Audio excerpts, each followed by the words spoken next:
What's up? All right, check it out, man.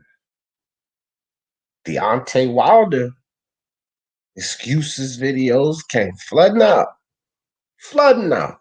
We seeing everybody and their grandmother making videos, posting lives about Deontay Wilder and his fans and the excuses. Well, I'm not innocent. I was making videos about the nonsense excuses, and now I'm going to do it for Lomachenko too. Thing is this, I wonder if it's going to be consistent all around the board. That's what I wonder. Is it going to be consistent all around the board? Because the way I see it, I just put a live up the other day talking about Lomachenko showing no class. And it was a bunch of these Lomachenko fans. Well, you can't blame them. They're not supposed to be friends. Blah, blah, blah, blah, blah.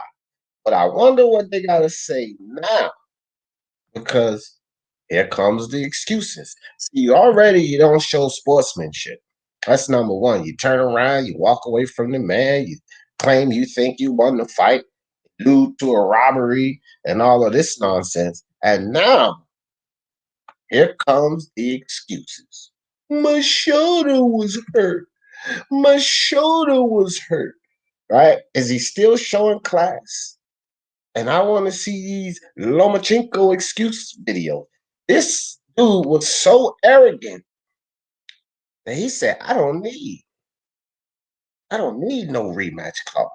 See, the arrogance cost him. Now he can't even get the rematch. Teofimo not looking in his direction, but all of a sudden, the excuses are starting to come. My shoulders hurt. My shoulders hurt. All right, all right, all right. But definitely gonna talk about this today because excuses are just not acceptable. If your shoulder was hurt, you should have called off the fight. That's how I see it. Couldn't do that. But there wasn't anything about the shoulder prior to the fight. I mean, he was so arrogant that he didn't even need a rematch clause. Now, here's my question. Let me put this link in the chat right quick, just in case somebody want to come up and join the discussion today.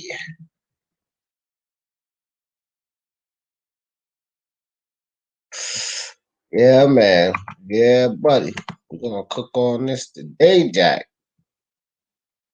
I'm not gonna let this go. When the excuses start flooding in, trying to take credit for my guy, Teofimo Lopez. He just can't accept the fact that he was beaten. Teofimo Lopez. Let me see what we got in the building.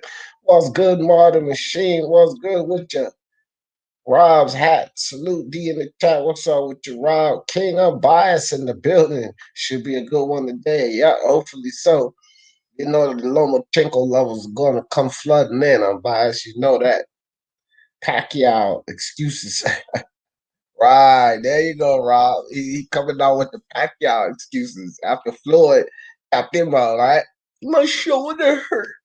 Oh, my shoulder hurt. Man, get the fuck on with that. All right, he's acting like a salty overlap. I'm on fire today. I hope he doesn't go full wilder. Okay, Rob cooking today in the chat. I feel you, Rob. Peace, brethren. What's good with your iron cone? Some people are saying Bob fixed the fight too. Now the shoulder excuse. Just like the Wilder family. Yup, exactly. Oh, we gonna get into all that today. All that. I heard that too on Biasel. But you didn't even see Bob Arum there at the fight paying attention like you usually do, and all of this nonsense. You know what I mean? It's reminiscence of the Wilder situation. Now, we're gonna get him in here today. Trust and believe, right? But we're gonna hear all of the defense, how it's different. See? So I'm gonna tell you guys right now, and the first 10 of you that's in here, you're gonna see, we're gonna hear, oh, yeah, but that was different. But that was different. Excuses are excuses, man. You start talking about Bob Arum fixed fight. You start talking about robbery. Lomachenko showing bad sportsmanship. He think he won the fight. Now he coming out with the surgery report. Bob Arum fixing the fight. Excuses are excuses, bro. It just sounds just like Wilder. The suit, equilibrium behind the ear. One team is somebody on Wilder's team's a snake. His water was dope. Metal in the glove, loaded gloves. It's just the same old thing. Here's the facts. Lomachenko and Wilder lost. But we're witnessing the same thing on the other side. And like I said, I was not guilty. I mean, I was guilty of bashing Wilder with the excuses. One thing about us over here at Speaking My Sports Talk, we share the love. We share the love, fam. Everybody got to get it. Nobody's exempt. Shout out to Hatton Boxing. I always say it. Nobody's above criticism or below praise. And right now, I'm back on the Lomachenko criticism train. Right now, Kevin in the building. What's good with you, Kevin? Carlos Mendoza, Lomachenko blaming his shoulder using the Pacquiao excuse. Exactly. That's what my man Rob said. Carlos, exactly. What up, Toby Barlett? Rob says, but. Get him, Rob. Get him. Toby, give a shout out. Nah, a coincidence that Teo rhymes with Neo, the original Matrix regulator. That's right. That's right. The takeover, baby. Let's go. Toby giving the shout outs. That's what's up. So on to it. So you know, Lomachenko and his team or whoever put out the report, and I think Michael Benson put out a report on it. And I'm not sure if he had to have minor surgery or something before the fight, after the fight, but his shoulder was bothering him. And here's my thing: we went through this shoulder issue with Lomachenko with Pedraza, right? When he came out looking like he was beaten or bitten by 1,000 bees, right? His face was all battered up, swollen up, but he won the fight. And his fans said, well, he won the fight despite the shoulder injury. The shoulder injury, which significantly, he just came off of recovery. He was just recovering from the shoulder injury. Shoulder injury that was supposed to be repaired, right? And with this long layoff, your shoulder's still bummed after you had a surgery. You still have a bum shoulder, and you've had all this time in between the fight with Luke Campbell. And maybe you should just consider retirement. Because if you're going to use that excuse that you had this shoulder repaired, surgically repaired, you fought Pedraza, okay, but you had this long layoff. You mean to tell me you're going to wait right until before the fight to get this so-called minor surgery on your shoulder? What about all the time you had laid off, diving in ice cold water and all of that? Why didn't you get the shoulder surgery then? That way, when you finally get to the fight, there's no problems. You're going to wait right before you get to the fight and then come out after you lose the fight and say to the people, oh, my shoulder hurt. My shoulder hurt. Nah, man. Here comes the excuses. First, you show no class, no sportsmanship. Now you're coming with the excuse. I want to know what these Lomachenko fans, I know y'all coming in here. Click this link. Let me put it in the chat again. I want you Lomachenko fans to click this link and explain this one. That's what it's about for the love of sport. Let's talk about it. Die Hard Casual. Oh, he just went out. Come back in, Die Hard. I got you, fam. All right, let me see what y'all talk about in the chat real quick. Rob already taking off. Rob, Rob's hat got them putting it to Loma. Loma criticism train. I'm down. Nothing personal, but we have to keep boxing fans and fighters accountable. Facts, intelligence, facts, bro. Click that link. You always got some good stuff to say. What's up, Die Hard? All right, you back. What you got for me, fam? What you think about this shoulder hurt? My shoulder hurt. Oh my god! I made a live earlier, D. Just kind of touching on this quickly because I didn't it get a does. notification, bro. I would have been there. I don't know what's going on with YouTube, man. My apologies, bro. But Yeah, yeah, they it just killing me too, bro. They killing yeah, me bro. too. I don't know what's going on. So make sure everyone hits the like for D Jefferson Speaking Man Sports. You know how we do it. Yeah, y'all But get over there to Die Hard real quick, Die Hard, and check appreciate them that, bro. out. If you guys are already subscribed, just I'll tell you guys, if you're subscribed to my channel or Die Hards, if you go subscribe to Die Hard channel, with these notifications, the best things you guys can do is just unsubscribe and subscribe again, but make sure you hit that black bell icon. Right, And then right. I didn't sometimes even know that it was fixes like the that. situation. Yeah, but bro, Damn. I've been Yeah, I'm going gonna through do it. that But for you. I'm gonna do that yeah, for you then well, because I'm I getting don't ready get the to go to your notifications. channel and do it again All because I right, didn't all get the right. notification. All right. So, But so go so ahead, bro. obviously, Take off. yeah. Take off. So I did a live, and it just I was actually tuned in to yours and JFL so-called debate. You know that wasn't a debate. We all know you got that, bro. But I said on my live that Hefe, he's the master of ceremonies, bro. He knows how to tickle and how to get entertainment going, and that's all it was. But that wasn't a debate. But I was there, and I was there for L Dog's breaking news, and it just sounds like an excuse. If you knew you had this injury, postpone the fight. You know what I mean? Postpone the fight because, it was taking a while to get set up. As I said on my live, it was 1 minute people were saying Teofimo was ducking. We all knew that weren't the case.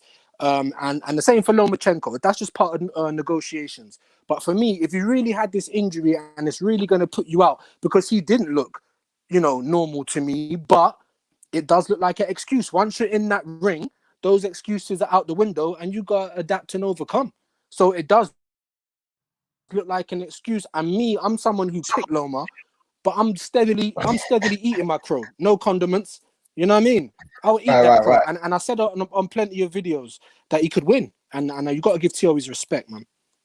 right. You got to, man. And all of these things like this, Rob, you crazy, fam. Rob said Loma got roofied. Damn. I don't know. I uh mean, look, go on. Sorry, D, go on. no, no, go ahead, Dahal. No, Rip. I just had it 8-4. I don't think Lomachenko worked, until the eighth round. He did show spurts of what he could do if he actually turned up. But it's the same like Anthony Joshua. Now we all know watching that against Ruiz, he wasn't himself. But we're not going to make no excuses over here. We're not. And he Anthony didn't. Joshua never made no excuses. He had to He did eat it. not. I made a video. I posted it live. I don't remember if it was a live or a video that I did about that. And I didn't mean to cut you off, bro. But No, uh, no, you good. immediately after that loss to Ruiz, he didn't do like Wilder. Wilder Nah. disappeared. You didn't heard anything from him. Immediately, the day after that loss to Ruiz, Joshua dropped this video. He was like, "Look, no Boom. excuses. I need to get back in the gym. I need to think things through and I need to come back Mm-hmm. with one my no excuses. The man won. Boom. No, So you no might have heard excuses. Joshua fans putting up he wasn't himself, concussion Mm-hmm. and all of that. But Joshua didn't do it. Joshua didn't use or lean on none of that. And he Nah, came back nah. and took his belt. Wilder, you didn't even hear from him. You don't even hear from Wilder. We still ain't heard from him Lomachenko, now. right? Lomachenko showed no class. Disrespect Absolutely Teofimo, none. turn around, walk away, say he Mm-hmm. think he won the fight, Mm-hmm. moping and pouting, divish attitude. Now Yeah. he coming out with excuses. Like, That's come what on, it man. seems like, D. That's what it seems like, D. And for someone of Lomachenko, like for me, he ain't just gonna take a fight for no reason. He's had what 14 fights.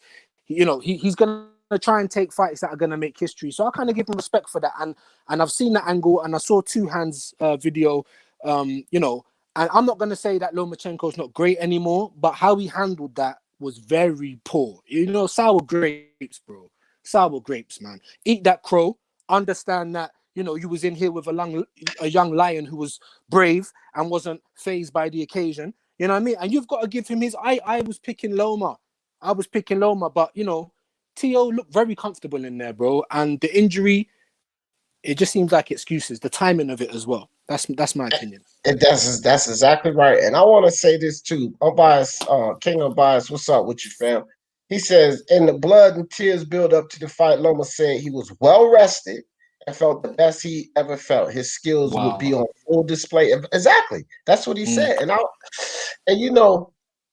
with this whole Lomachenko situation, need to see the consistency. That's the thing, because I'm going around. Everybody knows I'm going around. And there are certain channels they gave me a hard time before this fight. I mean, no way Lomachenko was gonna lose to Teofimo. I had a hard time with a lot of people, like my boy Teofimo, get ready to shock the world. Right? And yeah. he did shock the world because that little motherfucker even shocked me. Hmm. He shocked me. I was like, look, man, here's the thing with this Teofimo fight and Lomachenko fight. Yes, I picked the knockout. Like, I don't have to eat crow because one thing about it is I picked how the fight was going to end wrong. What the fuck that Hmm. matter? I picked the right guy. You know Yeah, what I you mean? picked So the winner. I picked the winner, right? So, but here's where he shocked me. The kid shocked me tremendously. He shocked me, right? Uh, this shit outboxed him. Right? Now I knew that he had the skills. Everyone was telling me, well, I haven't seen it, I haven't seen it. And I kept saying that's because you haven't been looking. I knew that he had the skills to do a lot of the things he did to give Lomachenko problems trying to establish himself. But I thought that those skills would lead to a knockout. And this is why the day after I put out Lomachenko ain't no damn hype job. See, when you start doing all of these things, when you start calling Lomachenko a hype job, Lomachenko wasn't himself in the ring. Lomachenko didn't do this. Lomachenko didn't do that. Whether it's the hype job or whether you take the angle of Lomachenko didn't do this, Lomachenko didn't do that, which a lot of Lomachenko fans took that angle. Right? They didn't accept the hype job, but they took that angle, the lack of what Lomachenko did. Yeah, Either way yeah. you look at it, whether it's the hype job angle or whether it's the Lomachenko fans claiming what Lomachenko didn't do, either way you look at that, right? You're taking respect away from Teofimo Lopez. In either Absolutely. situation, you're just diminishing what this kid was able to accomplish, which clearly no one else was able to accomplish. Hmm. These Lomachenko fans that want to say Lomachenko didn't do this, Lomachenko didn't do that. These were the same fans that said, well, Teofimo's not the boxer Linares is. Teofimo's Right, not the boxer Pedraza is. right. Teofimo's not the boxer that Luke Campbell is. These same fans that want to sit here and say Lomachenko didn't do this and Lomachenko, y'all also said that this kid wasn't a boxer that those other guys were. Hmm. You're just Hmm. making excuses. That's an Yeah, excuse as well. yeah, it does sound like that, and like I keep saying, like I picked Loma. I thought it would be a late stoppage or a unanimous decision. Right. But you But didn't you didn't your logic wasn't that bullshit. Because nah, I got nah, comments from you and everything. Your yeah, logic wasn't on the bullshit of, you know, uh I was Lomachenko's this god in the ring. nah, I That was wasn't split your though. logic, right? I was So split. I'm not My coming down mind, on you. nah. My mind said Loma, and my heart said Teofimo. That's just how it is. But I tried to go with my mind, and yes, Lomachenko, he didn't do enough in the first 7 rounds for me. But I'm not using that to take away credit from Teo. If anything, that's what made the fight somewhat of a dud for me. Now, obviously, I'm diehard casuals. Like, I appreciate the sweet science, but I do want to see chicken legs. I do want to see Oh yeah. astral projection. I want to see all of that. And I thought we was really going to get a barn burner. So in that respect, it was a bit of a dud, but no one expected Tio to come out and pop the jab and, and do a lot more boxing work than he actually did. And I think Loma could have adapted quicker, but that's more full Loma. If you don't come out and work, he's Lomachenko. He should have enough ring IQ, enough smarts, enough experience to know the fight ain't going my way. I need to step this up. You know what I mean? So you've got to be able to adapt in the ring. I don't think he did. He didn't do enough, but it's all credit for Tio, in my opinion. All credit for Tio. You know what I mean? Yeah, Iceman said stall Lomachenko out, Debo. Oh, that's fucking hilarious, dog. That's a good one, Iceman. His shoulder wasn't hurt. The second half, he was firing. Right. I'm telling you, man. The excuses are coming. The excuses are coming. I'm telling you now. And back to what I was saying earlier, just for all of you guys that stepped in here, right? how is it that now let's just think about this logic. Let's think about the logic on this. How is it that you guys know that your shoulder is jacked up? So even if your shoulder was jacked up, you still decided I don't need a rematch clause. Now, with that type of arrogance, right? And you say I don't need a rematch clause, I'm gonna beat this kid. How can you after the fight come out and say my shoulder was hurt? Because if you had that much concern about your shoulder going right into Right. the fight, then you Right. would assume you damn sure would put a rematch clause in there. Because Mm-hmm. I know my shoulder's bummed, so if I should lose this fight, I better put the rematch clause in there so I can get the surgery, whatever, and then I'll be all right for the second fight, and I'll take this kid out. If that was the logic on it, right? If they Mm-hmm. really knew his shoulder was a problem, well, then why did you just dismiss the rematch clause? Like this kid can't beat me, right? Why did He you was say what looking Abaya past him. said? That I felt best that I've ever felt, and I'm healthy and ready to put my skills on display. Why was that the attitude in the lead up of the fight and the extreme arrogance to not have a rematch clause? But now, after everything is said and done, and the kid takes your belt, my shoulders hurt. My shoulders hurt. Like, come on, bro. Come on, bro. That's what I mean. It's Come just on. bad timing. It's sour grapes. That's what it looks like. And it's like Loma had a god complex. You've not put no rematch clause. For me, it just seemed like he was looking past him. And obviously he's gonna say all of the right things before the fight. It's COVID, bro. People are losing employment. I don't know. Apparently his dad wanted to pull him out, and he was like, "Nah, like we're gonna do this." So for me, there's no excuses afterwards. It's really bad timing, and it just looks like sour grapes. If that was for me, I would just say, don't even say nothing. We'll keep quiet for a bit. We'll let it blow over, and we'll come back again. Man, I'm gonna tell you this. They can come out with all the doctor medical reports and all of this shit they want. They can come out with whatever I'm dead serious, fam. I'm not buying these wolf tickets. Yeah, I'm not. yeah. Because in the build up, Lomachenko was way out of character. How many times in the past have we seen Lomachenko go after somebody in a pre-fight situation? In the presser, yeah. No, that's what I'm saying. It's We the never whole. seen him do that. We We've haven't. never No. seen he went after Teofimo, all of this, and then all of these Lomachenko. You see, he was in Teofimo's head. He got the mental advantage. Rent But free. he was the one out of character. How is it that he had the mental advantage and he was the one out of character? Teofimo Yeah, it wasn't was. out of character. They tried to find ways. Did you see him looking away? I'll tell you something about not looking in a guy's eyes. I will tell you this. All of this shit about Teofimo and his mental, but Lomachenko was the one showing y'all that he was out of character. It wasn't Yeah. Teofimo. We've never Tio got seen to him him. attack anybody in the press conference or anything like that. Like, he looked real comfy. The whole thing, he just looked comfy. In the ring, out the ring. I got to big up his missus as well. She was looking fire. Like, Right, right. he's just a young Remember they lion. was dancing and shit on the Yeah, man. side He was before the fight, comfortable, like bro. no pressure. You know No what I mean? pressure. He was But comfortable. Teofimo mental was fucked up because this was Yeah, it got to Lomachenko him. fans were saying. I reckon that got to him. I think, the young upstart, I've been in those situations. I'm a 36-year-old man. I've grown up and had the young upstart on the block, really try and put it on you, try and check you. And you think to yourself, right, so this little young lion's really trying it right now. But, you've got to stand your ground. And it looked like it really got to Loma. That's a whole it was like watching a completely different person in there. And, it's just bad timing. It looks like sour grapes. And Loma fans are just gonna have to eat it, no condiments. Exactly. And by say it again and again and again. In the blood, sweat, and tears videos, Loma said he was rested, felt recovered, and now my shoulder hurt. My shoulder hurt. Like, come on with that, man. That's crazy. Very AJ bad took his timing. home. AJ was a man about his loss, fam. Just have to Nobody can take it. say anything about it. Dillian White, Yeah, has lost yeah. to Povetkin. He said, My man, what you gosh, gonna say? People lose. I got knocked out. He he said it got just that he clear. I got knocked out. I'm and he gonna come really back did. and take my shit back.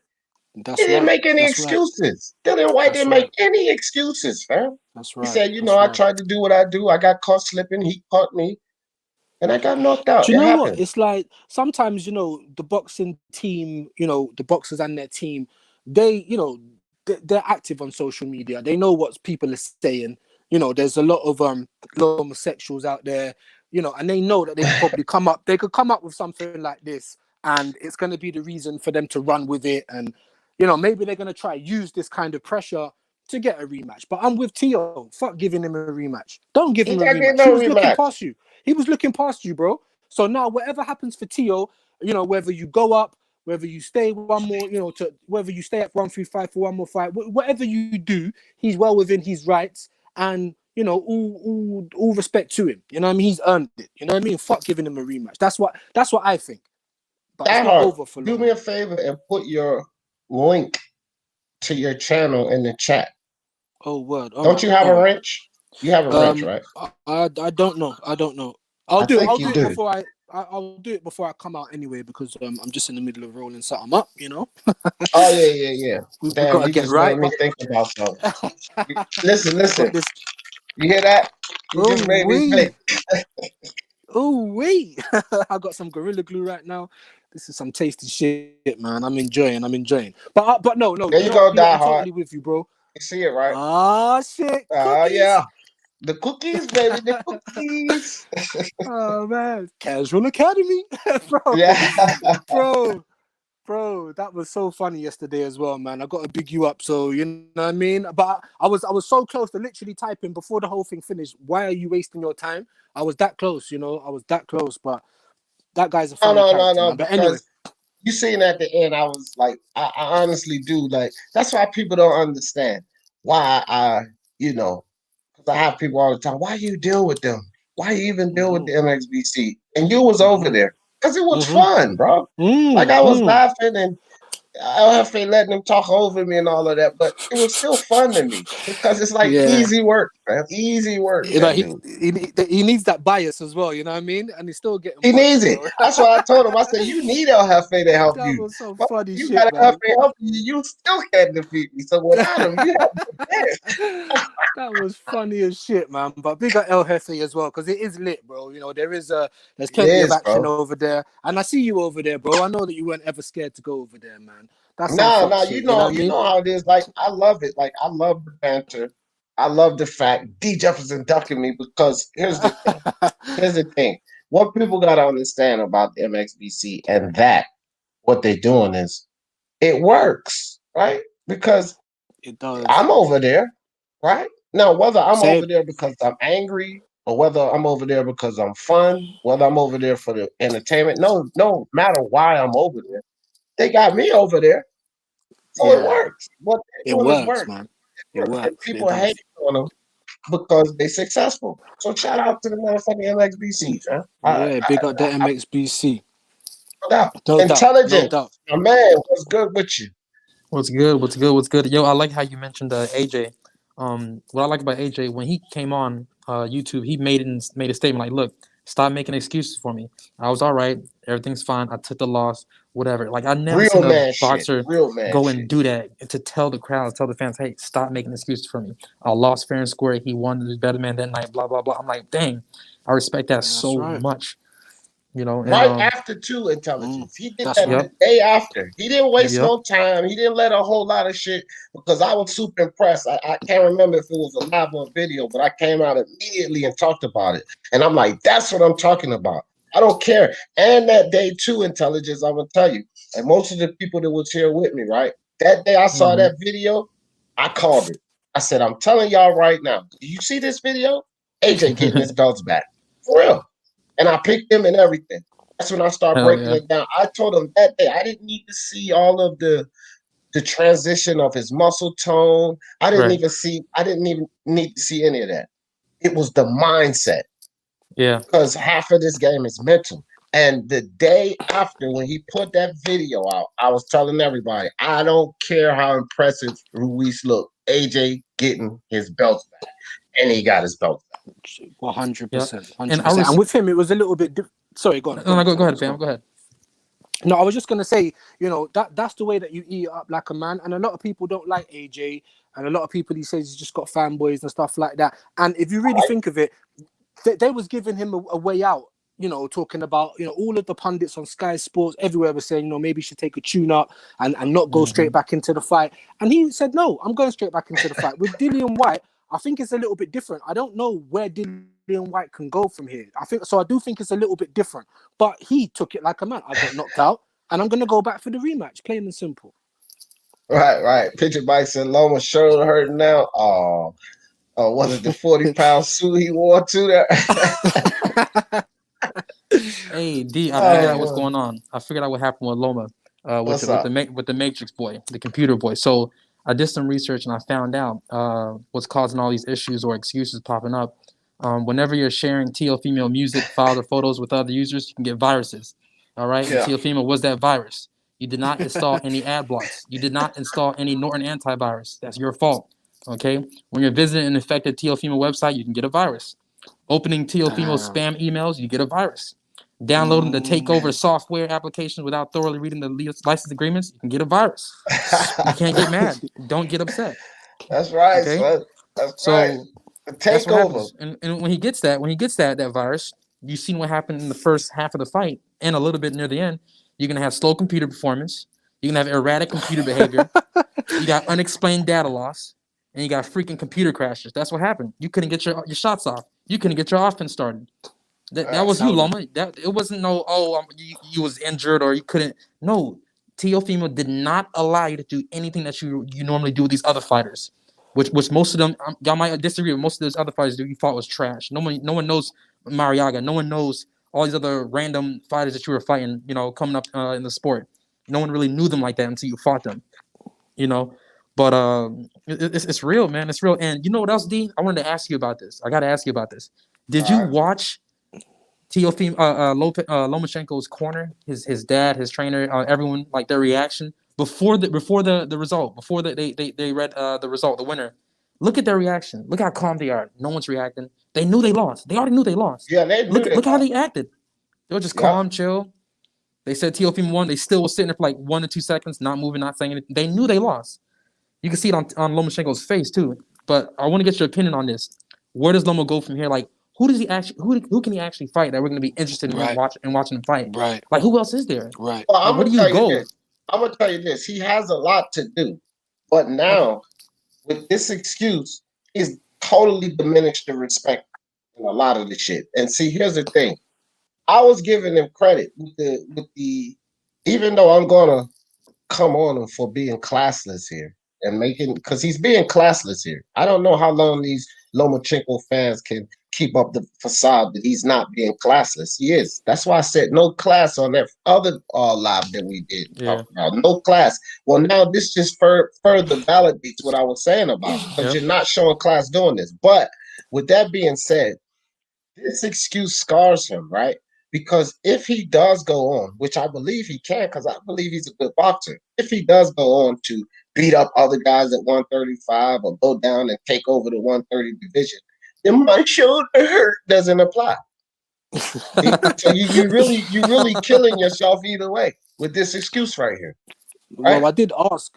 Sorry to just jump in there. I did ask on my live as well for both fighters who they could take on next. That guy, big up that guy. He was in the live, and he was saying, maybe Loma should have a tune-up. It's gonna be the same lose-lose scenario that Errol Spencer's now found himself in after the accident. He's not gonna get no respect either way. Okay. So who can Lomachenko fight? Now I was thinking maybe go back down to 130.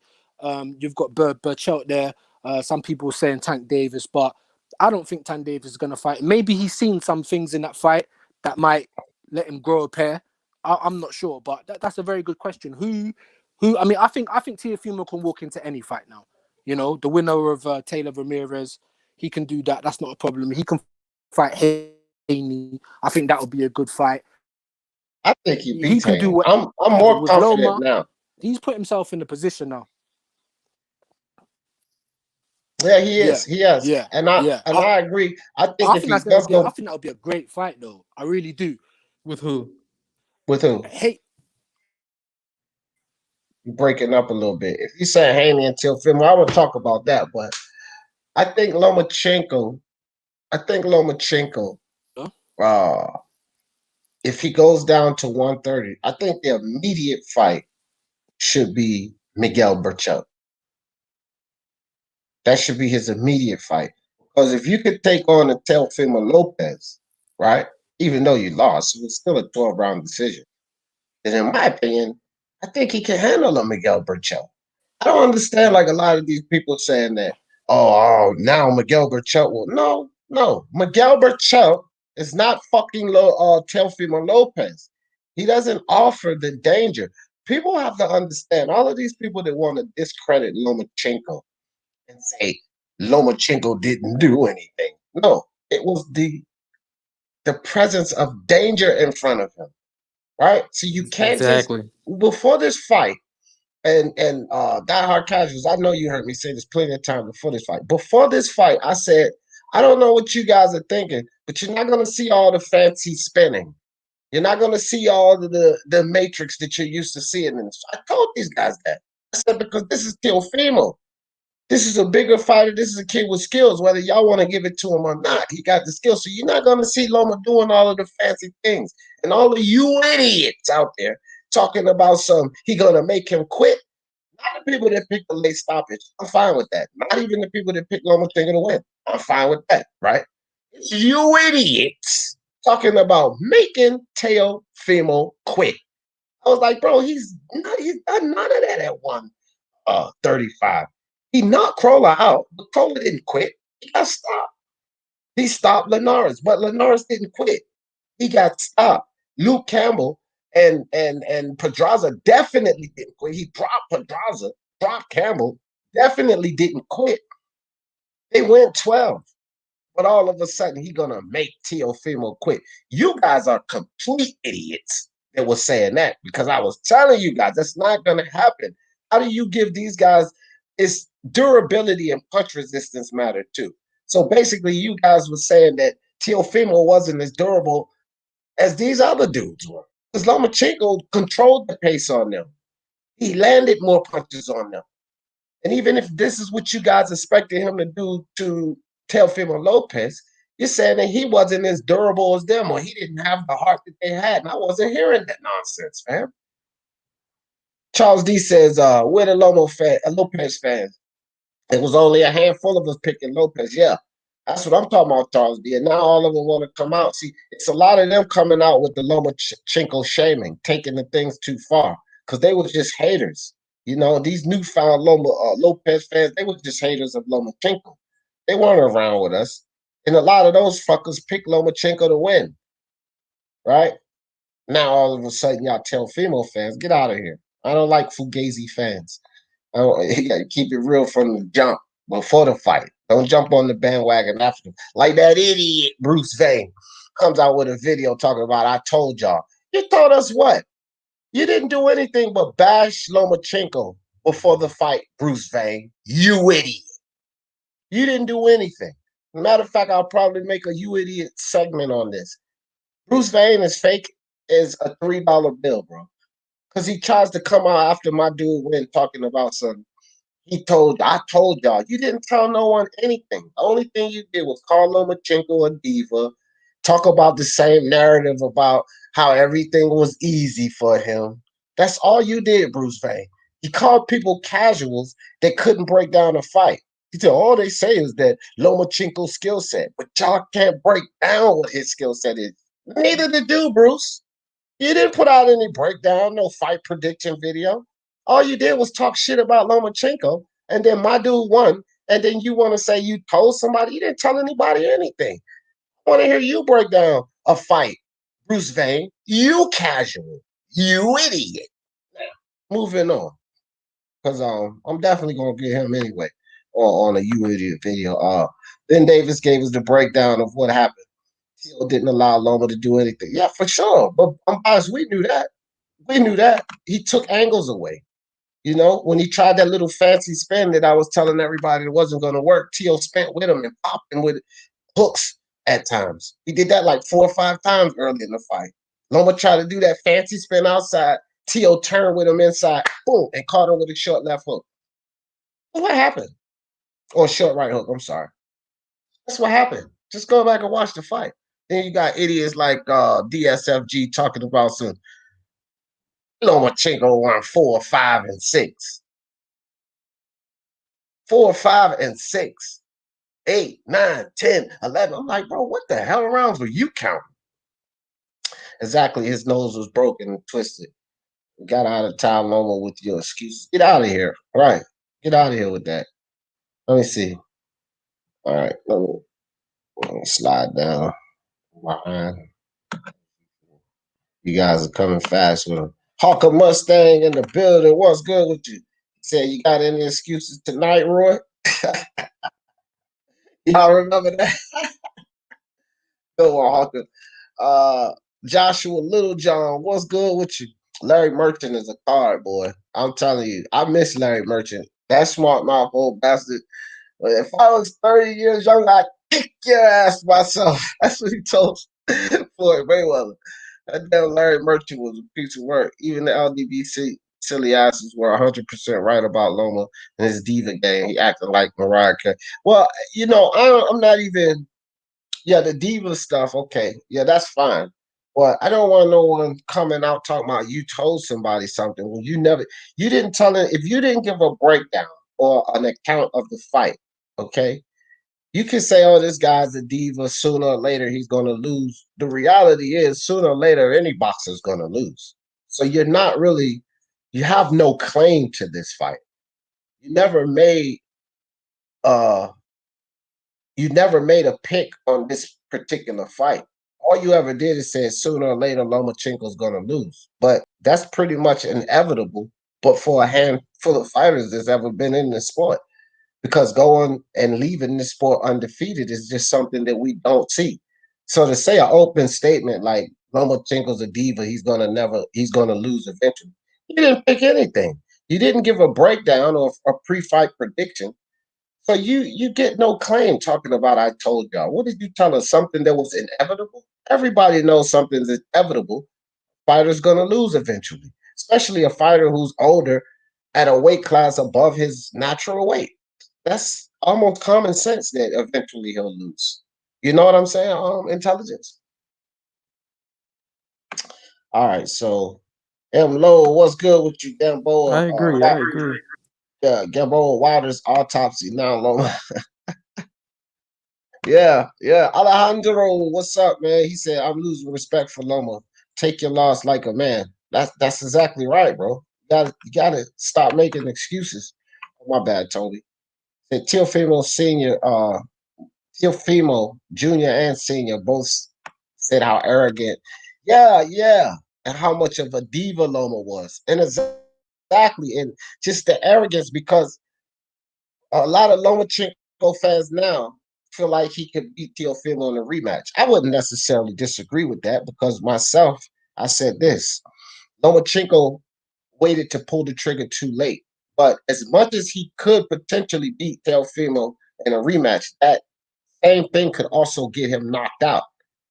And if the rematch was to happen, I would pick Teofimo by knockout again. I would do it again because now I think that Teofimo has a better chance to knock Lomachenko out. Because while people are just going to say, this is what would lead up into this rematch, guys. They would just say, well, Lomachenko came on, he waited a little bit too late, but this time he's going to let loose a little early. This time he's not going to allow the kid to have the first 6 rounds. This time, Lomachenko is going to use his IQ and his skill set. And then my immediate response would be, well, what the fuck is Teofimo going to do this time? He's just going to stay the same? That's where people get lost. Like, the kid just showed you that he had skills. You idiots never thought he had. He just showed you that, right? So now, knowing that he has IQ, like Lomachenko was telling you guys, knowing that he was definitely doing film on Lomachenko because he figured out the Matrix, how to beat him. What is he going to do in the rematch? Just come back and let Lomachenko have his way? So I would pick Teofimo again by knockout, and I would be more confident this time. But what I would still say that Lomachenko has a chance to beat him. This first fight, I was like 50-50. I'm just picking my boy. This next fight, I'm more like 65-35. Teofimo. 7th round knockout. I was thinking, I will pick him if I knock out again, and it'll be the same seventh round. Goddamn it, straight up, man. Boxing virus, precise making excuse vids. Yeah, precise. That's what I expected from precise. He That's has his all I'm own gonna say boxing about channel. it. I'm a very quiet one. I think he has like 1,100 subscribers. I heard Okay. that he had one before, Okay. and he Dope. had like 9,000 subscribers or something like that. And for whatever reason, he had to start a new channel. But in this day and time, you fool. This is the way I look at people who had successful channels in the past, and why I don't really. That's the past, right? Because you look at certain NBC channels, they can attract a crowd with narratives and bullshit and fooling people, right? Well, how's the old saying go? Fool me once, shame on me. Fool me twice, or better yet, fool me once, shame on I'm you. on Fool you. me twice, shame on me, right? Right. That shit ain't working so good the second time around. You know what I mean? I was going back and forth with this guy who used to always, fuss about his channel. I had 14,000 subscribers, blah, blah, blah, blah. Now the new channel he has is worthless, right? So if you're doing the right thing, doesn't matter if you start 1, 2, 3, 4 channels, you'll find the same success, right? But when you had Mm. a channel before that was so successful, then you come out and you can't really attract people to listen to your bullshit. That's because there's more channels like this one that's putting people onto that bullshit. It doesn't work anymore. The truth is coming out, right?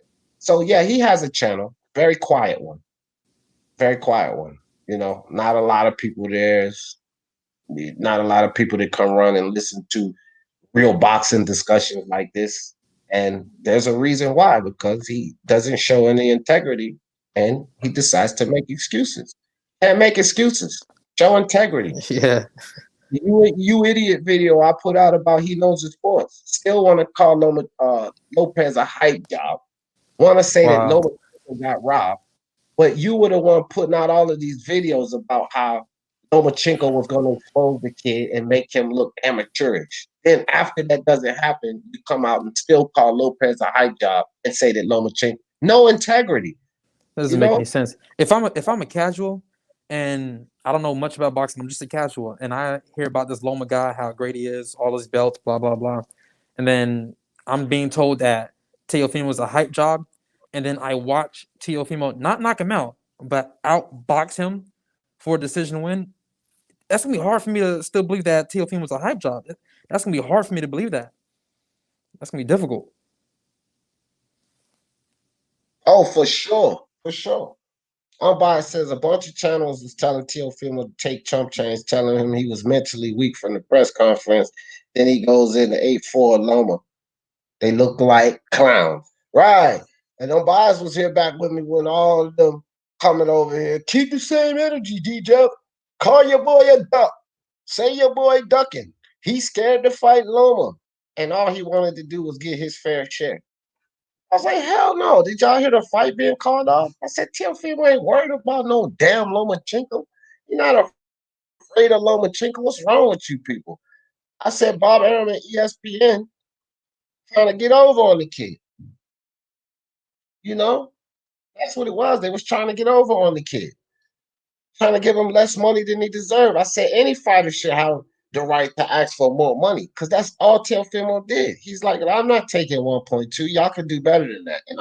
Now all of a sudden Teofimo scared. Teofimo ducking Lomachenko. D. Jefferson keep the same smoke, right? Come on, he was mentally weak before the press conference. Remember, everyone was mentally weak. Loma was in his head, but Loma was the one out of character. Oh, just Loma sexuals at the finest, fam.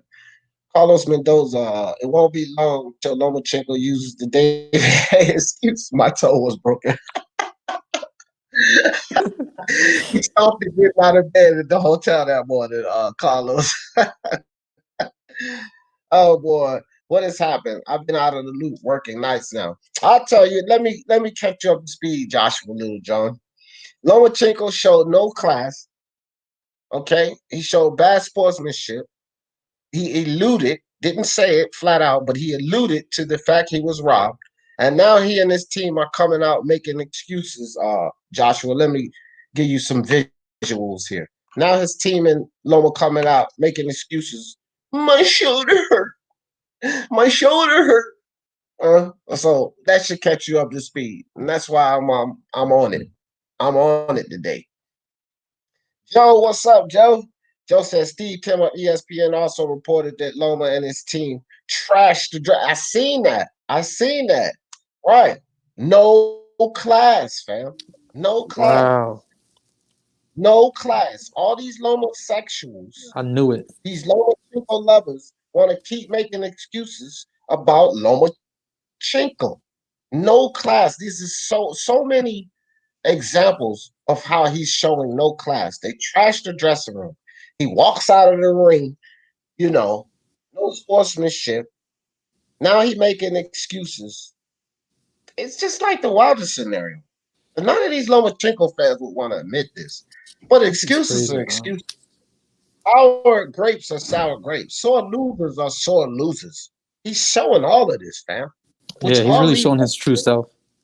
He's showing it. And it all leads up to the first live I put out about him. He listen, Lomachenko is like school on Sunday. No class. You understand? No class. Dude, I told you like a few lives ago, Lomachenko is that spoiled kid. Everybody around him is praising him, like they glorify him. Dad, train his family, everybody. He's that one little kid that everybody is just, oh, Lomachenko, oh, he's just that poster kid, man. And when he doesn't get his lollipop, when he doesn't get his candy, something doesn't go his way. Huh? Intelligence. He was the kid that we used to catch at recess and punch the shit out of him, even though we knew he was going to trouble. Exactly. No, you're right. Exactly. It's crazy. He didn't get his way this time. One time, can't stand your ass. Yeah, man. He got a tantrum now. He's just having a tantrum, bro. Like it's crazy, man. Crazy. Yeah. Yeah, that's right. Even Dillian White took his shit. He took his lumps like a grown man. He took his lumps like a grown man. People like, I don't know, B. Maybe you being too hard on Lomachenko. He doesn't have to love a guy after he loses and build up to the fight and look at everything he lost. I mean, maybe you're taking it too far, calling them classes. Okay, he did show bad sportsmanship. I'll give you that, but maybe you're taking it too far by calling him classless. Was I? I don't think I was. No. I don't think I was at all.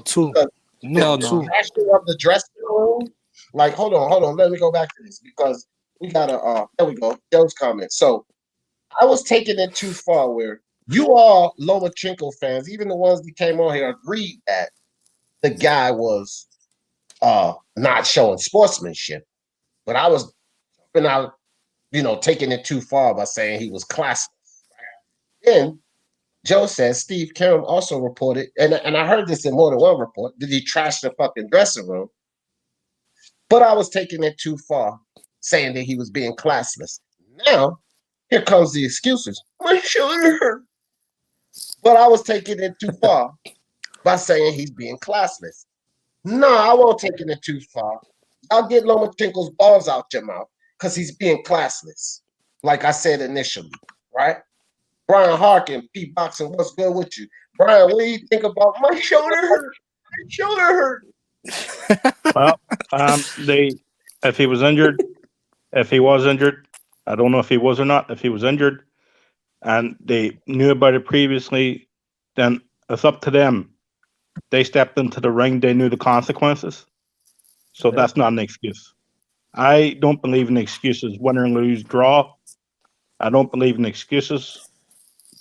They stepped into the ring, and if it was a pre-existing condition and they knew about it prior to the fight, then it was up to them. So that's it. That's all I got to say on it, right? I did the same thing with Anthony Joshua when. Go ahead. There's a video up in my thing. Was AJ concussed going into the Andy Reese fight, right? And I said the same thing. I said if he was concussed before the fight, I was up to his team and the people around him to take care of him, and he didn't do that. So his consequences were his consequences. The same thing with Lomachenko. His consequences were his consequences. Nobody else can say anything about it, right? I don't make excuses, even though I'm a Loma fan. I don't make excuses for him or for anybody else. Right. So, Brian, let me ask you this: that live I did a couple of days ago, no class. Do you think I was taking it too far? I mean, but did you see the comment by Joe? Let me show you this comment too, Brian, before you answer that. And if you can't see the screen, I'll read it out. No, Joe I said, can see. I can see. okay, so with this comment here, which I've heard this in more than one place, so it's probably true. With the fact that he showed no sportsmanship, which everyone agreed with, and now they showed the excuse. Do you think I was taking it too far by saying he's showing no class? He's showing no class. I agree. Thank you, sir. Thank you, sir. I 100% agree with you. So as simple as that. But I can't stay on long. I'm here with family. Okay. So Enjoy your time with your family, my brother. But you a real man, Brian. Y'all go check out Brian Harkin channel, right? He just showed you guys that if anything, he has what's called integrity. If you want to see the opposite of integrity, go visit He Knows His Sports channel and listen to his shit. But Brian has integrity. So go visit Brian Harkin, check out his videos, listen to what the man got to say. And if you like it, press that subscribe button. Appreciate you, Brian. Okay. I'll catch us guys later, and everyone have a good one. Take it easy, Brian. All right, bro. P boxing in the building. Let's go, P, because I know you ain't gonna let this shit ride. Let's go. Give it up. First of all, salute to everyone. Salute to the haters. Listen, I actually believe that his shoulder, something was wrong with his shoulder because previously, he broke his hand. So the guy basically lied to us. His team lied to us. A lot of people, bet on this guy. A lot of people lost money. You know what I mean? They should sue him. You know what I mean? The way, remember when Pacquiao lied to us and he said that he was injured and he was getting sued, and then afterwards he changed his mind. So yeah, people need to sue, man. Start suing him right now, man. Start right now. Look, he lied. I knew something was wrong with him. His body language, the way he was moving, you know what I mean? He wasn't active enough. He lied to you guys. You know what I mean? Go sue him right now. He's a liar and he's a fraud. And he hasn't got any integrity. I don't think you should sue for losing money gambling. I hear what you say, though. Damn. But then big up Toby Butler.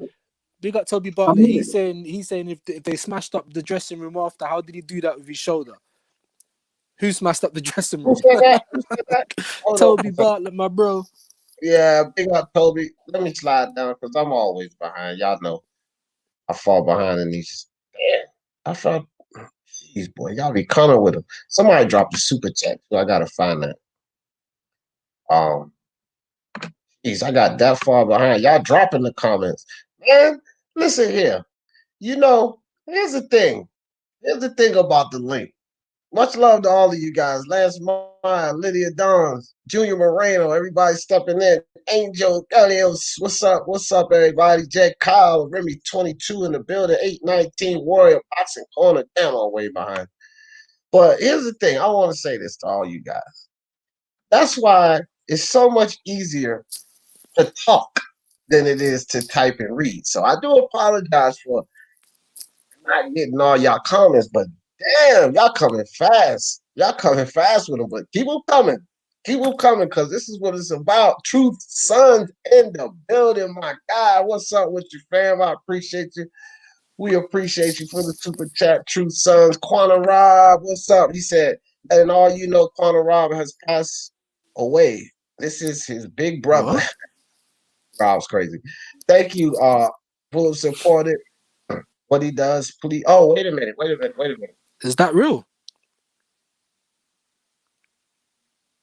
If that's nothing to troll about, if that's real, yeah. then Whoa, I didn't even read it. R.I.P. Rob. If that's real. Damn, bro. If that is real, man. Can you check it? Can you check his channel? Can anyone reach him out? Let me go check right now, man. This is not That's something to mess about with. This is beyond, obviously, you know, Of this. course. yeah, Of yeah, yeah. course. Fuck this topic for a second, man. I gotta find out if this is real. Bro, if that's a troll, I would really like to catch you and beat the fuck out of you. But 100. But if not, then, thoughts yeah, on his family, that's serious stuff, man. That's serious stuff. Um, damn, Wow. man, it might be some truth to it, bro. Wow. Rob hadn't dropped a stream since a week ago, man. Wow. Rest in peace. Damn, bro. I haven't seen him actually here for like a week. You know, he was very active. Yeah, he was always active, bro. If this is true, my condolences. You know, oral condolences goes to his family, friends. 100%. Wow. Hey, Quantum Rob's brother, real quick, guys. Quantum Rob's brother. This is Speak Your Mind Sports Talk. I appreciate you coming over here. Speak Your Mind Sports Talk at gmail.com. That's the email. Hit me up, man. I want to, do something for the family, and just hit me up in the email. Thanks for letting us know that, brother. Hey, man, RIP to Quantum Rob, bro. He was a real good guy, man. Rob was all over the place and everything like that, but Rob was cool, man. I was subscribed to Rob's channel, and that's really unfortunate, man. That's an unfortunate thing. So, Quantum Rob, brother, hit me up in the email, man. Yeah, we need to find out if that's real, man. You and your family and everything. If 100. Wow, that's kind of. All right, guys, I gotta get my mind out of that. That's kind of Wow. Yeah, that was a tough one. All right, so man, yeah, it's hard to recover from that. All right, so back to we got to laugh here. We got to laugh. Let me get back to some of these comments. Loma lost. I supported him 7-5. No excuses. No shoulder. Yeah, no excuses. Junior Moreno. All right, man. Springfield. He said, to be fair, AJ made no excuses. It was rabid fans. Yeah. We spoke on that earlier. I spoke on that myself, Springfield. AJ came out like a man. He told the fans, don't make excuses for me. He did a video the day after. You know what I'm saying? So, Yep.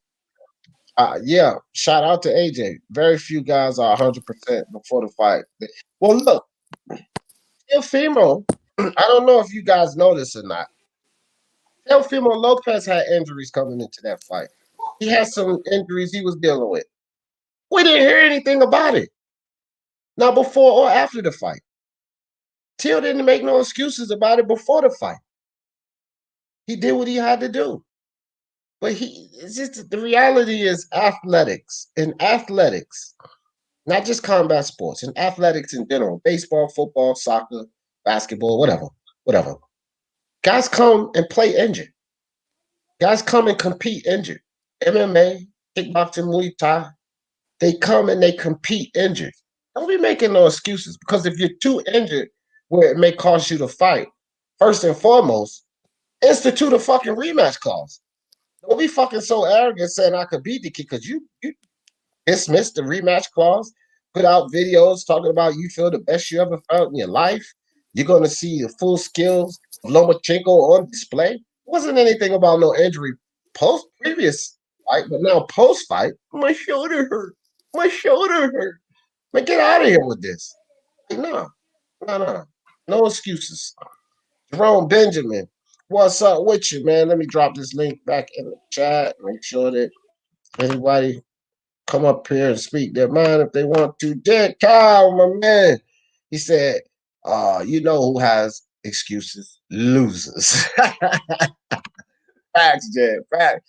Pete Boxing about to be a hypocrite. Oh, boy, I don't know. I need to start screaming something. No, Pete Boxing, listen, I know Pete Boxing has been consistent with Lomachenko's full of shit. So if he comes now and says anything about Lomachenko being full of shit, he cannot possibly be a hypocrite on this one, because he's been saying Lomachenko's full of shit the whole time. So he can't be a hypocrite on this one. He can't. This has been his consistent call right around the board. Sometimes even took it too far. But one thing for sure, two things for certain. He been said Lomachenko was full of shit, and he's still saying Lomachenko was full of shit. So no, I can't take that one. Yeah, I don't know if you did, but salute the people out there. Oh, I think you missed the super chat. I don't know if you read it out. Oh, you okay? Hold on. Was it before or after True Sons? It might have been after. I might have got. It was. I think it was sent by True Son. No, I just hit that one. All right. Okay. You talking about this one? Yeah. I don't know if you did. No, I didn't miss it. I just shout out my man True Sons for that one. Yeah. No doubt. All right. Where was I at? Down here. Iron Cole, what's up? There it is. I was there. He said, I'm sorry. Did this dude say Quantum Rock Pass? Yeah, I think he did, man. I do, I do have to say one thing though. Like, if he has passed, God bless his soul. But why would like his brother like have access to his his account, on his phone, and then come to your phone specifically? I just can't work that out, to be honest. But God bless his soul. No. It's easy because my wife can get on my computer. Everything is set up right to my live, and it's on my computer, so she could get on here if I'm absent and post a live. She could post a video. She could do all of that. All she has to do is just log on to the account. So it's not hard. It's not like you have to have any passwords or break down any codes. He knows that he has a lot of people that followed him and supported him. So he was just coming out, going down the list of his people he subscribed to and just letting everyone know. I don't think that there's no trickery in that. And I don't even want to put any, to tell you the truth, Pete, before we find out whether it's true or not, I don't think we should be questioning this or trying to investigate this or take validity from it. Because if you do all of that, Pete, what I want you to understand, you can do what you want. What I want you to understand, if you start coming out against it, like, oh, this could be fake and this, that, and the third, and then it's not, Pete, then that don't put you in such a good light. So why don't you find out first? My advice would be find out first if it is valid before you start speaking against it. Because if it is valid, that don't really put you in a good light, fam. No, I already said rest in peace. I said rest in peace. Yeah, I feel you, but let's not even talk about conspiracies on it. Because if it's real, dude, you'll be the only one running around talking about how if it was his brother, it was this, that, and the third. What if it's really his brother? Just, letting people know, right? You don't want to try to build up everything's not about a narrative, man. So you don't want to try to build a conspiracy on this. I wouldn't. You can do what you want, but I wouldn't do that. That's just my advice, bro. Like, let's take it for what it is until we find out it's fake. If we find out it's fake, then It's not even worth thinking about. Right. Yeah, exactly. Unbiased. What's good, fam?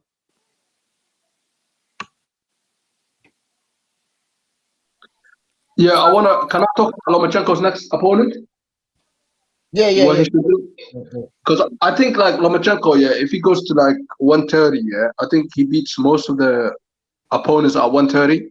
A lot of people been saying like Parchel's gonna be Lomachenko. I don't think so, man. I don't think so, because Parchel, I watch his fights, and like, whenever he throws like punches, his chin is up in the sky. He can get knocked out. In fact, I favor actually Lomachenko to knock out Parchel. Parchel, he's reckless. You know what I mean? And he sometimes, he struggles against bums. People like Sosa and Venezuela. They're not even top opponents, and he struggled against them. And Lomachenko, if he's the guy that we're saying, the great guy that we're talking about, he shouldn't struggle with someone like Parchel, to be honest. And remember, Parchel already got knocked out. So I won't be surprised, and that was a lesser opponent, you know what I mean? Imagine if Lomachenko faces him, he might even knock out Parchel. You know what I mean? That's my opinion anyway. Well, then that puts him in that puts him back on the roller coaster, if you will. Because you have to think about what his next fight could be realistically if the shoulder injury is true. You know what I mean? So it's like it was like I said earlier, just like Errol Spence, it's like a lose-lose situation. So I'm not entirely sure, man. I mean, I think he could take the fight. I think he should take the fight. And I think that could put him on, on a good momentum again going forward. Yeah. Unbiased, you there? All right. Unbiased probably doing something. Joshua Lil John said, "D, would you want Teofimo versus Loma to turn into a trilogy?" Here's the thing. Joshua Little John. This is the thing. I would like to see a Teofimo Lopez Lomachenko rematch. Okay. I won't say that I wouldn't like to see that. I don't really mind it, but this is my idea on it, Joshua. When you see a kid that's showing he's on the rise, what he already beats, if he goes back to that, then he's preventing his accomplishments, right? Now, Lomachenko, on his road to doing something no boxer's ever done, the only person he wanted to go back and get a rematch with is the guy that he lost to, which was Salido. You didn't see him out there offering guys that he beat up rematches. No, he was on to the next thing. This is why the Lomachenko fans have the claim. Nobody beat champion after champion or former champion in the history of boxing like Lomachenko. Because, Joshua, he didn't go back and offer the guy he beat up another chance. So I don't think that it should be any narrative or anything built up like Teofimo has the responsibility to offer Lomachenko another chance. Because if he offers Lomachenko another chance, then he's doing something opposite of what Lomachenko did to complete his journey of greatness. He didn't go back to offer these guys another chance. He went on to the next step. So we ain't going to hold my guy Teofimo back from going on to the next step. Would I like to see a rematch with Lomachenko and Teofimo Lopez? Hell yeah, I would, because that's what boxing is all about. It gives us another fight where either guy can win. But would I rather see Teofimo go up to 140 and challenge the winner of Jose Ramirez? Yes, I would rather see that. Would I rather see Teofimo stay at 135 and say fight Devin Haney or beat shit out of Tank Davis' little ass so we can stop hearing his bullshit facade? Yeah, I would rather see those two things, but I wouldn't mind seeing a rematch. But I'm in the mindset of let's move forward. Let's continue to move forward like he said he was going to do. Lomachenko lost. Too bad. Bye-bye. Remember, Real quick. remember when Lomachenko beat Guy Russell, yeah? Like, he never gave him the rematch. So I understand if Theo doesn't do it. You know, I mean, He doesn't have to. He doesn't have to. Can you guys hear me? Yeah. Go ahead, Abbas. Yeah. Look, these excuses, man, they're really coming off like Deontay Wilder, man. It's not a good look for Lomachenko. Just lose gracefully, man. You know, it just makes you look like a sore loser. And as for the match, it's only going to get worse. This kid is only getting better. If you haven't realized, you know, after every performance, he keeps getting better. So he's going to take what he learned. And I mean, look, he's going to stop his match. You know, if Lomachenko decides to open up, there's a reason why, and you know, people should go look at that Ben Davis interview that he did. There's a reason why Lomachenko didn't want to open up. Teofimo is extremely sharp in the early rounds. If Lomachenko would have opened up, he would have been countered and hurt and knocked out. He didn't want to risk that. So he waited until Teofimo, you know, he felt the power, you know, come down a little bit, because you need stamina to throw heavier shots. So he felt like, all right, you know, later rounds I could kind of weather the storm more. And that's what Lomachenko did. So, I mean, you want the guy to go in there and just run in there and do the normal matrix stuff. He's not going to do that. So in the rematch, if he does do that, he's probably going to get knocked out. Knocked out, yep. And that's what did I say? What did I say on Bias before this fight? I said, all you people disrespecting him to go in there and do the little fancy spinning and matador and all of this fucking retiring. No, you got the wrong thing coming, fam. You're not going to see that in this fight. I kept telling these people that, but Lomachenko's skill set is Teofimo's never seen anyone like Loma. And I told him, okay, Teofimo's never seen anyone like Loma. Who the hell has Loma seen that's going to present that much power in front of him? No one. They kept bringing up Leonard, Exactly. fucking little ass Rigo, and Nicholas Walters. And I'm like, bro, are y'all fucking crazy? Oh, well, you acting like Lomachenko's never fought punches. What the fuck does that got to do with it? Yeah, they were punches. They were Teofimo Lopez punches, right? This is what I'm like, man, these niggas just so high. Lomachenko was on so high of a pedestal. Nothing that Unbiased said, nothing that D. Jefferson said, nothing that Punch Drunk Boxing said, nothing made any sense. Like what we were saying just don't make sense. You go listen to Precise on freaking BDA. You just don't make sense. You don't make sense, D. Jefferson. Don't get butthurt because now who's butthurt? You over there making freaking excuse videos. Conspiracy theories are coming out. Now Right. people are Just admit, saying Bob Arum paid Lomachenko to lose. I'm like, yo, what is going on? This shit is crazy. All kind of stuff. The same type of Wilder nonsense. I'm not, bro, like I said, over here you're going to get it both ways. Because 2 days before this video, I put out a video defending Lomachenko. He ain't no damn hype job. But 2 days later, he getting the flames. He getting thrown in the damn fire, fam. I'm going to call it both ways, straight down the line. No class. And for all you idiots that didn't like the fact that I said no class, tell me what you think about it now. No class, fam. He ain't showing no class at all. You don't deserve the rematch. I think Just we're being because of how we continue. Who said that? Yeah, just it was said me. Facts. That was hold on. That was facts. Tell him again. Yeah, he doesn't deserve the rematch. Not at all. Just the whole God complex that Loma had and his whole team going into it. For me, they overlooked it. And if he did have this injury, like I keep saying, we keep hearing about, Loma's father saying he wanted to pull him out, but it's Loma saying, no, I'm going to continue. He was looking past him. But then in the end, it was Teo that got into his head and Teo that was looking like the champion in there. That's just facts. Yeah. You know what, yeah? Like, he didn't show no class as soon as he lost. Like, he didn't even say to Teo, yeah, well done. You know what I mean? He walked off the ring and then he started making excuses.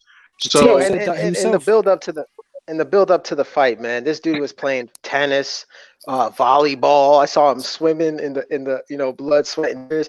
Like, I'm not buying this shoulder injury.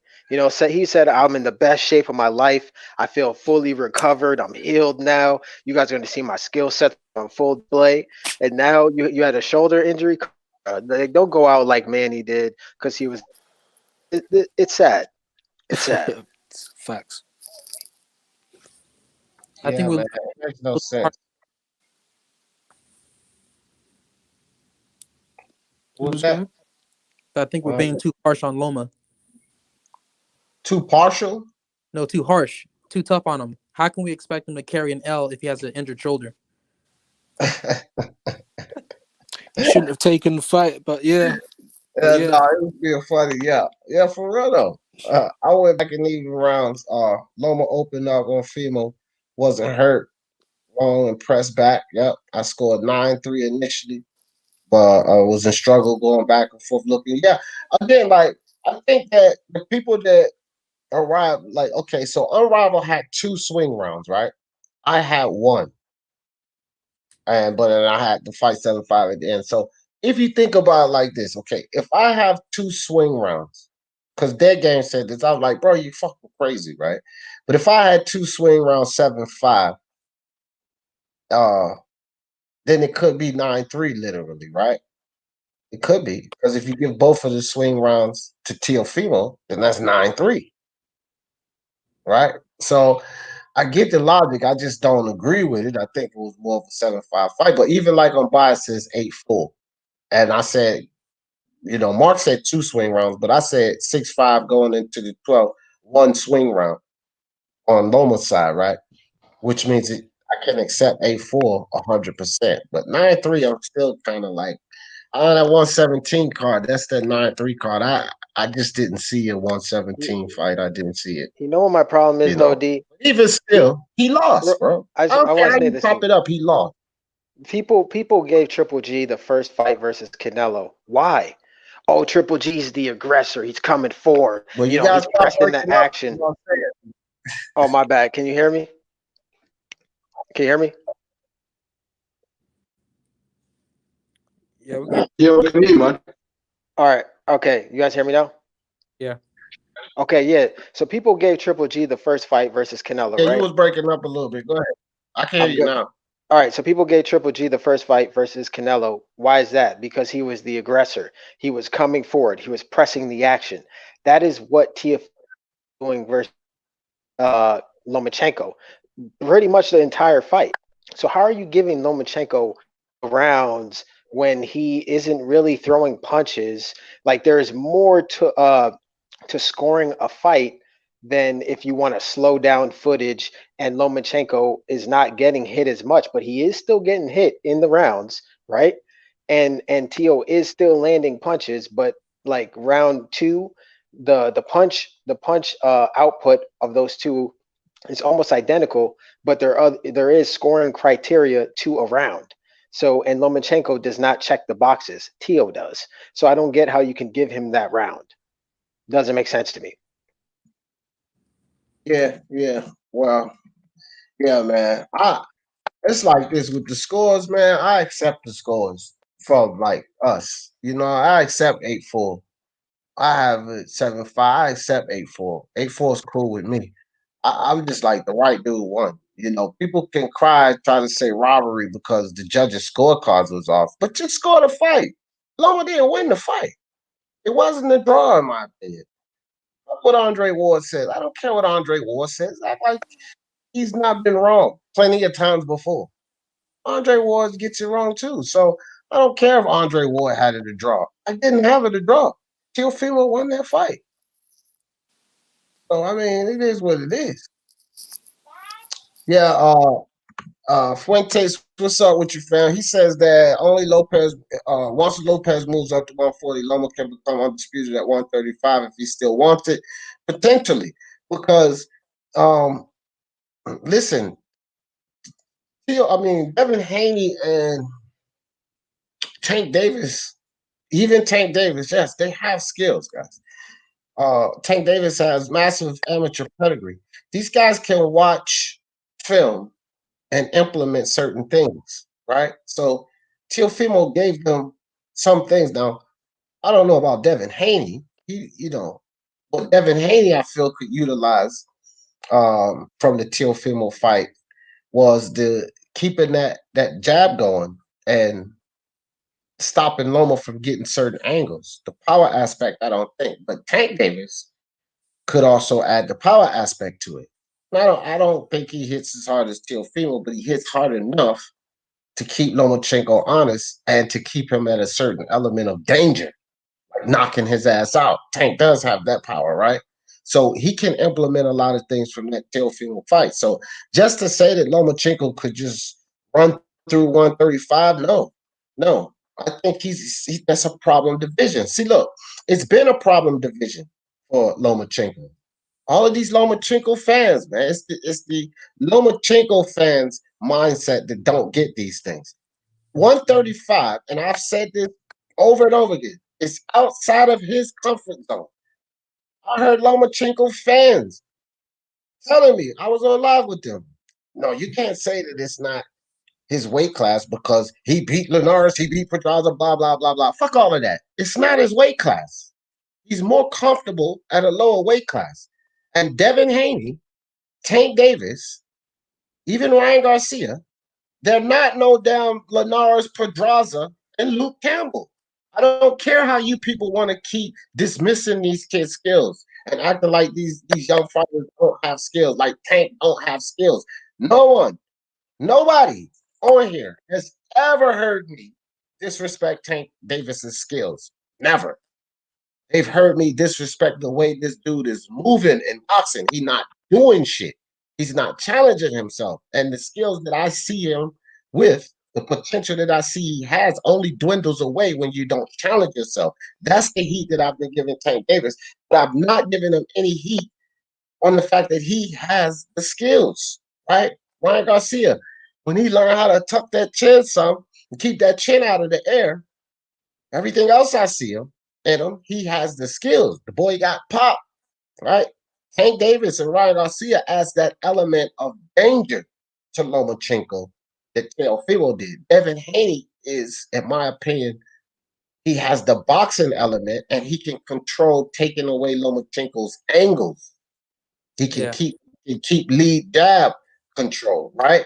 That's what Devin Haney. So I can't say Lomachenko runs to 135 because these kids are bigger. They have more punch resistance. All three of them. I don't know about Ryan. But Devin Haney and Tank, I'm pretty sure they got more punch resistance than Pedraza and Luke and Linares. Okay, I do think that they have more punch resistance than those guys, and they have the skills. Now at 130, Fuentes, I think that he would be safe to try to attempt undisputed at 130. I think the only problem, and me personally, I think the only problem he runs into is with Shakur Stevenson. I think he beats Burchell. What do y'all think about that? What do you think, intelligence? I think the only potential problem, because Shakur still has a little more to prove, but I like what I see, would be Shakur Stevenson. What you think? I think Shakur Stevenson is the most dangerous one, or the biggest problem for all the other young kids too. Teofimo's, I know we're talking about Burchell and Shakur Stevenson when it comes to Loma, but the ones that I see that are most problematic is Teofimo and Shakur Stevenson, man. They are a problem. And Devin Haney too, I guess. And you know, but yeah, I think Burchell's not really too much of a big deal. I think his real problem is when he is Shakur Stevens. Same thing you said. So I agree. Shakur Stevens is going to give him a lot of problems, man, because Shakur Stevens, he can move if he needs to. He has legs to be able to keep him, keep Loma in front of him. And, he's gonna have to deal with Shakur Stevenson chopping him down from the beginning of the round all the way until he needs to take him out there if he can. If he hurt him to the body with a straight left or left to the body, to Loma and chop him down, man. I think Shakur Stevenson has a good chance to really take on that upset again. And if Loma continues to show us a decline and getting hit so much and getting hurt and people making contact on him easier, then I think he's gonna have a lot of problems with Shakur.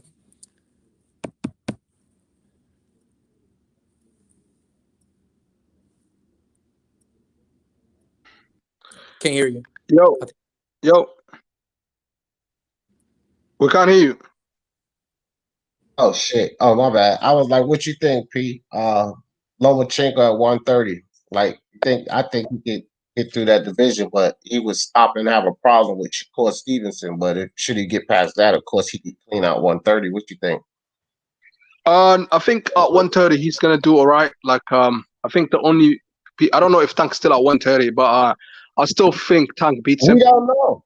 With Tank, that's why I only included Shakur Stevenson. Now, before you go, P, I will say this. I already said Tank gives him a problem at 135. So I do think Tank presents a problem, but I just included Burchell and Stevenson at 130 because I'm just assuming Tank is coming back to 135 after this foolishness with Leo Santa Cruz. And at 130 anyway, because Leo holds two belts in 130 and 126. So is that going to be at 135, that fight? That's not a good idea. But yeah, Tank and Leo, yeah. Is that going to be at 135? 130, fam. It's at 130. 130, exactly, yeah. Because he's got, I don't know why Leo got two belts at 126 and 130. Flores, fam.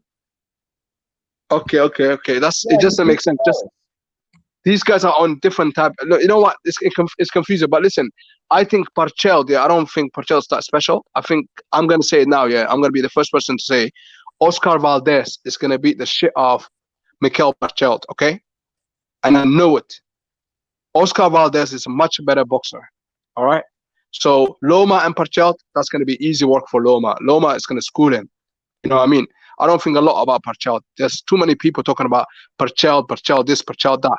A lot of the people that are talking about Burchell, they don't even know that Burchell got knocked out about 10 fights ago. So don't even talk about how good Burchell is, because Oscar Valdez is going to handle him, soon. They're going to be fighting soon. So Loma against Stevenson, I don't think they're going to fight anytime soon. But if they do fight, I heavily favor Stevenson. Stevenson, he's a really skillful fighter, yeah. I've seen his amateur fights. He's really good. So at 130, I don't know, man. I don't know who's he gonna fight. Like, I don't know. I don't know what's next for Loma, to be honest. Maybe he should fight. He should choose his fights. Maybe he should fight. Gary Russell. Gary Russell's been saying, "Look, I wanted my rematch for a while. Why not? Fight him. That's gonna be a mega fight. You know what I mean?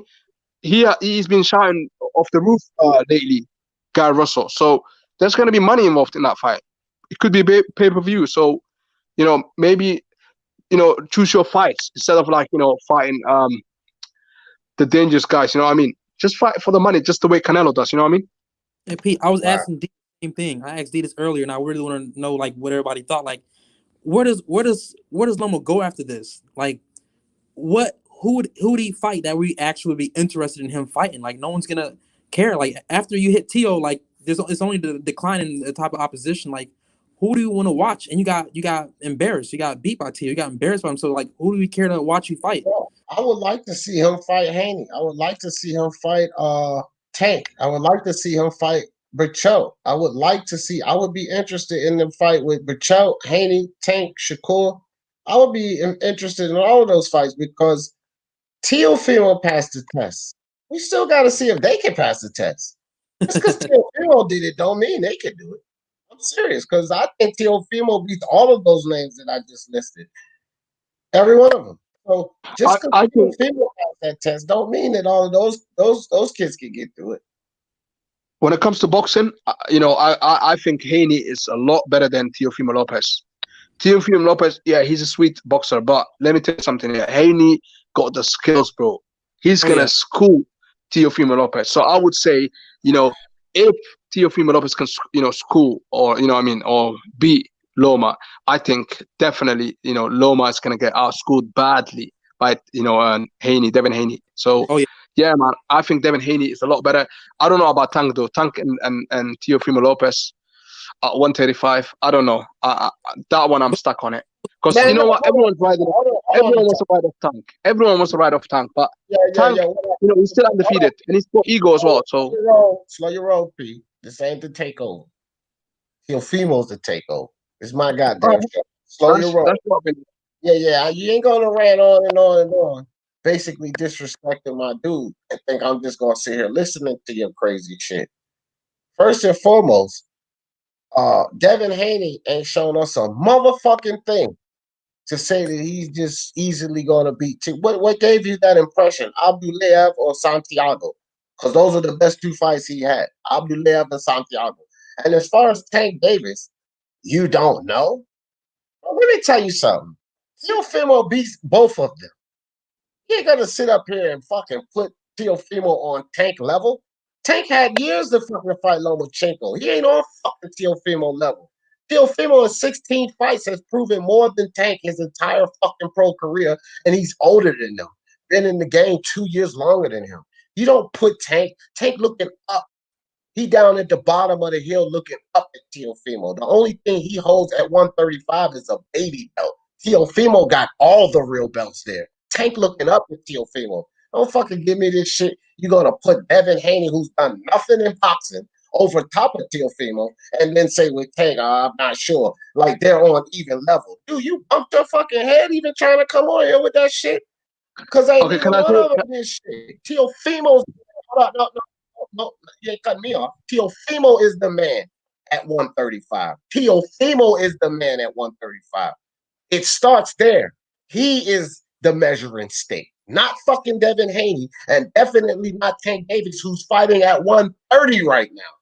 No, with a baby belt at 135. No, Teofimo is the measuring stick. So get that shit right, fam, because I'm going to chop you down every time you come like that. Talk about Devin Haney. Oh, he definitely beats Teofimo, and with Tank, I don't know. Tank ain't on his fucking level, fam.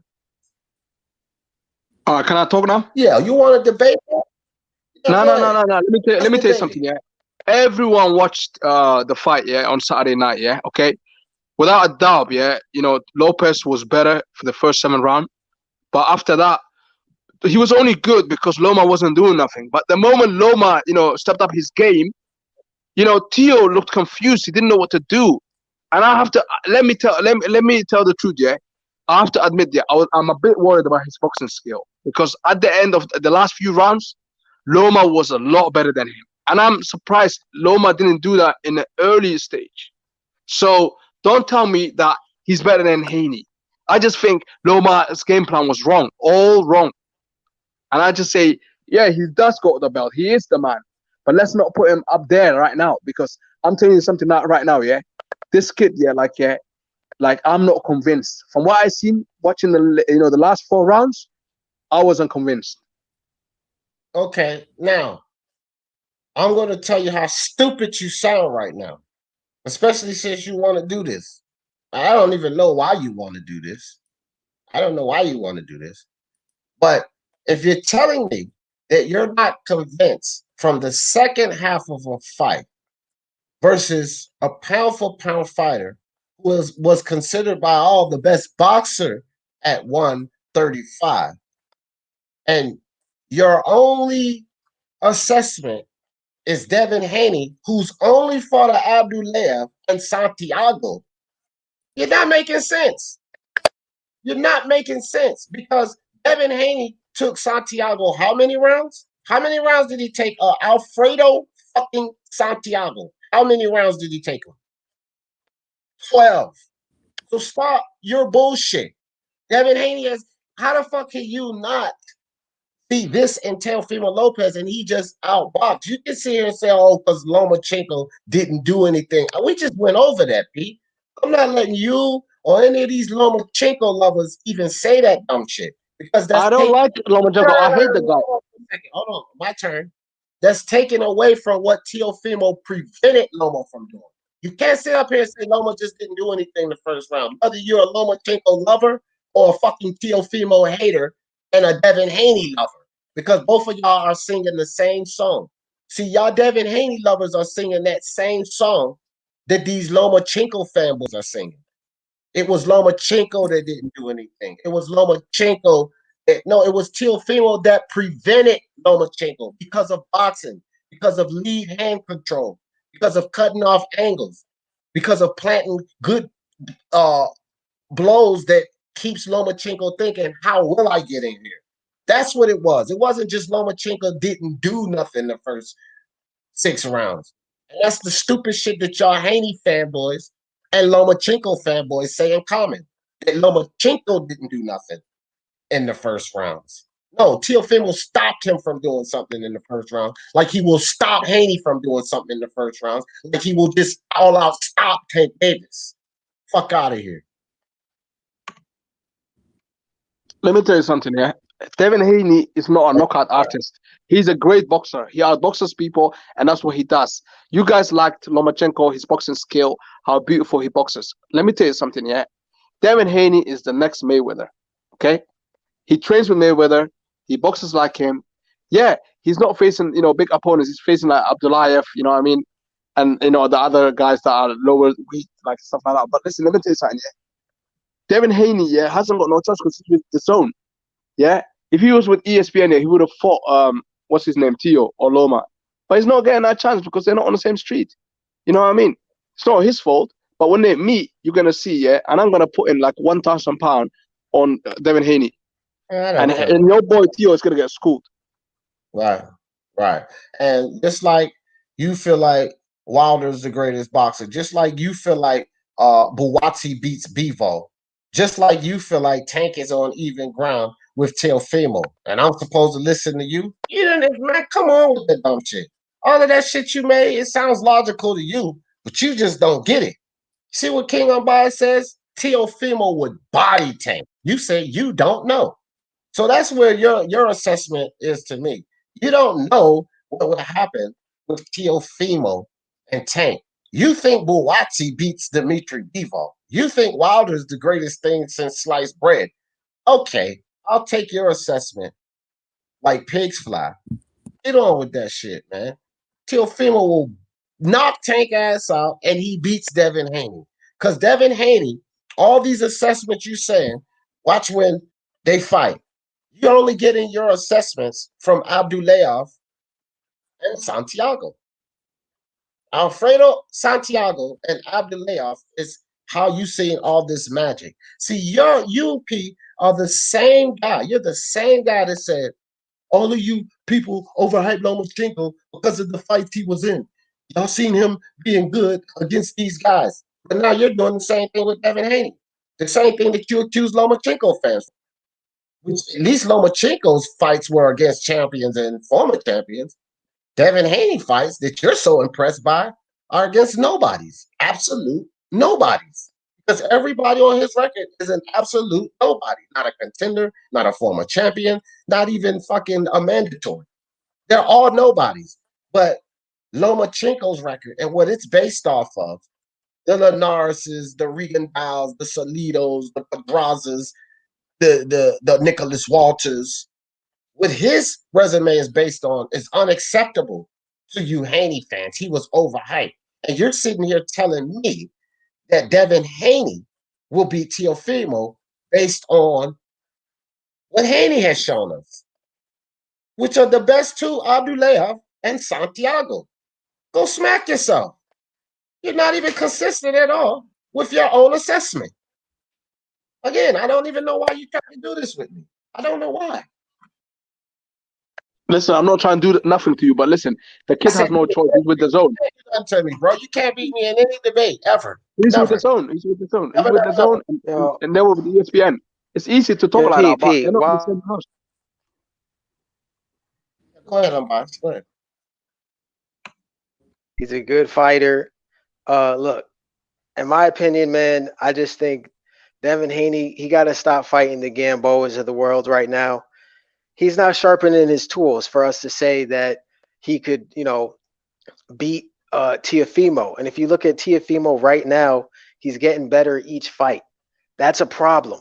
That's a problem. What he just learned from Lomachenko in this fight, he going into a Haney fight, I'm picking Teo. Of course I'm going to pick Teo. He's refining his tools. Right now, I want to see Haney versus Lomachenko. I think Haney can, you know, pose some questions for Loma. I said that. So I want to see that. You know what I'm saying? I do want to see Haney step it up. You know, I want to see Haney. I don't want to see him. Hold on, Pete. Of course you don't. The biggest fight I want to see at 135 now is definitely not Teofimo Haney. That's a bunch of Haney lovers. That's the biggest fight for them. The biggest fight for me at 135, because my boy is on to better things, Josh Taylor and Ramirez. The biggest fight for me at 135 is not even with Loma. It's Tank Davis and Devin Haney. To me, that's the best fight right now at 135. That's the best. Can I say something about Loma? Loma and Devin Haney, that both sold long time ago, because he gave that belt away and he became franchise champion. So Devin Haney, if I was him, I wouldn't fight Loma. Why now? He didn't want to fight him, you know, before. So yeah, the Tank Davis against Haney, that's gotta make sense. So what the fuck? You don't want him to? Oh, so you just want him to what? Do nothing and get a shot? Okay, we gotta work for something. He got to do something. And I like Haney, but he can't just get a shot at everything. Like he has a fighting Gamboa, and then you get a shot at Undisputed. Right. I want Haney to freeze out. Loma until he gets belt, because he done that same thing to him. It's personal. That's what I'm saying. When someone fucks you up, I'm gonna fuck them up. Simple. So that's why when these say, you know, Tank against Haney, yeah, that's very attractive to me. I would like that fight. You know what I mean? I don't mind seeing that next. You know what I mean? But Loma and Haney, nah, hell no. Listen, because he fucked him over. Okay, P, here you go again. These bullshit narratives. Lomachenko, Lomachenko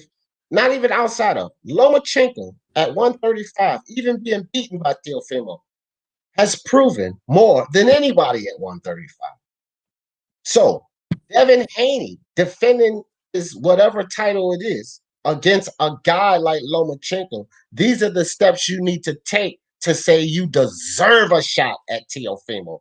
Because no matter how much you Haney fucking lovers, your fucking fanboys think that he should get a shot with Teofimo, he has done nothing to deserve a shot. Y'all telling me because he got a belt emailed to him and he deserves a shot?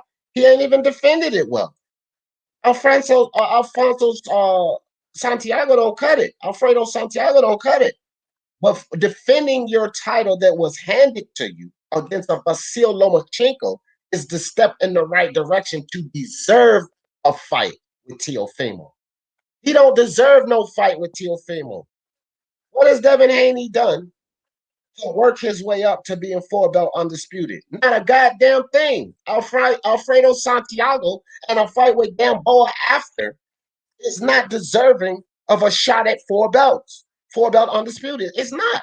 No matter how much y'all want it. But beating a guy like Lomachenko means more than beating Alfredo Santiago. Beating a guy like Lomachenko means way much more than beating the old leftovers of Tank Davis, Dembele, Cheney, on his way out the door, Gamboa. So stop with your Devin Haney fanboying, fam. Because he don't deserve a shot at 4-belt undisputed. He needs to fight a Lomachenko to validate himself. Lomachenko will validate Devin Haney. Forget about all this Loma didn't give him the chance and all this tick for tat shit. That's the shit that keep boxing not happening. The best fights not happening. Oh, he didn't give him a chance. He shouldn't give him a chance. But then y'all want to sit up here and argue about politics. That's the stupid shit. Fuck all of this. He didn't give him a chance. He didn't give him a chance. Make the fights happen. For the fans' sake, the best thing is to make the fights happen. Not all of these bullshit excuses back and forth. Who didn't give who a chance? Cut it out. That he ain't done shit. Okay, all right, okay. Listen, yeah, okay. You know what me and you think, yeah, it doesn't matter because you know why? What Theo thinks matters, and Theo, I know deep down, he knows he's got the franchise. So fuck all you talking about then, because that's what Theo thinks. He put a video out about it. He wants that belt. He wants that belt because he knows in history he was undisputed. Okay, P, hold on for a second. I got to tell you this right now. Today, this is why you need to start doing more fucking research, P, instead of listening to certain narratives. And I don't care what you say. I don't want to go. I don't even start that shit. You need to do more research because today I'm dropping a video right now from the fucking horse's mouth, from Teofimo's mouth. He is going to 140 to challenge Josh Taylor Ramirez winner. And he says specifically from the horse's mouth, not from P Boxing's narratives or anybody else's narratives. What Teofimo said is that Devin Haney needs to earn his way up. He needs to grind like I had to grind. I'm going to go move up and fight the winner of Ramirez and Taylor and continue to try to be great. And all of those guys down there, and he mentioned Devin Haney specifically, but he meant Tank Davis and Ryan Garcia, they're going to have to fight and earn their way up. I'm not just giving them a shot. So you can sit up here and keep spitting your narrative and talking about what Teofimo wants, but Teofimo has come out and said opposite of that bullshit you're talking about. He's going on to Josh Taylor and Ramirez. And listen to my video later because it breaks it down and I have proof. It quotes from Teofimo Lopez, not what the fuck you think. No, I'm talking the truth right now. Listen, he knows. No, you can't be, because I just told you the truth from Teofimo. This is your fucking assumptions, but Teofimo has already said opposite. So what you're saying cannot be the truth. It can't be. And okay, let me ask you a question. Live, hold on. If you stay on this live, because I don't want to give anything away, so I'm not going to put it up on the screen.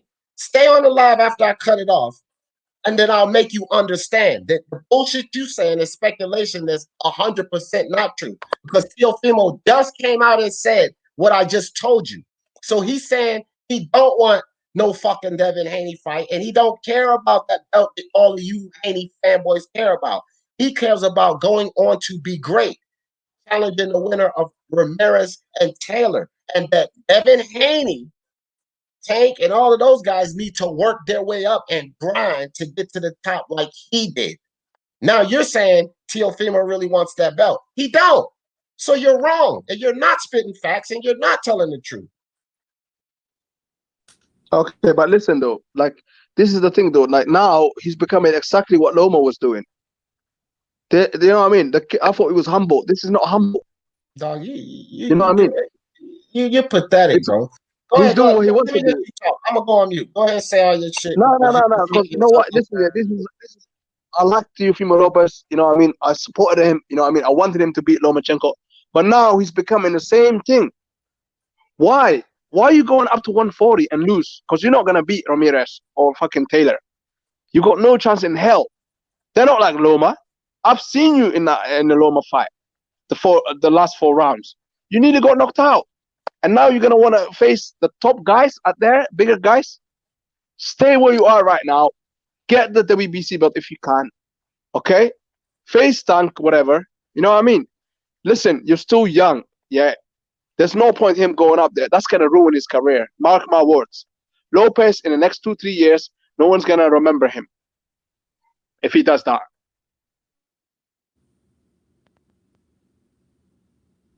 You're on mute. Yeah, well, check this out. You make things so much fun for me over here, bro. You do. Because now all your boys just listening, because they be in the bushes, right? They can hear me debunk these narratives with you coming over here trying that bullshit. This is why it's people like you and Dead Game. Shout out to Dead Game. I have nothing against you guys. But it's people like you that keep those dudes running from me, P. You need to understand this. This is why they won't come debate me, because you guys come over here and try all this bullshit and they see me shut it down at every level. And this is the only ammunition they have. Because a lot of the things you guys say, whether you're thinking of it of yourself on your own, and you this is what you're coming up on your own, it's the same exact thing that certain LDBC channels are saying. So I'm not saying that you're getting it from them or you're leaning on them for your information. You know their game. But it's the same exact narratives. So when y'all come with this bullshit and I demolish it, like absolutely demolish it, this is why they don't want to come over here and debate me. Because you guys are letting them know clearly that they can't win these debates. So let me tell you something real quick. Shout out to you, Beats. Let me tell you something real quick about that bullshit that you just said, man. About Teofimo Lopez now is getting like Lomachenko. You're not being consistent. I will forever beat you in a debate because you are not being consistent. You cannot sit up here, P, and disrespect Loma, dump on Loma for not challenging himself. Okay? Because you always do that. No, he fought the easy day.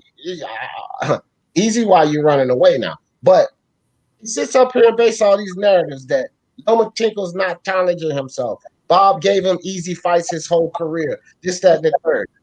Now you want to spit dirt on Teofimo Lopez and saying that he's being just like Loma. Well, if I'm not mistaken, going up a weight division, challenging the fucking champion, the 4-belt undisputed champion, is not consistent with the complaints that you have about Lomachenko.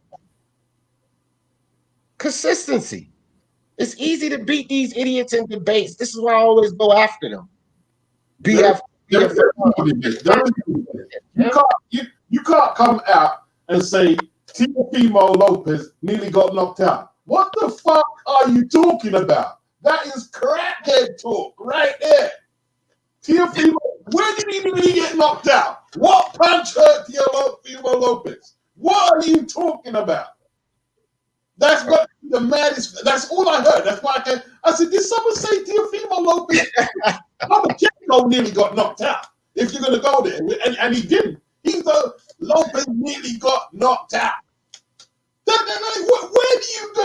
What are you talking about? I don't know who you are, but what are you talking about?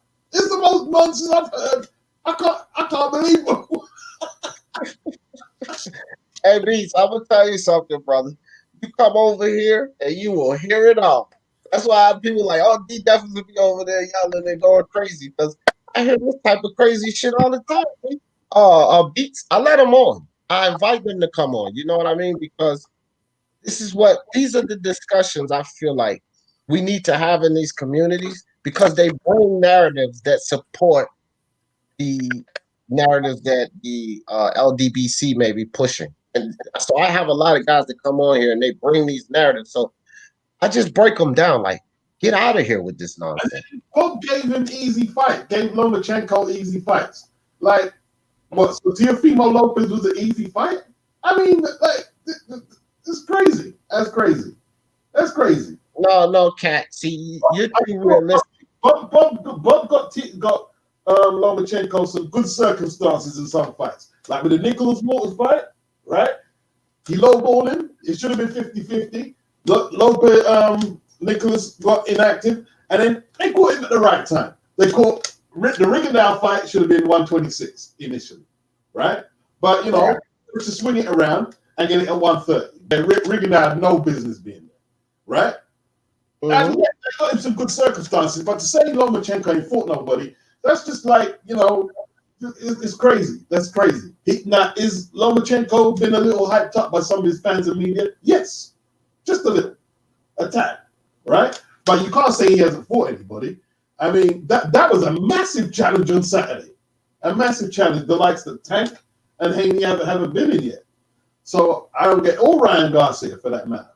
See, you have to give both. You've got to give Lomachenko and Lopez credit, right? They put it all on the line on Saturday, and Lopez won the fight. And like the bit what done me in was when he said, "Oh, Lopez nearly got knocked out." What the hell? Look, He got knocked out. look, Beats. I want to ask you this, right? Because a couple of days ago, I threw up a live, right? And I was like, Lomachenko showing no class, right?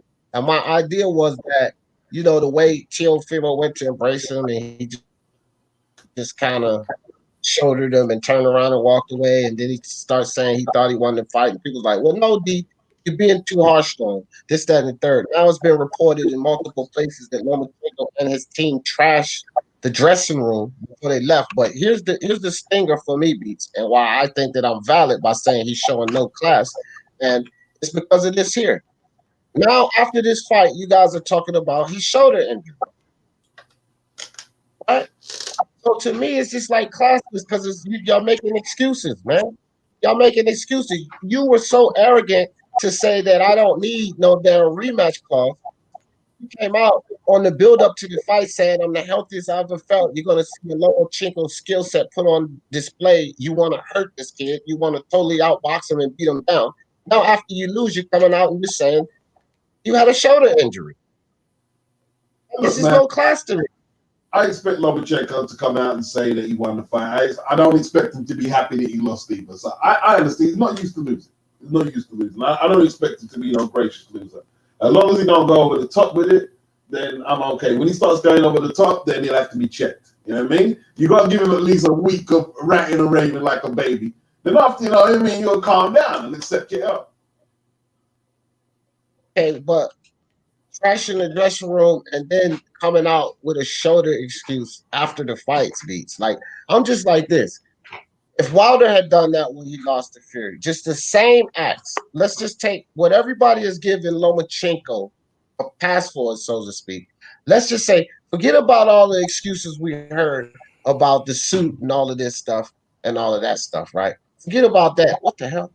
If Wilder had come out after that Fury loss, turn around and walk away, and when he couldn't say, I thought I won the fight, but basically not really show sportsmanship. If he'd have gone and trashed the and then after the fight come out and say, I had a shoulder injury, what would have been the reports? Oh, now while they're making this excuse, they would have trashed him.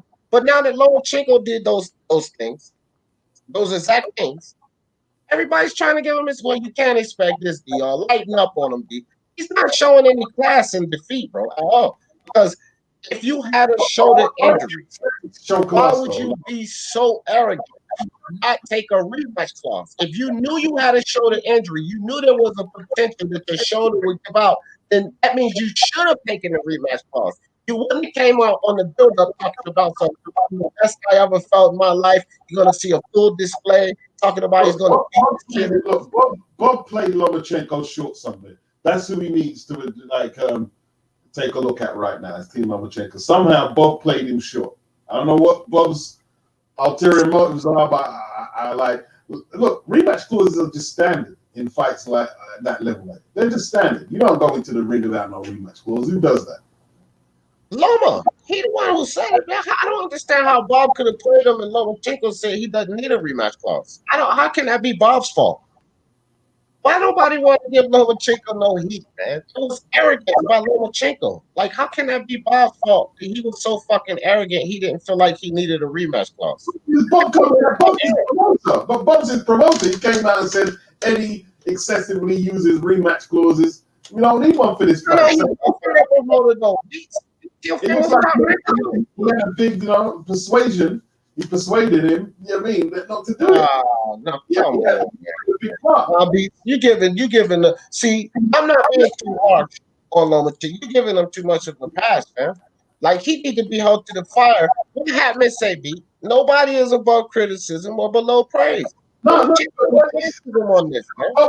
Bob is the big cheese at ESPN and Top Rank. So when he's telling Loma this, that, he Bob knows best. He must know what he's doing. I don't know. Why Cleveland, I thought, was an intelligent, shrewd businessman. So I'm going to say this then. If you could say that, I'm going to say this.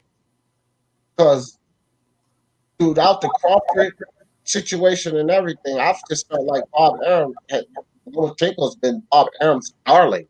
So I'm just going to say it like this, Beats. I think Bob Arum told him maybe you should take the rematch clause. And Lomachenko said, no, I'm going to beat this kid. I don't need a rematch clause.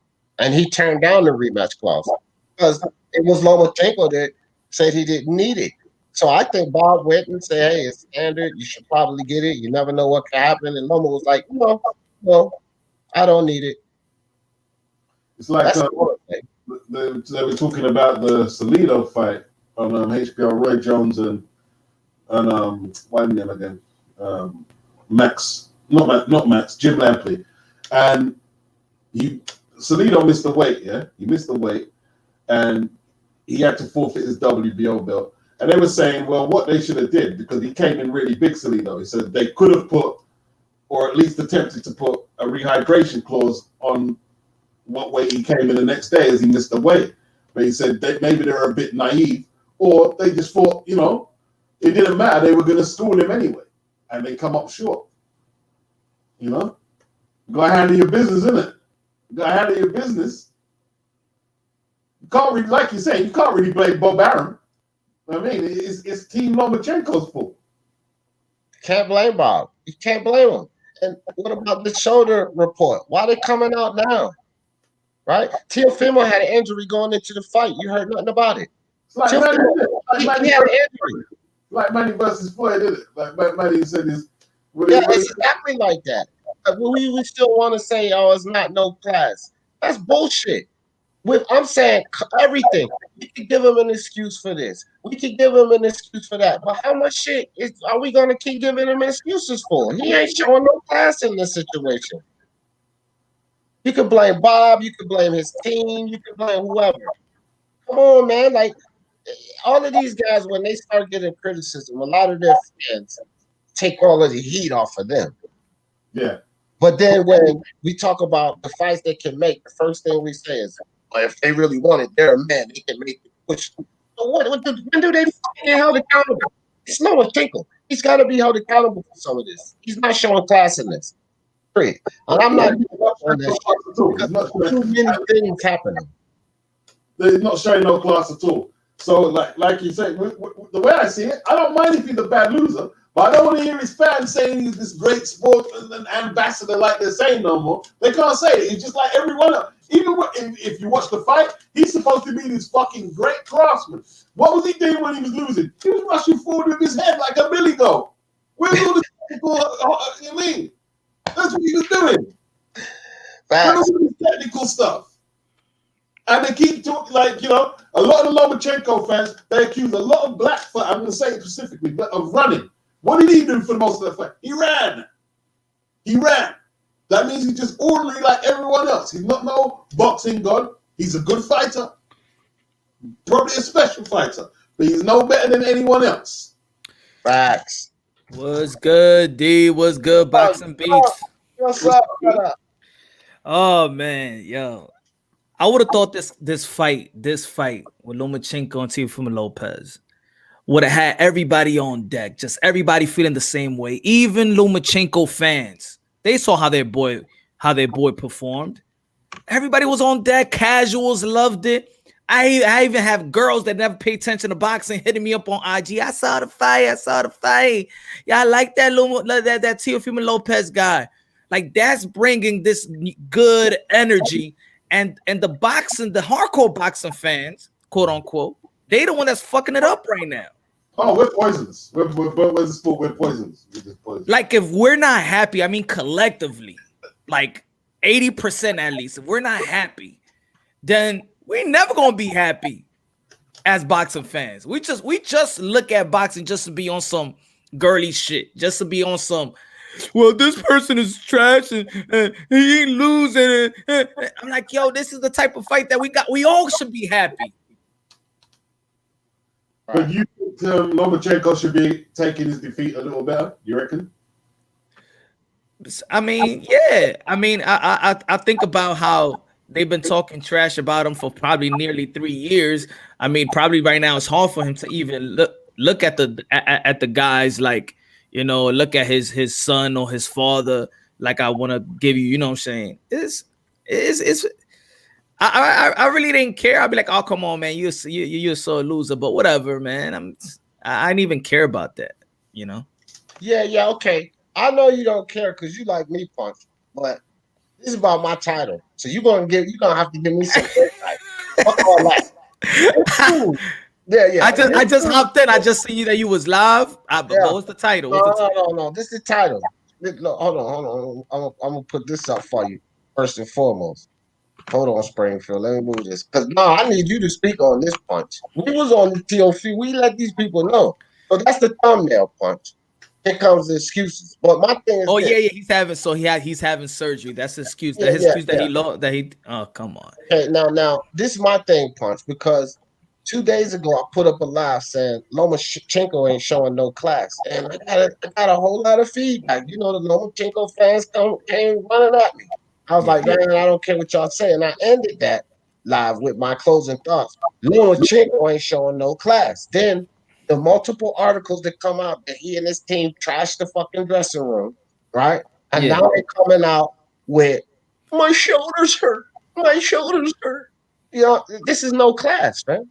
I'm validated. That's why I need you to speak on this. What's your feelings on it? Is he being a classy gentleman? Well, he wasn't classy. He wasn't classy before we even thought about his shoulder. So now he's being more classless for saying that. Take your loss like a man, or whatever you want to call yourself. It's 2020, so of course you could be a he, she, or whatever you want to call yourself. It's all right. I mean, you know, it's classless. It's being a sore loser. You won enough in your career in amateurs to, you know, it's not hard to congratulate the next man. You got outboxed 117, 111, no draw. And maybe it's that draw too that keep people like, well, it's a draw. If it wasn't for his shoulder, or maybe you would have won. 117, 111, ladies and gentlemen. Damn it, 117, 111. See, but like Broner said, he beat Pacquiao. All right. The only two people I remember recently taking a beating and accepting their loss great is Joshua and Dillian White. Who else takes their defeat? Like, take it on the chin. Yeah, us. You know what I mean? Joshua, I put it like this: Joshua earned my respect when he actually lost. He earned my respect. I became a fan of the way he took his loss. I hear you. Josh Greer beats. Oh, Joshua Greer? Yeah. Did you see how he said, you know, when he took his loss? He showed nothing but pure class when he took his loss. I'll give you another one, Beats, because you said who else? I'm just giving you more. Regis Prograis took it like a man. He was the better man in the ring. Yeah. He did take it. Right? So, I mean, like, this can be done. You don't have to turn your back on the dude, walk out the ring, say, I won the fight, trash the dressing room, start making excuses about the fucking shoulder. No, he's showing no class. I'm not lightening up on him. Because everybody praised him to high heaven when he was on top. He couldn't do any wrong. He was the best thing since sliced bread, making him better than Floyd Mayweather. He had all this praise for him. I'm not gonna lighten up. No. And then also when you lost, like his face expression, his body language, everybody saw he lost, right? But then of course, you're a fighter, and sometimes you're going to look at the tape and you're going to look at the telecast, and then you'll be like, well, Andre Ward, a guy that is a, pound for pound caliber fighter, he knows his boxing. He had it a draw. So now I really do think that I really won. Yeah. Like, how many videos you saw yesterday? A bunch of people rescoring the fight. Yeah, Oh my gosh, I've seen it all, fam. They all these excuse videos. Oh my, don't even get me started. The Latin kid came up, man. Give his props. You know what I mean? Give his props, man. Go give his props. He came up. He did. That's it, man. They just got accepted. Cat, I really put that link in there for you. Brian jumped in here, and because you always got some good things to say, Cat. So Cat says, but why can't two things be true? He could have hurt his shoulder and think that he could still take Lopez. Again, that doesn't take away from Lopez's victory. Well, Cat, two things can be true. But one thing is true for sure. That's fucking arrogance. That's what I'm pointing out. So I mean, your statement is great, but he was too fucking arrogant because he still could have thought he could have beat Lopez with the so-called hurt shoulder going into the fight. But like I said too, Cat, Teofimo Lopez had an injury going into the fight. You never heard anything about it, right? You know who also put it this way. I'm gonna give you an insight, y'all. Jason Rosario. I spoke to I spoke to personnel in his camp. He took his loss, but he didn't want to come with excuses. Do you know that the night before the fight, he was hospitalized? Nope. It's funny you're saying that with Jason Rosario. When he fought J-Rock Williams, J-Rock was injured apparently, and he didn't say anything about it before he lost. He was hospitalized with low iron, had low red blood cells. Wow. No fighters go in 100% though, do they? What fighters go in the ring 100%? No. And he said, I could say that, but I don't want to take the win away from him. I don't want to be perceived like I have an excuse. He's in New York right now, matter of fact, Jason Rosario. I'm gonna say this too, Punch, because I hear all of that, right? But you gotta understand something too with that. This is a business, and you hear things like that, shoulder surgery, I was hospitalized, and all of this. Look, that just validates a rematch. Y'all deserve a rematch. Right? It does. It just validates a rematch. Because people are like, oh, well, maybe he wasn't himself. Maybe he could beat him. Maybe. Nah, we moving on. Jamel Charlo, that's my dude. We moving on. We going moving on. Yep. Sarah Castaño. Teofimo Lopez, nah, Loma. We moving on. And we moving on. Taylor or Ramirez. We have entered the new era. That's it. We can't go back. The only thing that goes back is making America great again. That's the only thing. I seen three different channels doing this channel, watching the fight in slow motion. Oh my god. And they slow the speed down. And I'm like, I went on a couple of the channels and I said, y'all being ridiculous because do the officials on the side of the ring get to do that? Do the officials on the side of the ring got 20 fucking camera angles? No, they're sitting at one side of that ring. They don't get to slow it down. And y'all just have to accept that the score was what the score was. And please, guys, technically, the first 6-7 rounds was actually like slow motion anyway. Like, do I have to slow motion count the 2 punches that Lomachenko threw per round? Like, come on. What's this fool? ESFG. Said second round. Lomachenko threw 38 punches, landed 7. I'm like, bro, what the fuck fight with you, Rosin? Lomachenko ain't throw no damn 39 punches in the second round and landed 7. Yo, that was outlanded Teofimo 7-5 and threw 39 punches. I said, this dude has lost his everlasting mind. That was crazy. I want to move from this fight, man. That's it. It was a great fight. We move into a new era. That's it. What's next? Lomachenko can make a comeback. You know what I mean? Like February, get back in training and then go for it again, man. No big deal. Well, I think he can, and what would be interesting is to see him clean out 130. Nah, he can't go back down. Just a little stupid. Sure he can. It was tough. He's already a size above his weight class, Beats. He's more comfortable down there at 130. Wasn't never having weight issues or nothing. He pushed. He make 130. 130, but Chess, Shakur Stevenson. As an amateur. He fought lightweight as an amateur. I mean, he can make 130 easily, though. Is my thing. I don't think he has no problem making 130. Or he could fight at 130, but versus a guy that's coming up from 126. Nah, bro. He need to go fight Burchell, Stevenson, guys that mean something. Because listen, just because Teofimo Lopez and Punch, I know you with me on this. Just because Teofimo Lopez beat him, don't mean all these other guys can beat him. Not Tank, Haney, Ryan. That don't mean that they can beat him. True. He's still a guy. This guy can still box. He's still, to me, the best boxer. Teofimo did outbox him in this fight, but there are certain elements that Teofimo had on this side. Just all, footwork, all around skills. Lomachenko is still the best boxer, in my opinion, at 135. So he has. You know what Bob needs to make? He needs to make Shakur versus Loma. If Loma's Right, right, 130. No belt. Forget the belt. Let's get that cracking. I would love to see that. Yeah, man. What you think? What you think about when Teofimo Lopez on his Instagram was like, "To whom it may concern, undisputed, he got four trophies that said he's finished with 135." Yeah, I'd say he's undisputed. He was Teofimo 5 shots. What's up, Brian? Yeah, what's up? I wasn't as long as I thought it was. I was doing something for my parents, and wasn't as long as I thought it was. So I'm back home now. Hear the mutt barking. Yeah. Cat says, nah, he shouldn't go back down. Teofimo's going to move up. Loma should clean up 135. See, here's the thing, Cat.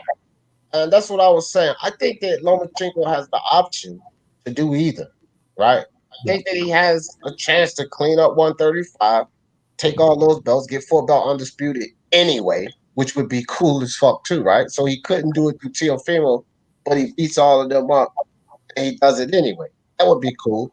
Or he could go to 130. I think the task at hand at 130 would be a little more reasonable because getting through Burchell and Shakur, to me, is an easier job than getting through Tank, Evan, and Ryan.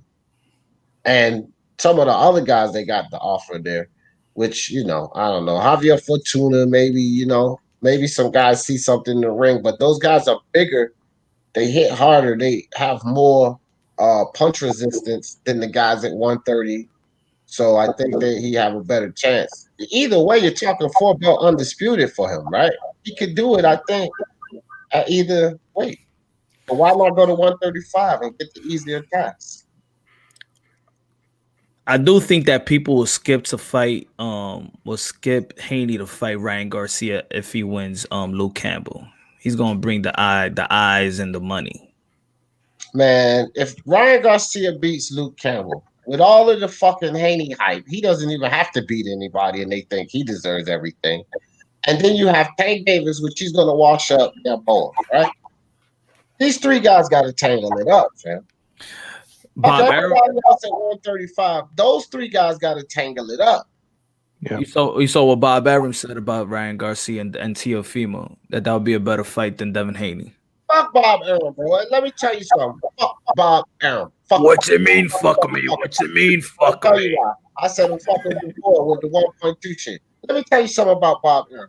I was watching an interview before the fight. Teofimo and Bob Arum was being interviewed. I can't even remember the guy who was interviewing them. And then, so he asked, one of the panelists asked a question, and they asked, what's next for this fight? So Teofimo was like, go ahead, Bob. You can go first. So Bob Arum comes with this bullshit. Well, Teofimo is a great fighter, and, I'm sure he expects himself to win. And, should he win or should he not win? He can fight Devin Haney. He can fight Tank Davis. He could fight young Ryan Garcia. They would all be huge fights. But of course, Teofimo is going to want to move up and challenge Ramirez. But just, those are all good fights. Fuck Bob Arum. That's the fights that he wants the kid to fight. Right? Teofimo wants to be great. So I will say again one more time. Fuck Bob Arum. Hey, Hey, if Loma was injured, do you think Bob Arum knew? Because I think Bob's, he said he didn't have a clue. I think Bob's the type of guy, I call him Uncle Bob, right? Uncle Right. Snake. He's the uncle you invite to Christmas dinner who's observant as hell and sees everything and pretends he doesn't have a fucking clue what's going on. You Yeah. know, But he, you know what, Brian? I think that maybe so, maybe not, right? Because that's still Lomachenko and that team. They still a tight knit team, right? So yeah, some information Bob may have, and some Bob may not. You know what I mean?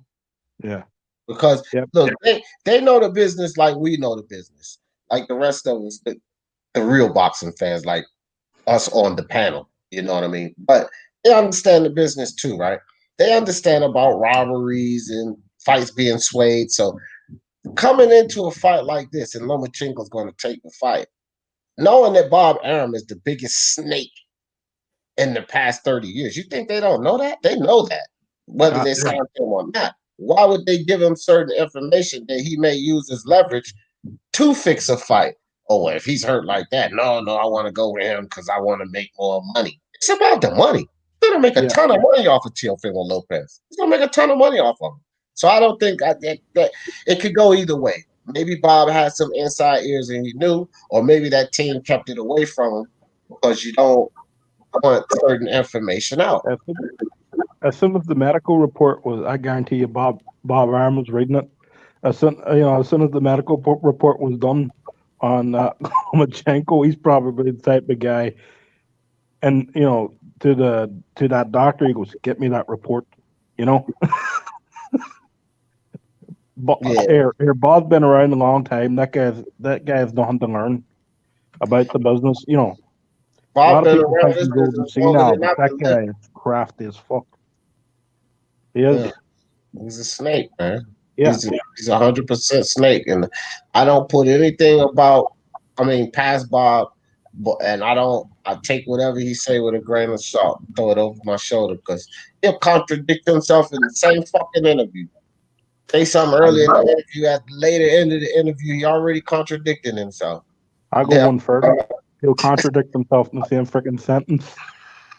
Yeah, man. So So who has a problem? Because I know a lot of people. This is going to be the talk, guys. This is going to be the talk here soon. Teofimo Lopez. It's just going to be the same thing over again. Teofimo Lopez crazy. Teofimo Lopez out of his mind. Teofimo Lopez should stay and fight Haney. Teofimo Lopez moving too fast. This is going to be the headings and titles of videos coming out because Teofimo Lopez is going to go after the winner of Josh Taylor and Jose Ramirez. So I want to go around the panel, get you guys' idea of this. Just act like it's already been said, signed for, and done. I want to get you guys' idea on this fight. Going after the winner of Josh Taylor and Ramirez. Beats, what you think? From what I see, he can still do a little seasoning, like stylistically, before he goes and takes on a Josh Taylor or Ramirez. But he's ambition, and he's got a lot of fire in his belly, man. So let him go. See the young dudes these days. Like while you're strong and you're young, ambitious, that's when you need to go for it. That's when you even if they might be a little technically deficient in some areas. Sometimes that youthful exuberance can overcome that. You go for it. You go for glory. And even if you lose when you're young, you can come back. It's when you procrastinate, like Tank Davis fighting Neil Sachs, when he should have been fighting Lomachenko. That's the fight. Nobody was talking about Teo and Loma. They were talking about Tank and Loma. And Tank let Teofimo take the initiative. You know what I mean? So yeah, go ahead. Go challenge Josh Taylor. Go for it. You know what I mean? Get strong. He needs to climatize to the weight. Maybe take a couple of shots while Ramirez and Taylor get it on and go challenge. Yeah. I mean, imagine that resume. If he beat Lomachenko, moves up to 140, and beats the winner of Ramirez and Josh Taylor, he's an American hero, bro. No one can say all day long. All day long. Now, what you think? What you think, Brian? What do you think about Teofimo going up and challenging the winner? He beat Loma. He got all 4 belts. Call it undisputed. Call it whatever you want to call it. He 4-belt unified lineal champion. Now I want to take the winner of Josh Taylor or Jose Ramirez. What you think, Brian? I think he should. I think he's a young man, and he proved something to me on Saturday night or Sunday morning here. He proved something to me that I didn't think he had, and the kid's a good boxer, better than I thought he was. You know, he's young, and all he can do is get better. You know, what do we complain about all the time? These guys don't want to take challenges. These guys don't want to challenge themselves. That's what we complain about all the time. Tank Davis, just not Tank Davis. What's the other guy's name? You know, Jarrell, or what's Dimitri Demal? Oh no, forget his fucking name. Dimitri Andre. Yeah. His fucking name there. For Yeah, that, he's you know, forgettable. he's 30. Here, Forgettable. can I say this? Yeah, he's 32 years old, and he's still fighting bums. Who the fuck is he beating? You know, to be a world champion. You know, like they all for him. Like, they all for him. Yeah, but you know, like, but at the same time, right? At the same time, we call these guys out all the time for not wanting to take a challenge, for not wanting to challenge themselves, not wanting to fight the best. And then when one does want to do that, and he says, "I want to do that," we call him out, saying he's too young, he's too inexperienced, he's going to get this, he's going to get that, right? If he's going to go up, win or lose, if he wins, all the congratulations will go to him. If he gets beat, you know, he's a young man, he'll take his lumps and he'll come back. You know, so you know, he should he beat on a lot of people's pound for pound list, maybe top 3 pound for pound list on Saturday night. That's what he did. That's what he did. So why should he be afraid of moving up 1 weight? It's not like he's moving up 2 weights, like we were talking about yesterday with Earl Spence Jr. moving up to fight Canelo. He's moving up 1 weight. He moved up 1 weight, and he's already big at 135 anyway. You know, he's a big 135.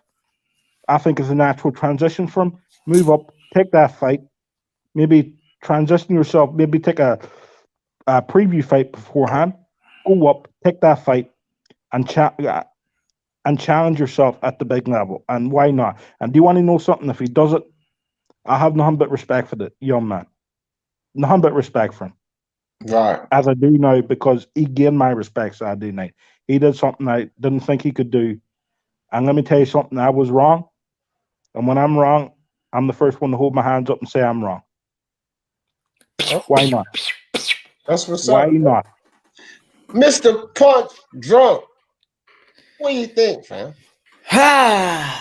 What I think is, I think he should go to 140, but also we understand that Jack Catterall, he stepped aside for the Joshua and Ramirez, so he's going to be an immediate mandatory for the win of Joshua. Josh Taylor and Ramirez. I would want him to fight, keep his belts at 135, do what Canelo did when he went fought Fielding and then came back down and fought Jacobs. Fight Zapata. He got some momentum. You know, I think it's easier to promote that fight with the performance with Zapata that had probably the fight of the year. And then you got Teofimo Lopez. If that, you know, if he feels good at 140, things work out, then you stay at 140. If it doesn't, then you come right back down to 135 and fight the likes of Devin Haney or Tank or Ryan. You know, I think that's fair. I do, and Devin Haney anyway, he will be having a immediate mandatory because he got his belt basically of vacant, so he needs to fight an immediate mandatory and Luke and Ryan. So everybody's gonna have like 2 fights before they really fight anybody.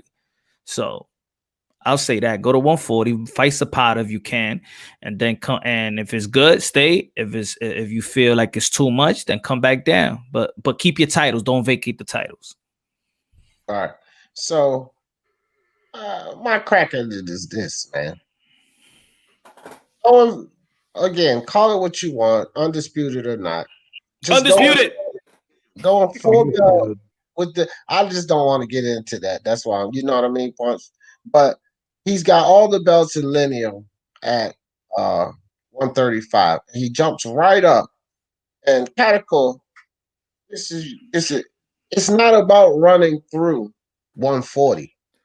He will get an immediate fight with the champion. He doesn't have to earn it because he has the exclusion through the WBO or WBC. Take your pick. So it's not like, no, he's going through knocking out everybody at 140 and going right to the top and taking over. That's not what we're saying. He gets an immediate fight. He can choose to take the winner of that fight right away because he has that exclusion through two sanctioning bodies, the WBO or the WBO or the WBC. So I think that's never been done, fam. And I understand that Haney might be the more wise fight, but it's never been done. And the fans always want especially us older fans, we always want nostalgia back, nostalgia of old school. This is old school, man.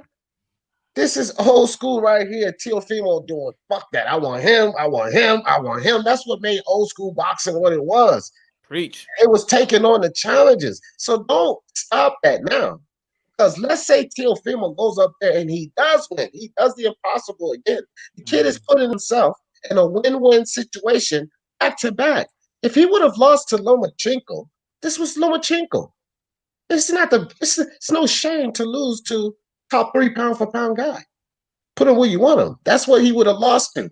If he goes up and loses to Josh Taylor, because I assume Josh Taylor will win that fight, but if he goes up and loses to Josh Taylor, bro, he jumped a class right after coming out of 135. Didn't acclimate or anything. It might have been a crazy fight, but okay. Is it the worst thing in the world? No. His career still can boom after that. So We don't know. take the fucking fight. We don't know if he loses to Josh because he's got power, he's got confidence, he's got a few things going for him. So we just have to see if he can just get that extra seasoning. You know what I mean? Take them fights to acclimatize to the weight, and then you never know, man. You never know. He's got I think I've seen a few fighters give Josh Taylor a battle. There's no doubt that Teofimo could as well. Right. It's all about timing. It's all like even Saturday it was timing. He got Loma at the right time, you could say. You know what I mean? It's timing. Maybe if it was 6 months earlier, could have been a different story. Who knows? Yeah. D, you got to take them to church, D. D. Jefferson, you got to take these people to church. I'm going to be your assistant pastor, and I want you to take them to church. I'm going to hype you up. Tell the people out there that there's going to be a lot of narratives that's going to be pulling out that's going to be out there, like you just said. You can't let these people astray because they need you, Pastor D. Jefferson. They need you. Preach to them right now. I got you. D, go ahead. Let me tell you. Teofimo Lopez is going to go in the ring with Josh Taylor. And Teofimo Lopez is going to pump that jab. He's going to keep those angles cut off. He's going to catch Josh Taylor with the hook. He's going to lay Josh Taylor on the canvas. Teofimo to take over Lopez. Amen. Amen, Jesus. Amen. Now pass the offering, ladies and gentlemen. I don't see why it's the fanboy mentality. That's all I'm talking about. Do you feel like we're in church, huh? Preach on. I don't see why talking about Teofimo Lopez is a fanboy mentality. He just won one of the biggest wins of the year. So what are we supposed to say? Oh, go back to domestic level. No, we're just talking about his potential prospects. He's talking about moving to 140. What do you want us to say? None of us said that he's going to beat Josh Taylor. None of us said that. So how is everybody hyping him up? Right. According to Boxing Corner. No one's bandwagoning and jumping him. There's no fanboy mentality. We took a very thoughtful approach to when he moves to 140. No one said he's gonna go over there and kill Josh Taylor. Nobody said that. Who said that? I felt let me protect Boxing Corner here because I think the charge was. I don't think the charge was at us, but it is actual fanboys jumping on the Teofimo bandwagon now, and Why they're putting him. though? Why do people threatening people? Well, because I want to speak on that too.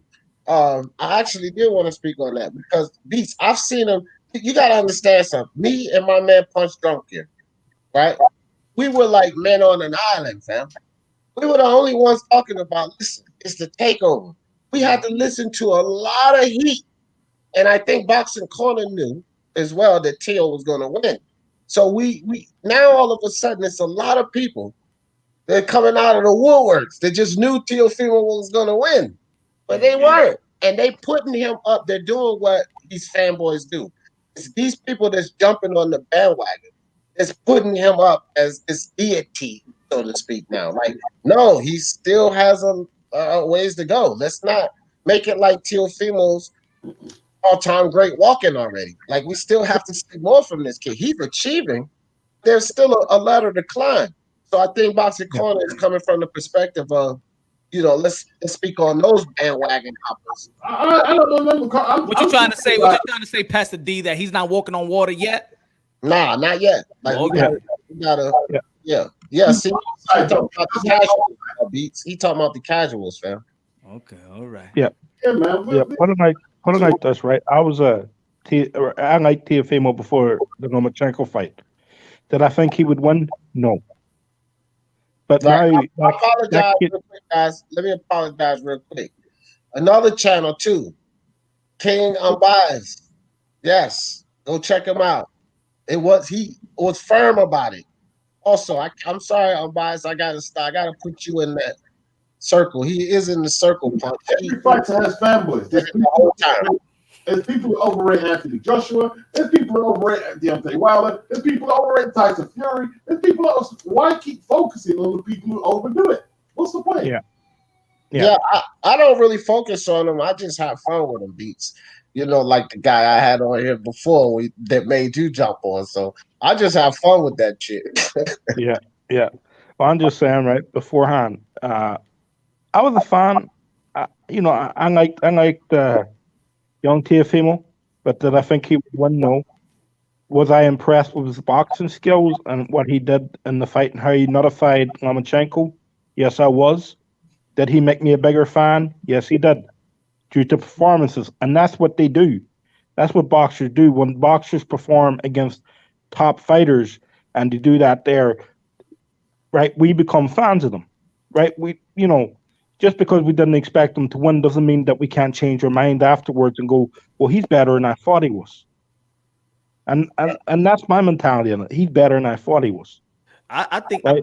Because I think I never got to see his full rate of boxing skills. That's where I'm coming from, because he was knocking guys out, and he showed me he had a little bit more than that. So that's all I'm saying. That's where I'm coming from. Good win for a young dude, and he's got some. Let's see what he does. It's just sad that there's high traffic channels out there that's gonna start trying to make a narrative, but against somebody that's actually doing something that is missing in the sport of boxing. That's what's the toxic part of it. Yeah, absolutely. Yeah. It's okay because you have a low traffic channel like D Jefferson is going to put it out there. I was screaming to the high heavens. No worries. Yes, brother D. Damn it. People coming and just listening, bro, because I'm not the biggest channel. I'm one of the smaller channels. I only got like 1,500 some subscribers, but I got a lot of people that listen all the time. Like I go to some channels with 8,000, 9,000, and they have anywhere from 40 to 60 people listening, and that's basically what I have listening. So they're hearing the truth, man. We just gotta all do it. Hey D, Jesus just had a little bit of people, man, but everybody knows Jesus now, huh? Yeah, he only had five. He only had 5 fishes and 2 loaves. And you got to smack it with a bucket of holy water, damn it! Yeah, man. But look, I want to say this too, right? Uncle Pete, what you say? He gonna cross the Red Sea and go Yeah, the 140. Yeah, that's right. You just start to see it walk right up to the championship fight. But look, My if, thing is, I just want to encourage him to keep challenging himself, and that's that. Let's see how Yep. far he can go. You know what I Yep. mean? Yeah. Keep challenging And, himself. and he is, you know, but with him, it's like, you know, like we don't even need to pressure him, right? We already know he's doing this thing. We see that his career is dictated by legacy, so we don't need to push him. It's like Canelo. We don't need to really push Canelo. I'm not desperate for Canelo to fight somebody. I know that Canelo is gonna, you know, challenge himself soon. But the other people that's gonna get the almost the exact praise that Teofimo Lopez has been getting, they need something. They need to prove something. Yeah. Yo, let me real quick, Brian. Right. Let me say Right. this. When I was just typing it to him. So he said Taylor beats Teofimo Lopez, in my opinion. I want to say this, and I want to get y'all ideas on this too. Now, at first look at this fight prior to the Lomachenko and Teofimo fight. His dad, Senior, on Punch Channel, I think, as well. He came on Punch Channel, he came on my channel, and he said that the plan was to go challenge the winner of that fight. Okay? Before I seen Teofimo fight, I was like, man, I met Lomachenko. I was like, man, I don't know. Josh Taylor's a different animal. He's bigger, you know, he's up there in the weight class, he's been there. That's an animal. But I said, I need to see how Teofimo boxes against Lomachenko. I need to see where his boxing mind is. He outboxed Lomachenko. So if y'all think I'm gonna doubt my boy going against Josh Taylor, my mind has changed. If he would have went in there and knocked Lomachenko out in the 7th round, like I was my exact pick, the 7th round. Right? If he'd have done that, I still would have had my reservations about him going up to see Josh Taylor. But the fact that he used boxing to win that match, no, Teofimo Lopez, a decision over Josh Taylor. I'm calling it now, and I hope that happens. Depends. It depends, you know, the location, how much Josh is still learning, how much he's deteriorating. It depends. They both got tremendous desire. They both hit hard. They can box and put. Hey, it's a great fight, man. It's a great fight. That's a great fight. I'd like to see that. Yeah. I would actually. That's like take my freaking money. You know, Bob Arum can come and he can put his hands in my freaking pocket and take whatever's in my wallet for see that. I'd love to see that fight. Hey, I think, to be honest, I think that Josh Taylor and Teofimo Lopez is a better matchup stylistically than Ramirez and Teo. Yeah. Actually. And look, check this out, guys. So he fights the Edith Tatleys, the Magdalenos, and then he run up on this kid, Masayoshi Nakatani, right? Yeah. And so he has some difficulties in that fight, right? And I said this before the fight. Everybody looked at this fight as something to bash Teofimo about. He got exposed. But that was the fight that taught this kid things, right? He didn't get exposed. Every great fight, right? Muhammad Ali, he fought this guy named Billy Daniels before he fought for the title. And he won by cut eye stoppage. And he looked ordinary as anything. But you have to go through them fights. He was also floored with Sonny Banks and Henry Cooper. He didn't get exposed. Every fighter has them before they get to prominence. They have that one or two guys who give them that test, you know? They don't roll over. Everybody has it. Right. And this is what I was saying with that, and I agree. Everybody has it. So with Teofimo, he took that fight, he learned from it, and what should have probably been a little bit of a tougher fight with Coleman, he had already adjusted. He learned things because you need these fights. You need to face adversity to get you better. He destroys Coleman, right? So now he comes to Lomachenko, a better boxer, the best boxer he's ever been in the ring with. Like, you know, even the Lomachenko's fans would say, Teofimo's never seen anything like Lomachenko, and he hadn't.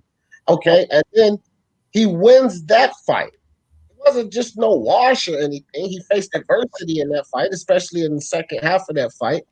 But he wins that fight. So think about what he learned from Tatley to Magdaleno, fight Nakatani. That's enough information he processed to beat Kone and Loma, and then when he beats Loma, how much more did he just learn? So am I that dumb to think that split decision, Teofimo over Josh Taylor?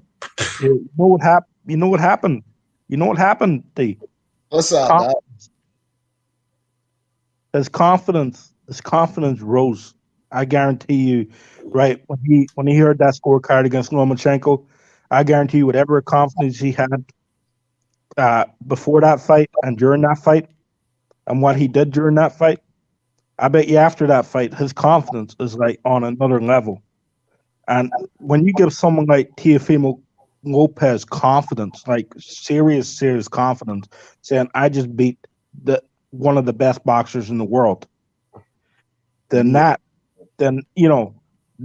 is a dangerous thing, especially to give to a 23-year-old kid who can only, his career can go two ways now. His career can go up and up and up, or it can go up for a bit and go down, right? But why he's on the ride, why not enjoy it? Yeah, exactly. They did a great job in having relationship with fighters and elite fighters as well. If you think about the preparation, all those, the sparrings with the Porters, the sparring with the Udanis Ugas, and I think that's what really prepared him to, he's grown so much in the professional level, and that's a good job by his pops. The same way that Bill Haney is doing, just taking them to the best gyms and getting them that good sparring. Yeah, kids are special. That's what it is, man.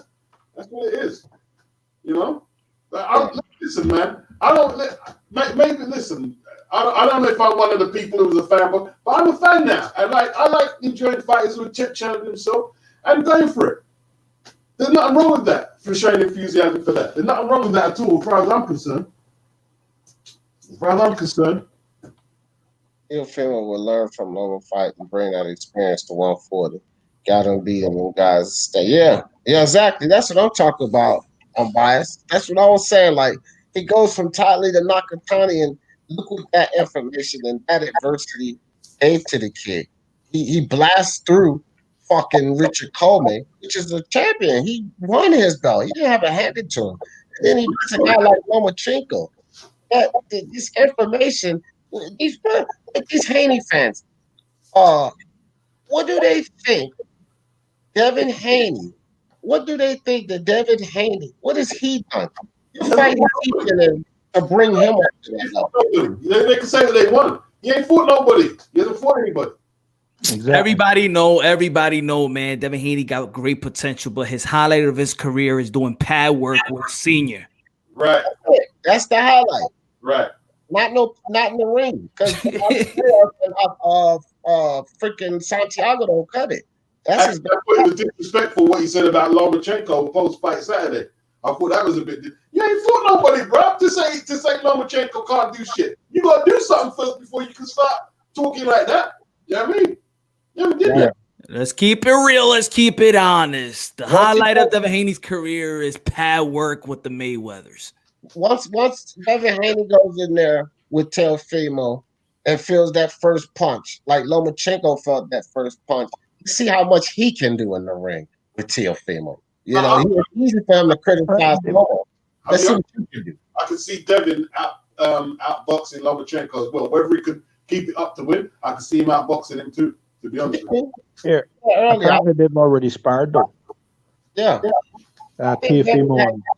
I said this before. Look, I'm not disrespecting Devin Haney. I just don't think he could beat Teofimo. But I said that Devin Haney has the goods. Nah, we just we're spitting facts. Devin Haney was on the undercard of KSI Logan Paul and got booed. Yeah. Devin Haney versus Tank Davis. That's two good prospects there. No, you know what? But that's actually a good fight. Tank ain't no damn prospect either. He don't get to be called that.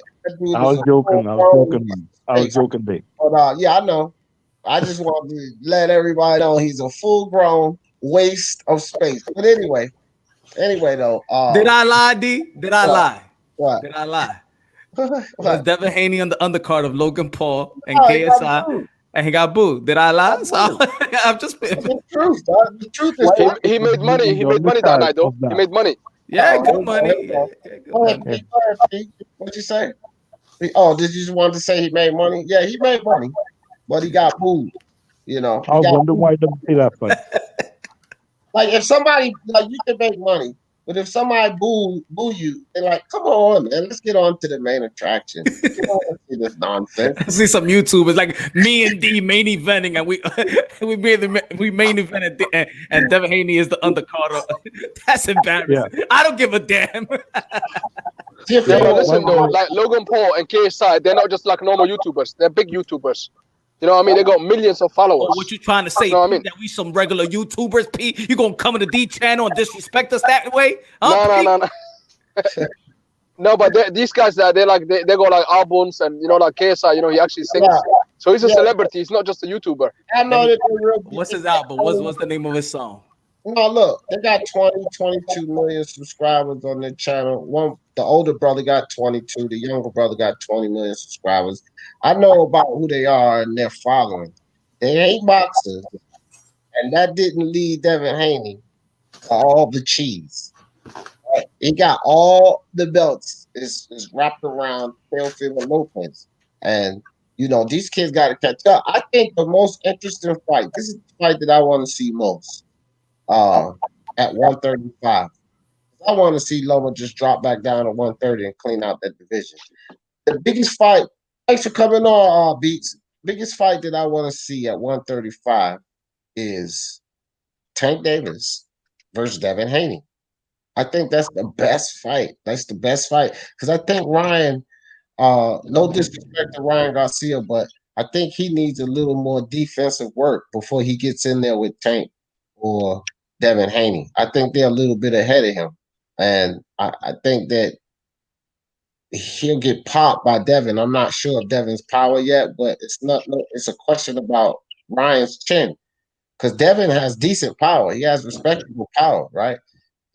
So we don't know what Ryan's chin is about because we haven't really seen it tested. So it's a question. But if Tank gets a hold of that chin, Ryan could beat Nine. So I think that Ryan's a little bit behind Devin Haney and Tank Davis just at this time until Reynoso could work with him defensively, stop holding that head so high in the air and such. Devin Haney, Tank Davis, the best fight at 135. Okay, so what are we gonna do with the belt that Haney got though? Because we can all talk like Tio got the belt. Ask Suleiman because he started it. Don't ask us. Ask Suleiman. What's stuck on that one? Email. Send Suleiman an email and ask him those questions, Pete. Because he started this shit. Not Teofimo, not anybody. It was Suleiman. So find out, Pete. Find out from Suleiman. What is he gonna do? Because he got 2 belts on him the other night, Tio. And You got to ask that to the president of the WBC. yeah, but a lot of people are saying that's the Devin Haney's belt, one of the belts, because he had 2 WBC belts. I'm saying that was the interim belt.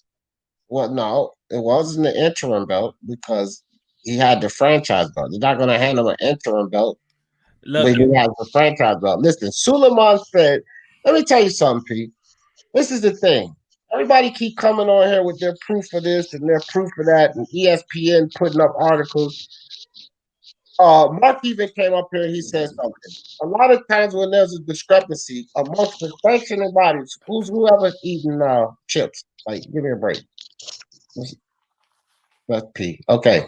It's about the sanctioning bodies, right? They are the ones who accept recognition. The 4 sanctioning bodies, not us, not ESPN articles, not Ring Magazine, not BoxRec. It is the 4 sanctioning bodies. So the 4 sanctioning bodies, and this is what Mark pointed out, said that in a fight for either unified or undisputed, that the sanctioning body has to select a champion. Mauricio Suleiman selected Lomachenko as their champion prior to the fight. Now, I don't really understand all the nonsense either. But under him, appointed Lomachenko. Lomachenko, the selected champion. That belt was the championship belt. If you want to know what Haney's belt is, call Suleiman. Exactly. I am Maurice Surima. Lomachenko will be the true champion. And Devin Haney, he is something I gave him the other day. Can I ask me Suleiman a question? I have him on the panel. Yes, yes, my friend. Is Devin Haney the WBC internet champion? The internet, yes, the .com. You can subscribe to him and follow Devin Haney. He's a very, very good champion. But you know, he was begging me. He was emailing me every day when I stripping, and I say, "Please come down. Let me see what's going to happen with Javier Fortuna." He was begging. He was begging. He even paid me to give him the title. So I say, "Okay, here, a stupid little boy, spoiled bra, and leave me alone." And that's it. Fair enough. Oh, priceless. Priceless. Yeah. No, that interview was fire. That was Mauricio Suleiman himself. And now I'm going to drink a Patron or Don Julio, whatever I have in the bar. Very good. Sekis. Now, look, Thank man. you for joining us. Yeah. Steve, I know y'all like it, but you just heard it from Suleiman himself, okay? So if you have any questions, you can reach him by email at www.wbc/Suleiman.com. Don't worry, Devin Haney, he knows the exact email. You can contact him in IG, and then talk to me, and I write to you back. Okay, Mauricio, one more question before you go. I want to ask you one thing. Yeah, you said 6 months ago. 6 months ago, you said that the belt is not transferable. A franchise champion is a belt to recognize, that you can go in any weight division. That belt, you will never lose that belt. Now, Lomachenko lost that belt. So what happened? Did you get paid some money or something? Somebody gave me blowjob, and I do favor. So, so so I say transferable. Okay, Oh shit, that's too much. Boom, what's up with you, Boom? What's up with you? What's popping with you, D? What's up, Punch Drunk? Mr. Moonshine, where the gentleman Jack at? What's good? I'm good, man. What's popping with you? What we cooking up? I mean, I sent you you saw that text message I sent you early this morning. I just saw that article and I sent it to you because I was sending it to you in the sense of here come the excuses. The same thing that you're going live for right now. It's just here come the excuses. Yeah, nigga, that's why shoulder and all. That's why I put it up. I was like, oh, hell no. Hell to the no. Yep, they coming. Loma was injured or it was this, it was that. Look, man, the man lost. He lost the fight. Let it go. Teofimo to take over Lopez. It's undisputed.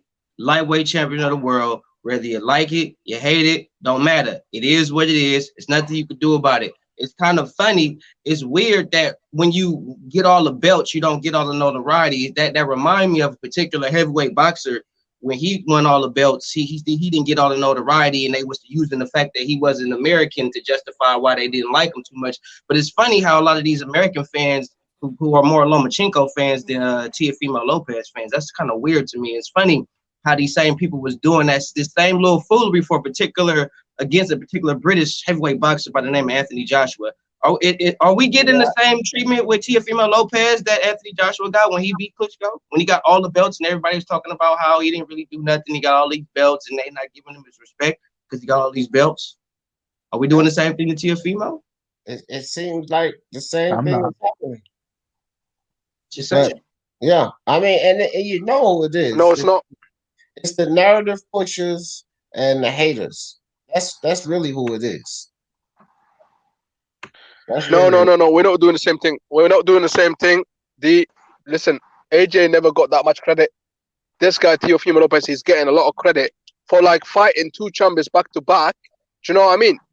And Comey was a big question mark. You know, how good was he? You know what I mean? I know he was, he knocked out a lot of people, but at the same time, they were not impressive at all.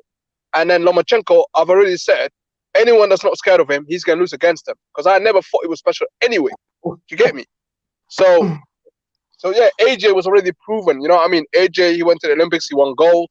You know what I mean? He fought tough guys. So it's not the same thing. AJ never got the credit, but Teofimo Lopez is getting too much credit for my liking. That's all I gotta say. Yeah, that is from Devin Haney detractor. You know, it's all about Devin Haney. He's not getting too much credit. Teofimo's getting the credit he deserves. Teo, fuck Teo. Yo, listen, that's what happened. See, you see, guys, that's what happened. Teofimo Lopez is getting the credit he deserves. He's 16 fights in. 16 fights in, and he's a 4-belt champion.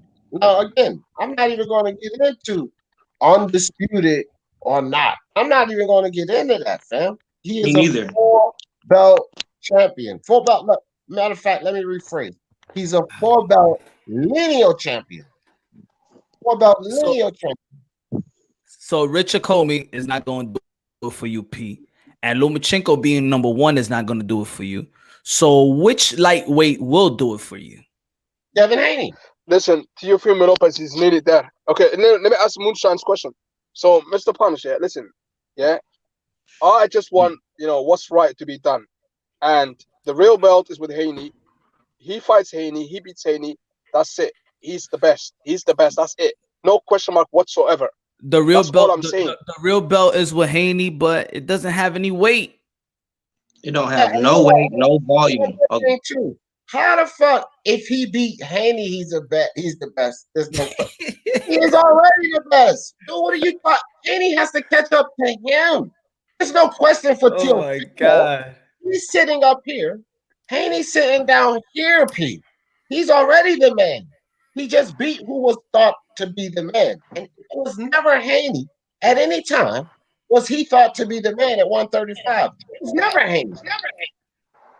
You know That's what? that's like you buying a house in the Hamptons and saying that you made, and somebody be like, nah, you gotta rent an apartment in Harlem so you can make it. And what makes more boxing sense in a sense for Teofimo? Fighting Devin Haney, because he don't have to fight Devin Haney at this point. He really don't. He don't have to. He's the undisputed lightweight. He is the man. That the fact that we are even discussing Devin Haney as a potential opponent is beyond me, to be real with you. And I'm from the. Do you know why? Do you know why he's not the man? Do you know why he's not the man? Because before Lomachenko, there's a background on. Okay. Go ahead. Okay, listen. Before, like Teofimo Lopez and what's his name, and Lomachenko fought each other, yeah. You know, like everyone was saying, Lomachenko is ducking for a while. Devin Haney. That's why Devin Haney is in the question mark. Nobody was talking about Teofimo Lopez a year ago. Everyone was saying Lomachenko against Haney. Haney, they were saying. Yeah? So, Teofimo Lopez, obviously, he became the champion. He won the IBF belt back in December, January, I believe. And then, obviously, it was easier for them to make that fight. Do you know what I mean? And I think it was a cherry pick gone wrong. Because Lomachenko thought, you know what, this guy's just a puncher. You know what I mean? I'm just going to, I school him and then I'm going to win the fight. But he knows that Devin Haney is a good boxer and he's way better boxer than him because he's getting trained one of the best boxers that we've ever seen in the name of Mayweather. So that's what I'm saying. Hold on. Anybody look like a great boxer. Haney, this is the thing. Haney is there, bro. This is not going nowhere. We're not letting it go, man. We're not letting it go. And Theo knows that as well. Theo is going to do the right thing because I believe he's a good guy. You know what I mean? I believe, I don't know about his father, though. His father, obviously, he's looking to go to 140. He's the one that's obviously guiding his career because he thinks his son is too big for 135. But let's do what's right. Yeah, pause out because I told you can't come on here with your stupid bullshit rants, telling lies because you told a couple of lies there.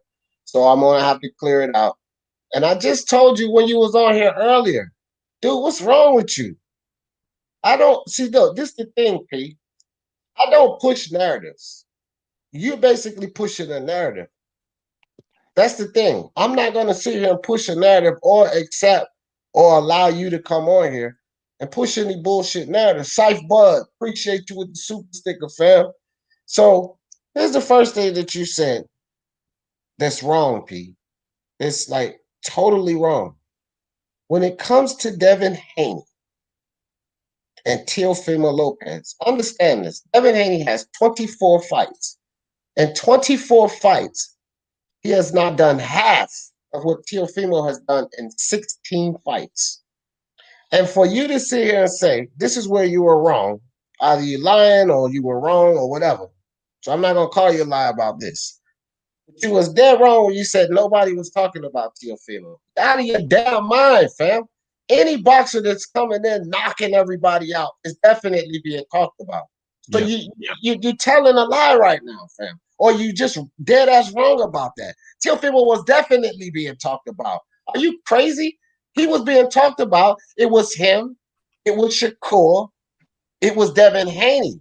Who came along later was Ryan Garcia. But those three guys are being talked about. So you cut it out, Pete. Nobody cut it off. So you just gotta It's me and you. It's me and you. Okay. Let me have a reply afterwards. No. It's not the MXBC. It's a whole panel of people. And you can't control this one. So I wasn't finished talking anyway. Sorry, so D. You was dead wrong about the whole Haney being talked about and Teofimo wasn't being talked about. Okay? So you can't come over here with that nonsense. Now, when you're telling a lie, I cleared this up for you earlier, right? So now you're getting into the lie mode of things to continue to push a narrative because I just told you earlier. I don't have assumptions like you have. I have proof that Teofimo said he wants to go to 140.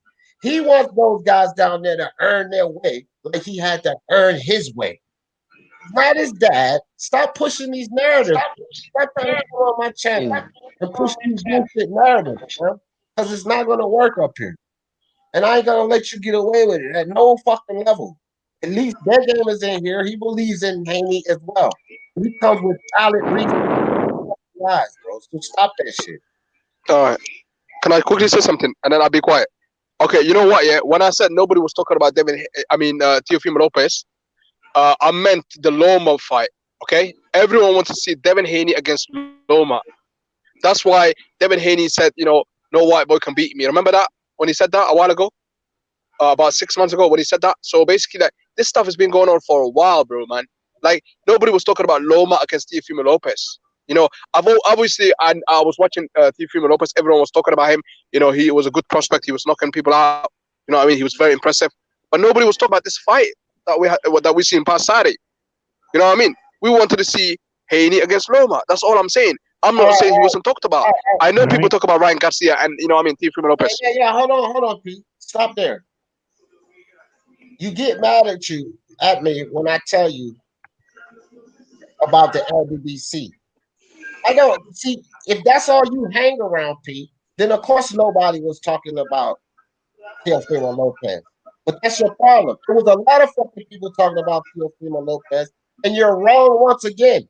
Because the only thing that's been coming out of Teofimo Lopez's mouth consistently was Lomachenko. So you couldn't really attach talking about Teofimo and not him and his dad talking about how they want Lomachenko. You're being dishonest again, or you're just influenced by those guys that you hang around with those bullshit narratives that's scared to come click the link like you. And then you get mad when I talk about how you're around the LGBT, but you keep coming here with their narratives, their same fucking narrative. And it's a goddamn narrative that nobody was talking about Lomachenko and Teofimo. It's a goddamn narrative that nobody was talking about Teofimo. So whether you came up with it on your own, it's the same as an LGBT narrative is trying to pump Devin Haney up. And once again, Pete, it ain't gonna work over here. It's true though. No. You gotta let somebody else talk, fam. Because you're not keep coming back with the Devin Haney stupid shit. Because I'm gonna keep debunking it. So I got like 8 people on the panel. Go on. Let everyone speak. Give me a chance later though. You said enough. It's like I said, out of all the fighters and out of all the fighters, y'all picked Teofimo Lopez to base the narrative and devalue him. Y'all not boxing fans, bro. Y'all not boxing fans. That's all they trying to do is devalue Teofimo Lopez. Big game. Because I know you with this Haney thing. What do you feel? Not what you feel about Haney. What do you feel about this dumb shit that P is saying right now? Well, I mean, I was talking about Teo. Teo beat one of my homeboys, Mason Menard. Me and Mason Menard talked about the fight, and he told me that Teo was one of the strongest fighters he ever felt. So, Teo was doing his thing. He got on a knockout winning streak. But let's not forget the Luke Campbell fight was stolen from Devin Haney. Oh, okay, hold on, Big Bang. I want to stick on this narrative, fam, because you get ready to slide away from it. I already hear it. I'm talking about P, talking about no one was talking about him, and nobody associated him to Lomachenko. It was all about Haney. And I'm saying that that's not true. So I don't want to gloss over that and then get into this whole Haney shit. Nobody disagreed that Campbell and all of this WBC mess. We're not even disagreeing with that. Facts are Teofimo was being talked about. Teofimo, see, he's trying to demoralize and discredit Teofimo. So that's what I want to stick to. I want to go around the panel and get people opinion on what he's doing with Teofimo. I don't want to slide into the Luke Campbell situation and all of that, fam, because it's not really relevant to what he's trying to say. That's all I'm saying, dog. Well, I'm gonna say this. Lopez's dad, Teo's dad, had called out Lomachenko 3 years ago. 3. I mean, they had it in the vision. That was their vision to catch that fight. And being on the same promotion, maneuvered properly, catching that big win over Comey, put him in the right position. And he had the opportunity to prove himself, and he did. And also, let's talk about being in the right position, petitioning to be franchise champion. He have 2 big fights. First fight, if I was promoting him, I would catch that undisputed at 140. I would not take any other fight but that one fight at 140. If I cannot catch that fight at 140, it's only one man, brother. Let's take the asterisks off. It's only one man. We can talk the way we want to talk. We could say what we want to say. That's a big fight. That's it. I would definitely catch that undisputed. I would make history. If that falls through the cracks, they come a draw, some bull crap, and they don't want to give me the fight. There's only one man, brother, and that's the dream. And that's it. But yes, Teo made people talk about him. It's not like people was talking about him. He made you talk about him because the performances that he was putting on. And when he dropped Comey, that was his biggest fight. And he showed no flutters. The lights was not too bright. And he did what he had to do. And the lights was not too bright against Lomachenko either. He performed, he did his thing. And right now he is the man at 135, hands down. Yeah, no, let me say this. Well said there, gang. But I'm telling y'all, man, y'all some slick motherfuckers, bro. Because it ain't no fucking asterisk. And he's already fucking made history.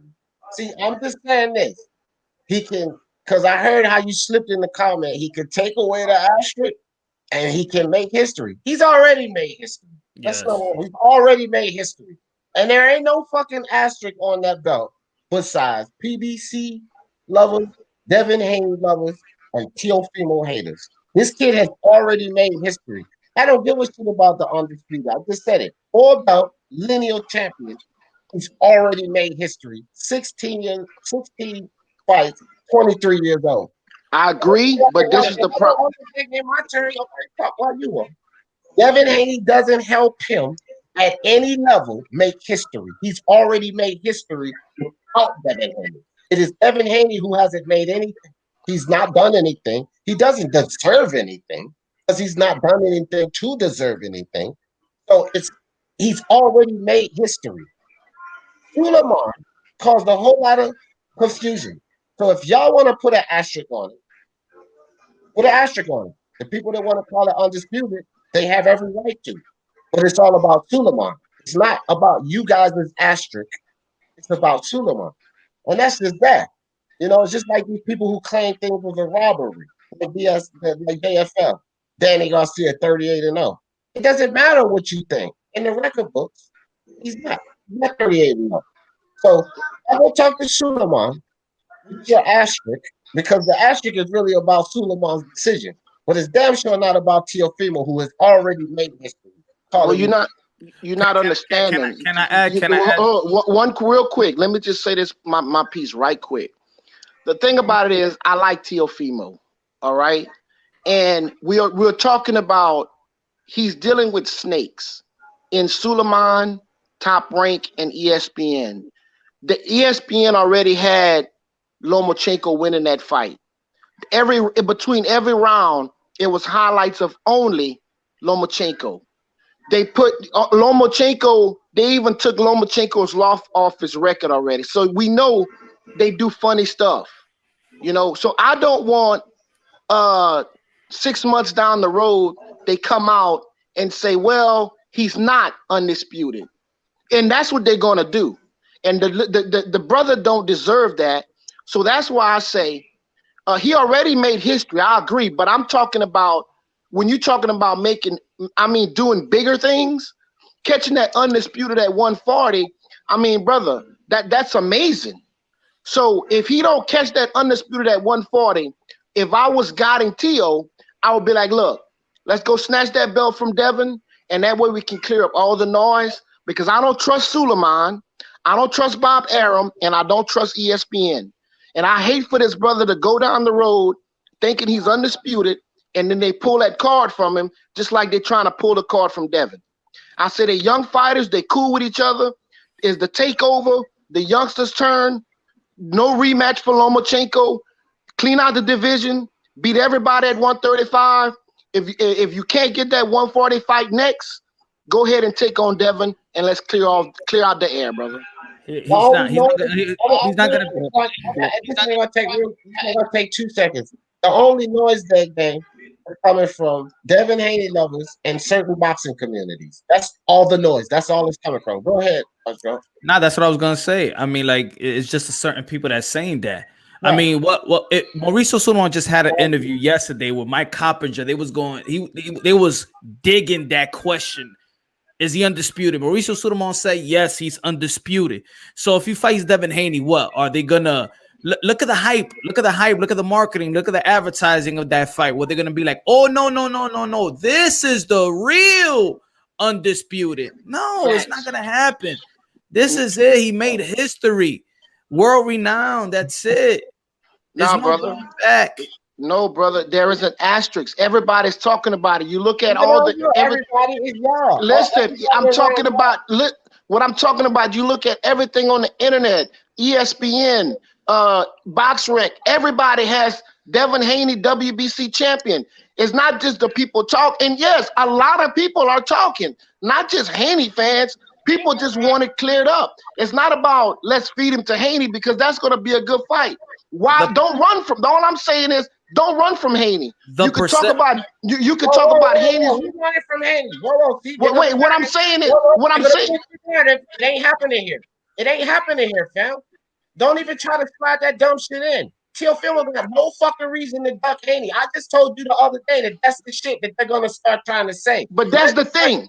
That's the same thing. Listen, it's not Teo. Listen, I don't believe Teo is gonna duck him, but it's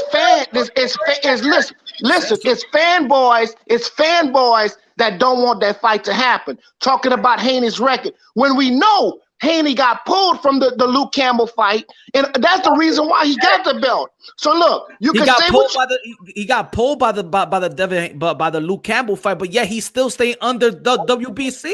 If you keep getting played by the WBC, then get the fuck out that fucking belt federation. Right. Teofimo Lopez did it. Toss it. Since they played around with it, why the fuck didn't he toss it? Y'all not gonna put no fucking narrative out there. That's what I'm saying. These niggas put narratives out here, and dudes like Big Game and P come over here trying to push it. The motherfuckers been putting narrative out there. I don't never see them click this motherfucking link. And again, I'm not saying that y'all didn't come out with this in your own head. I'm just saying that I heard a narrative out there, and it came before I heard either one of you two say it. That's a goddamn truth right there. And the problem is that none of them scary motherfuckers will come over here and click this link and get this work for that bullshit narrative. Devin Haney, fuck that shit. Teofimo ain't running from him. He ain't ducking him. He ain't fucking worried about him. Teofimo with Gospel is a bigger fight. So take that fucking narrative and either come over here and debate it or trash it. And I'm talking to you idiot who started the narrative. I'm tired of calling y'all out by name because you're too scared to come over here and click the link. You got people with more balls like y'all in P boxing and egg game. They'll come over here and talk about it. But y'all some cowards. So stop putting the narratives out there because I'm going to keep coming at you. And I know y'all watching. I know y'all got the cronies watching. And I don't need to keep calling y'all names. Stop being cowards. Stop putting the narratives out there. Teofimo Lopez ain't ducking Haney. He ain't running from Haney and none of that. And if any of you cowards want it, come talk to me about it because you won't let me on y'all channels, you scary motherfuckers. If Teofimo do not fight Devin Haney next, if he not next, I'm talking about if he can't get the 140 undisputed fight. That's what I'm talking about. Because I already said that. Don't put words in my mouth. I said that's the biggest. I just said I didn't. All right. I said these narrative pushers, and you know the fuck they are, fam. So we all need to understand this bullshit. Listen, we all need to understand, and I'm sure we all understand. If Teo go up to 140 for undisputed, that is amazing, and he cannot get any higher than that at this point. But if he stay at 135 and he does not fight Devin Haney, he's a bitch. Whatever, bro. That's the bullshit narrative I'm talking about. That's what I mean. See, that's what I'm saying. This is the bullshit narrative that they're trying to push.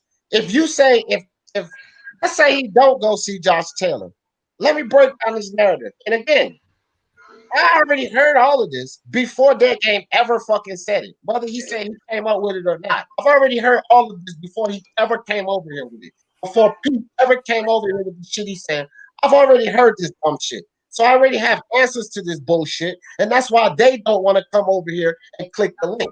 Now, to sit here and say, after everything Teofimo has done, and if he doesn't fight Devin Haney, he's a bitch. What does Devin Haney have to do to earn a fight with Teofimo? He is not entitled to a fight with Teofimo right now because he didn't do anything. Now, if he was a mandatory, if he was entitled to a fight, if he fought some champions, if he validated a fucking belt even that was given to him, he has not even validated that belt that was given to him. Defending it against a Santiago and a Gamboa, that's no validation. That's no validation. You got to fight a reasonable fighter for that belt that you have. He has not done a goddamn thing to earn a fight for undisputed, period. He didn't even really do shit to earn a fight. I don't care about what Suleiman did with Luke Campbell and all of that, and Lomachenko should have done this. Lomachenko ain't the fucking champion right now. The champion right now is Teofimo Lopez. So when we look at Teofimo Lopez only, Devin Haney has not done a goddamn thing in his career to say, I did a shot at that title. What the fuck has he done? And for all of these same people hollering that bullshit, to be perfectly honest, Tank Davis has done more than Devin Haney to prove that he earns a shot at that title. But they're not pushing anything about Tank Davis for two fucking reasons.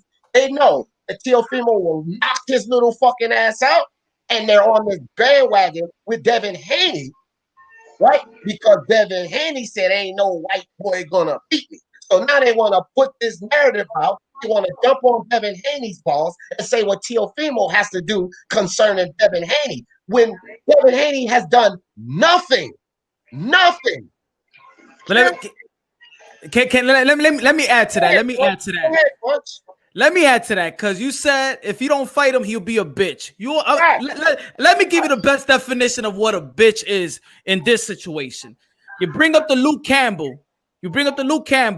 The WBC take advantage of him with the Luke Campbell. They elevated Lomachenko. They take the WBC played Devin Haney with the Lomachenko, and all of this while everybody creating these narratives and complaining about what the WBC is doing to Devin Haney. He still stays under the WBC banner. Then you see Mauricio Sudamon. You see Mauricio Sudamon for a whole year saying that this upcoming bout for whoever's gonna be fighting Lomachenko and the winner Teofimo Lopez and Richard Comey, that is gonna be undisputed. And they keep saying undisputed. Devin Haney still stay with the title. You know what's that? That's a batter bitch. He reminds me of a batter bitch that they take advantage of him and he still stays in that damn relationship. The real bitch is Devin Haney because he's rocking the belt that nobody respects. That's the bitch. You know what's that? Devin Haney is Mauricio Sudamon's biatch. Facts. And look, what did Naoya Inoue do with that WBC belt? I wonder if all of these fucking narrative pushers know what Inoue did with that WBC belt. You want to know what Naoya Monster Inoue did with that WBC belt? He immediately threw it in the fucking trash, which Devin Haney could have did long time ago, but he'd rather get beat around like a little bitch, just like Punch Drunk said, so that he can cry about an opportunity that he never fucking deserved. Get the fuck out here trying to make Teofimo a bitch with these bullshit narratives. They're not gonna work here, fam. They ain't never gonna work here. Tank Davis deserves more than Devin Haney ever deserved. And I don't even say that Tank Davis has done enough to his potential. He's a two-time champion. He's a two-time champion. And they won't give him to him. They won't give him to him. He actually beat guys in the ring. Whether they were for vacant, whether he got it off of a guy, he beat guys in the ring. Devin Haney never beat anything. Tank Davis is more established than him. They always try to bump up Tank Davis, but they're trying to leave Tank Davis in the backfield on this one. Well, what's up with Tank Davis now? And if you want to say that Teofimo Lopez stole something from Devin Haney concerning Lomachenko, who the fuck was hollering about Lomachenko before all of them? Tank Davis. So why don't fucking they talk about Teofimo and Tank Davis being a valid fight? Because it's a bullshit narrative from the motherfucking LBBC. And none of them fucking cowards that created this narrative will come over here and debate me about it. And I wish I never heard Tank Davis call Lomachenko out. I'm sorry about that. All I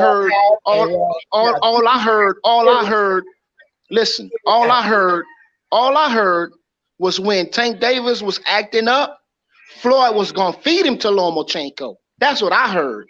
Okay, I never heard Tank Davis calling him out like Devin and Teo did. Teo and Devin is the only two that I ever seen. Now I'm not on everything, but I've never seen Tank Davis call Lomachenko out. You must have missed that one because I'm on Tank Instagram. I used to be a fan of Tank Davis. I denounced Tank Davis a little over a year ago because I got tired of the fucking foolishness. Floyd and them not putting them in the right fights. Don't fucking tell me he ain't called out Lomachenko. He called out Lomachenko, said he'll knock Lomachenko out, said Lomachenko can't see me. Now the LDBC want to hide all that about Tank. They don't want to talk about Tank and Teofimo because they know Teofimo will beat the shit out of Tank. Where's the narrative? They had the narrative that Tank would knock Lomachenko out. What, you telling me you didn't hear that either? You didn't hear that one either, huh? That Tank would knock Teofimo out. That narrative was out there. They had that narrative, right? But then people got used to the fact that Floyd and Ellaby weren't going to do shit with Tank. He go up to goddamn 135. I guess you didn't hear when he came up to 135. I guess you didn't hear Tank Davis say, "Oh, I'm gonna beat Gamboa and put Loma on notice." I guess you didn't hear that one either. But then he goes back down to 130 to fight a motherfucking Leo Santa Cruz. Yeah, that image that Tank would beat Loma has always been out there. I don't know why you never heard it. That damn talk about Tank beating up Loma has always been out there. I'm surprised you never heard it, but you're not hearing it now because they want to create a bullshit narrative about how Teofimo got to see Devin Haney or he's the bitch. Get out of here with these narratives, fam. It's not a narrative. It's not a narrative. What it is? It's not. It's not a narrative. What it is. Listen. What the motherfuckers said this shit way before you. They don't got the balls that you got. They don't want to come over here and get smashed up like that. Well, this is the thing. This is the thing. Right now. Okay. Teofimo, he needs to get that undisputed at 140 if he can get it. If he cannot get the undisputed at 140, he needs to fight Devin Haney. Straight up. He don't gotta do right now. He don't gotta do. He could do whatever he want to do. He could fight Zapata. Yeah, that's what y'all want. Y'all want him. Y'all want him to fight some trash. That's what y'all want. Y'all want him to fight some trash. Oh, nobody want him to fight no trash, man. Tank Davis is trash that game. I want you on this live because your boys won't appreciate this. Tank Davis is trash. Is No. Tank Davis trash? No, Tank Davis is not trash. I say I want him to beat up Tank. So you said I want him to fight some trash? No, somebody mentioned some other trash can name. Somebody, you talking to D Jeff right now. I said what happened with Tank Davis? Only thing Listen, I said. Listen, I'm gonna go further than that. I'm gonna go further than that. Listen, listen. No, I'm gonna go further than that. You be I'm gonna go further than Tank Davis, fam. Answer that. Go on to that. Tank Davis, is that a trash fight? No, that's an amazing fight. That's a big money fight. Deserve more than Tank Davis. Because I want to get you on your words. Do Devin Haney deserve more than Tank Davis? Because this goes against some of the other narratives they don't push. Do Devin Haney deserve more than Tank Davis? Please tell me. At this point, answer the question. Do Devin Haney deserve more than Tank Davis? That's an easy question. Does he deserve a shot for 4-belt undisputed more than Tank Davis? I'm going to get you to your words on here. Because all of this I'm asking you goes against other bullshit narratives they've been pushing. Now I'm going to lock you in. If you want to keep doing this, I'm going to lock you the fuck in. You ain't locking nobody in, brother. At 4-belt undisputed more than the great Tank Davis. Tell me. I'm going to answer that question and I'm going to follow it up. So you don't cut me off. I'm letting you know I'm going to follow it up. Okay. Yes, Tank Davis deserves a shot. Also, Devin Haney deserves a shot. And also, if this kid beat up Luke Campbell, he deserves a shot. Okay? There's 3 shots. Why? I mean, at 135, listen, this kid has... You did not answer the question. I asked you, does Devin Haney deserve a shot more than Tank? I don't want to hear about who all of them deserve a shot. Who deserves it more? It's a reason behind me asking you this. Who deserves it more? Tank Davis or Devin Haney? You ain't gonna run away from this. See, because I debunk narratives. Who deserves it more? Devin Haney or Tank Davis? I got a motive behind this question, buddy. Tank deserves it more. Now go ahead and continue. Thank you. Now go ahead and continue. So what I was saying was Tank deserves it more because I think between Tank, Ryan Garcia and Devin, Tank is the more proven fighter. Okay, all right, Tank first. But if it would be me, I would go ahead and clear Devin up. Okay. Also, if Ryan Garcia beat up Luke Campbell, I think he needs to be put in the mix also. So he has 3 shots. He has 3 big fights at 135. If he don't catch this belt at 140, 3 fights, big fights. And what I'm saying is if he go down and start fighting lower competition and skip these 3 men, he's a bitch. Okay, well, you can say that. Then you must just be saying to me that Tank is already a bitch because he's been doing that his whole career. Okay, acceptable. But Teofimo has been showing consistently and talking about going to 1. So he's not showing that type of bitch in him. But with Floyd Ellaby and Floyd Mayweather has already shown that bitch that you're describing because this is what Tank has been doing consistently. But he is the man. Now, we do agree. He does deserve the shot more. So if Teofimo Lopez wants to not get the Josh Taylor or whatever and say, let me beat up Tank's little ass right quick. And you've already proven that that cannot make him a bitch for not fighting Devin Haney. It can't make him a because Tank deserves it more. If he fight anybody under, let's say, the top 10, he doesn't do that. Your boys do that. He don't do that. Your boys do that. What I'm saying is, what I'm saying, not showing you, fam. You're not understanding what I'm saying, brother. Oh, I understand. You're making a hypothetical of something that my guy Teofimo has not done. Tank has done this, but you're making that hypothetical of what Tank's done to what Teofimo might do. Or okay, by you saying that, the big three: Ryan Garcia, Devin Haney, Tank Davis. If he don't catch the fight at 140, because that's the first priority, we all know that. We all agree with that. If that first priority don't happen, if he doesn't fight one of these three men, tell me what's up. It won't happen. But if you, I did not ask you if it was gonna happen. I said if he don't, tell me what's up. Y'all can take all the shots y'all want if that fictitious shit you created happens. Because he's never shown anybody that he'll do that. He's the one doing the most. What the fuck is? See, this is what's wrong with the LDBC narratives. This is what's wrong with it. Teofimo is outdoing damn near everybody in boxing. The only one I put on his level is another guy I'm a fan of, Jermell Charlo, because these guys are going uphill. Look at the shit Devin Haney's doing. Look at the shit Tank is doing. They're not fighting anybody. Like, look at the shit Dubois. Daniel Dubois. He's not fighting anybody better than him. Brother, you don't understand. Devin Haney, Devin. Cut me off. Let me finish. Teofimo is doing the most. We cannot create these stupid fucking scenarios that he's gonna do some bitch shit when he's setting the fucking standard. Teofimo is setting the fucking standard right now. Not Tank Davis, not Devin Haney. He ain't setting the standard. Teofimo's setting the standard. Teofimo's the one challenging himself, bringing back old school. Now they want to make up some scenario of if he does opposite of that, when he's doing nothing like that. That's how stupid this fucking narrative is. Because they said if he doesn't do this, if he doesn't do that, when he's not doing anything like that. It don't make no fucking sense at all. The only reason Devin Haney didn't do it because his opportunity was taken from him. Here we go with the opportunity. I know you don't care. I know you don't care. Why he ain't moved to the IBF? Why he ain't moved to the IBF?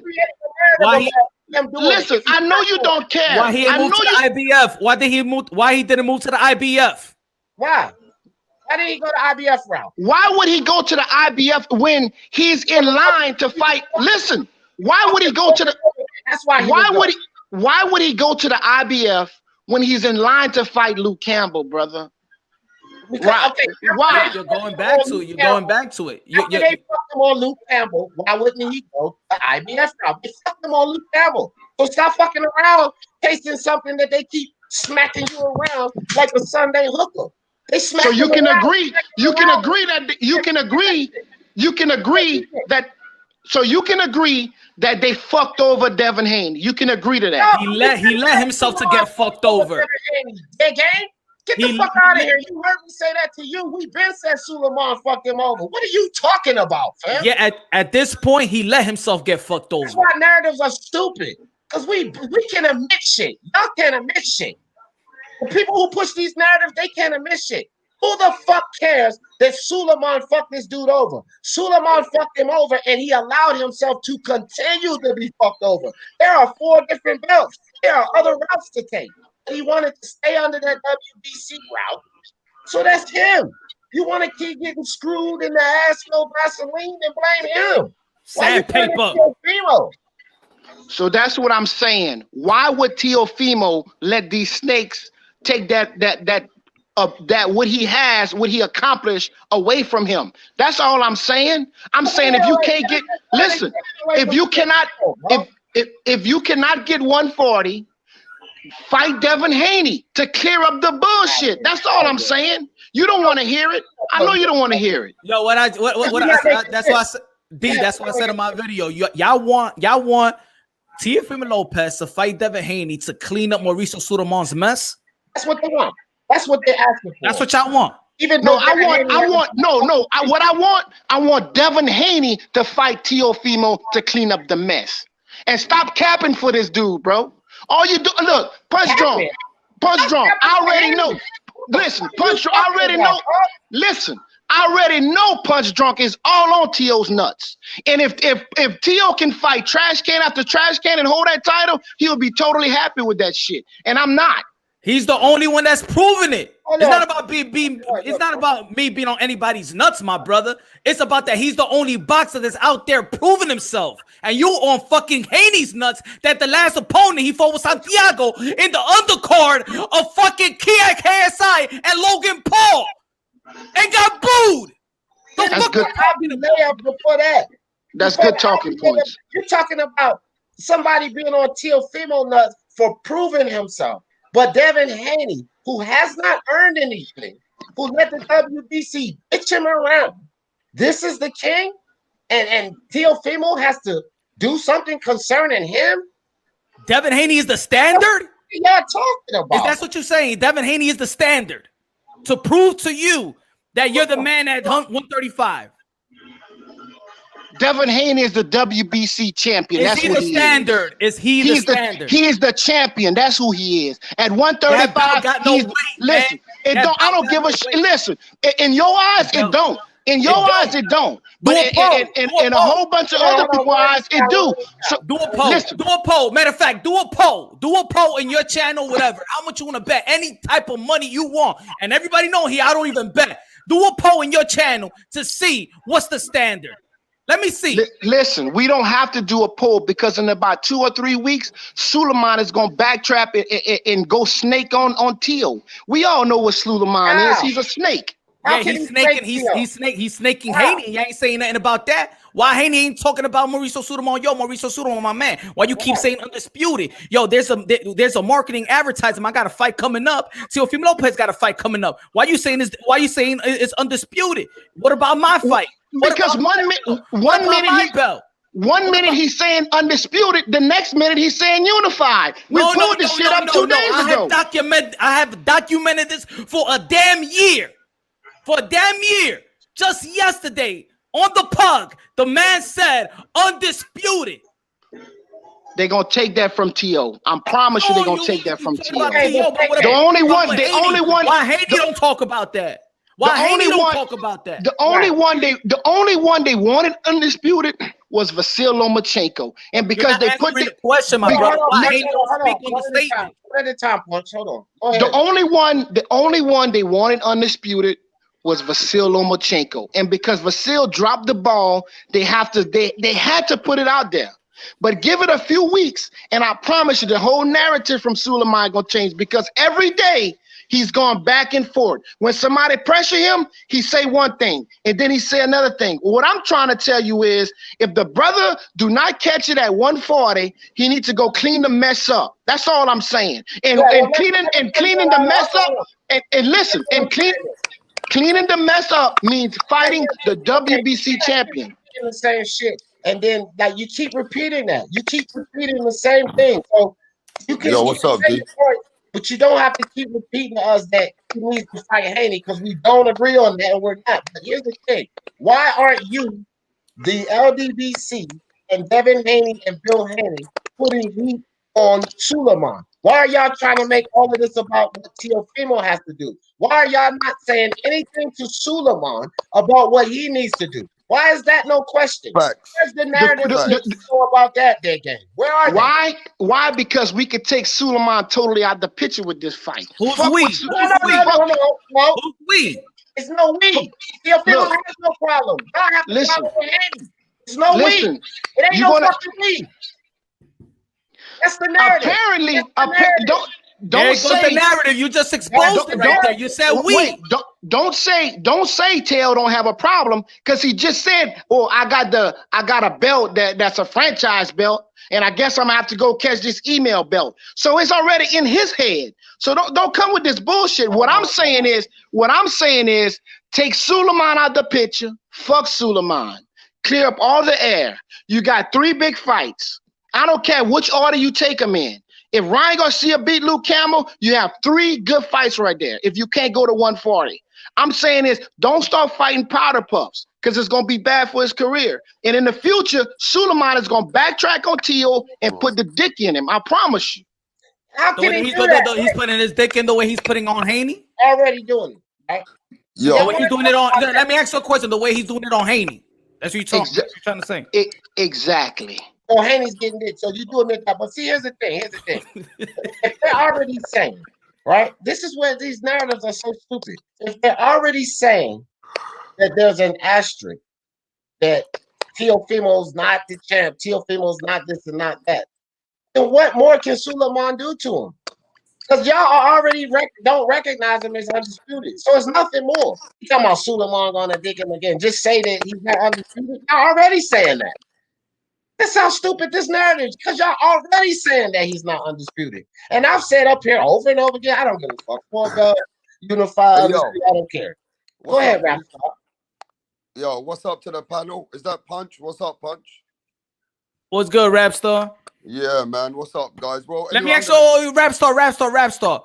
You know where you was at in that channel when you asked Mr. Haney. Did he answer your question? well, I'm just gonna come here and rectify everything. I'm new on the game. I even gave some time to people like H Money, and H Money let me. I told him, messaged you. I said I want to speak to Bill Haney. So he let me speak to him. I didn't even wait for him. I just spoke straight to Bill Haney. All right. And I had a couple of guys with me at the time, and I asked them a direct question. Everybody go watch that video. I never got an answer. What was the question? What was the question? I asked him a direct question to ask him why Mauricio Suleiman is showing no respect to him or Devin Haney. Why are you not calling out Mauricio Suleiman? And why we just keep hearing about Theo? But then what happened? All the show started bitching and becoming a screaming show. Yeah? And then from a normal show, Mr. Haney, Bill Haney, didn't want to speak anymore. And they start running and started bitching and everything. And then I had to put them straight again. And then H Money had to show me respect again because he's not listening. And then I had to come on his side bitch. But then when I came back to show smoke on his side bitch, they took me out of the show. Now, what I'm going to say right now is I asked Bill Haney a simple question. It's a simple question.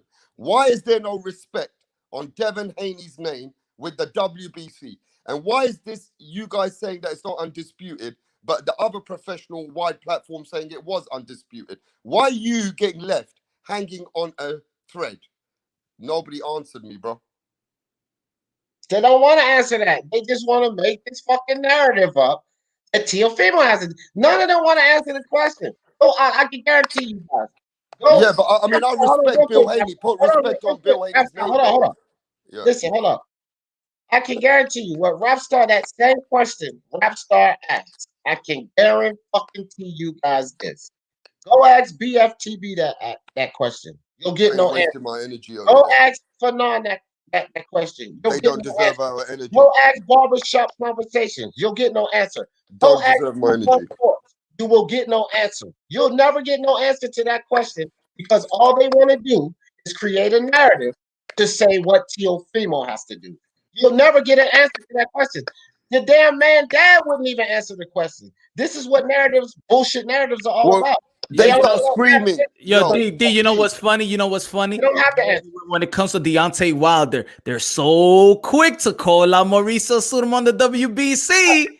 Yeah. But now when it comes to Haney, it's shh, man. Put it this way. Put it WBC when it came to Canelo. Put it this way. All kind of shit to say about the WBC then, but now they don't even want to. Put it this way. Not only Mauricio Suleiman is dicking Haney, he's dicking the whole community, the whole LDBC. Everybody that's coming up with this narrative, Mauricio Suleiman, ustedes se la están chupando. Yeah, but what I'm saying, D, yeah, is a simple situation. But what the narrative is, they saying that we should be calling out. They told me we should be calling out his dad and Teofimo. But really and truly, you're passing the blame and the bucket to the fighter.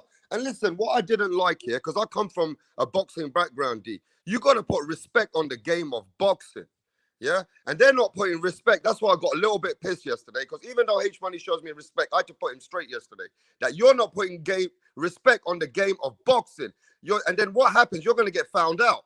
And when you get found out from international fans, you start looking stupid. And I don't know how Bill Haney is promoting that. Because if you're going to go on there, be fake gangsters, and his side bitches want to be gangsters, Devin Haney's going to start looking more stupid. Yeah. And then you're putting all that, heat and smoke behind Devin Haney. What promotion companies want to be behind Devin Haney if you're going to start showing that stupid narrative behind him? You're going to start decrediting Devin Haney. And if Bill Haney's watching this, you need to stop letting those people do this to you, Bill, because they're making you look stupid and they're making you look weak. Yesterday, they start jumping on me, screaming on me, and I'm going back on his show to show them all smoke until they kick me back off now.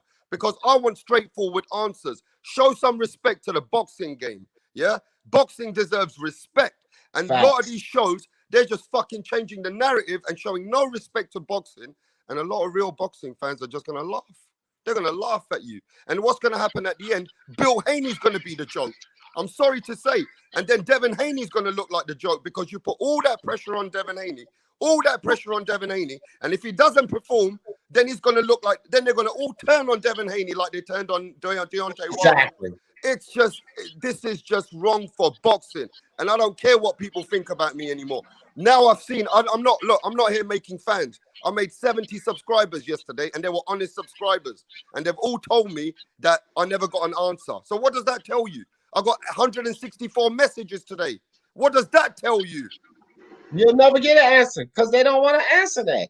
They don't want to answer that. They just want to put everything on Teofimo and they want to create this narrative that if this don't happen, Teofimo got to see Haney. But what does Haney got? So without all of this going back and forth about what Teofimo got to do, let's look at this. Let's look at this about Devin Haney. So P-Boxing, who's still on here, he's already made so many fusses and bitching in the morning about how everything was handed to Lomachenko. Well, let's take a look at how easy this would be for Devin Haney. Let's say he did beat. Hey, yo, and D, if H-Money comes on here, let him come on here because I want to ask him these questions. Don't listen, H-Money, if you're listening, come on here. Rapstar, hold up, chill out, bro, because you on too many of these free smoke channels. I don't even be like that. We gotta be respectful. Okay. Now, I wanna just say this. Teofimo Lopez, Devin Haney. Let's look at the Devin Haney side of this. The best fight he would have fought was Abdullah. I've already got their game to at least admit that Tank Davis has done way more than Devin Haney. He's 24 fights in, and he hasn't really accomplished anything besides Abdullah. His next fight is Gamboa. So that'll be 25 fights in. And his best competition will be Gamboa, right? And then Devin Haney is just supposed to walk into a 4-belt undisputed match because Suleiman made a mistake. This is what they want for Devin Haney. But then they want to crucify Lomachenko for having things handed to him. You see how these fucking narratives are so stupid? Would that not be something completely handed to you? You've done nothing in boxing. Now you automatically get a shot at 4 belts? What the fuck have you done to deserve it? They cannot answer these questions. I tell you what. No, that game. I'm not finished talking, fam. So I don't cut you off. Don't cut me off. Now, you got to eat this and hear this. You can't defend this shit. They don't want to come defend it. I'm going to get this out, especially on this fucking channel. All they want is for Devin Haney to get shit handed to him. This is what it sounds like to me. Because Teofimo had to earn it. Lomachenko even. He was fighting these guys. He had to fight champions to get it. Devin Haney has not fought one fucking champion. He has not fought one champion, not one, in his entire career. Teofimo had to go through Coney, go through Lomachenko, earn his shit. Devin Haney has not fought one fucking champion. And their logic is Teofimo has to see Devin Haney because Suleiman is screwing everyone. But why are they all scared of Suleiman? At the title because Suleiman is screwed. And then when Rapstar asks these motherfuckers, why aren't y'all taking any action to Suleiman saying, why y'all fucking around with me? They have no fucking answer. They start screaming at me. They start, instead of saying anything to Suleiman, they start screaming at me. Just call Mauricio Suleiman Sugar Daddy. I got a question. I got a question for Punch Drunk. ND, okay? And it's just a yes or no question. You can answer the way you want. But when Papi Lopez was asked the question, what's the biggest fight for his son? Who was the name he chose? And just tell me. I just want to know, and I want to know why, please. I'm talking about after the Lomachenko fight, Papi Lopez was asked, what is the biggest fight for your son? Explain to me why he said that name and who did he say? He said they asked him to be Nostradamus, right? And who do you think that your son should fight next? He said if it's not 240, right? He said Devin Haney. Right. Why? He Why? said if it's not 140. But why? Why Devin Haney? Why? What, to shut everybody up? And that's all I'm saying, brothers. That's all I'm trying to say. What? That don't mean that he has to fight him. Yeah, but the thing is nobody. We spoke about this in the comment box. I said that. I said if he doesn't fight for the undisputed, that if he stays in 135 to fight Devin Haney, the problem today is that you said if he don't fight Devin Haney, that he's a bitch. Right. That's you took it a whole nother step. Like you're saying, this is mandatory. So that's the problem. It's not. Listen, Tio can fight whoever the hell he want, and you know what? There's guys jumping at him to fight. Ryan Garcia's. Everybody's jumping at him because he's the man right now. When you are the man, you're gonna get called out by everybody. But I'm just trying to understand why Papi Lopez said Devin Haney's name, and Devin Haney hadn't done nothing. See, that's the thing, Punch. You see how he asked the question about Lopez, and we answered this question. He didn't even answer the question that we asked. Can you answer that question? They don't have no questions. They don't have no answer. I answered every question y'all. No. Don't do that. Don't do that. You just went right back to blaming it on the Lopez's. Y'all have no answers for why the Haneys are not putting any of this towards Suleiman. Y'all have no answer for many questions. That was exactly my argument yesterday. Right. That was my argument yesterday. Teofimo Lopez has to do something. You have no answers for why does Haney just get to walk into a 4-belt undisputed match without ever fighting one champion besides the fact that Suleiman fucked up. How is that fair to everybody in the game of boxing? Even Tank Davis, who has done more than fucking Haney, and Haney just gets to walk into a 4-belt undisputed. Tank deserves it more than Haney. Haney, okay, hold on, man. Because I ain't putting nobody backstage for a second. You gotta wait for me to stop, fam. You're gonna have to wait for me to stop. You be pausing like you stopped, though, bro. I can, but I'm still going. You gotta wait, bro, because I don't cut you off. But I'm a wait. But it sounds like you stopping when you pause. Go ahead and cook, brother. Go ahead and cook. Go ahead and cook. I gotta get my shit off about this bullshit narrative, okay? Because what nobody is answering. What should Haney have to do? This is my thing. Getting a belt given to you and not defending it well does not say you deserve a 4-belt undisputed match. It don't say that. And it does damn sure don't say if fucking Teofimo, the guy who has earned his way up, will fight you. He's the bitch. No. Where are y'all coming from with all of this crazy shit? But why are they scared to call out the actual president of the organization of the WBC? Because he's a snake. Why are we not just dealing with the problem? Why y'all don't tell him? Why y'all don't tell him that in his face? Y'all got the why the Haney's doesn't. I already did. No. I'm saying they don't want to put no blame or talk to Suleiman because he's a snake, but they want to keep the belt and keep dealing with the snake. Exactly. When they put it up to the IBF, the WBO, see, this is the bullshit. Y'all don't want. He's a snake, and y'all don't even want to approach the snake, but y'all want to keep getting bitten by the snake and going to the hospital getting anti-venom. Going to the hospital getting anti-venom, getting bitten again, going to the hospital instead of chopping the goddamn snake's head off. Y'all just want to keep getting bitten in the ass. And pay that sanctioning fee. Pay that sanctioning fee while y'all do it. That shit bullshit, bro. That's the most bullshit narrative ever. Can I go? All right. Many people don't know because I don't say much, but me and Bill Haney had a heated conversation on the phone. And it got real bad, right?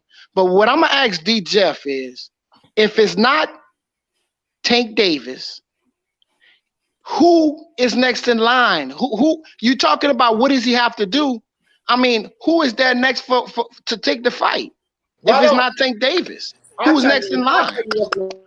Well, you want to answer for me? Hold on for a second. Why the fuck don't Devin Haney, instead of crying about Teofimo, something he don't deserve, since y'all want to talk all this dumb shit, why don't Devin Haney call out Tank Davis?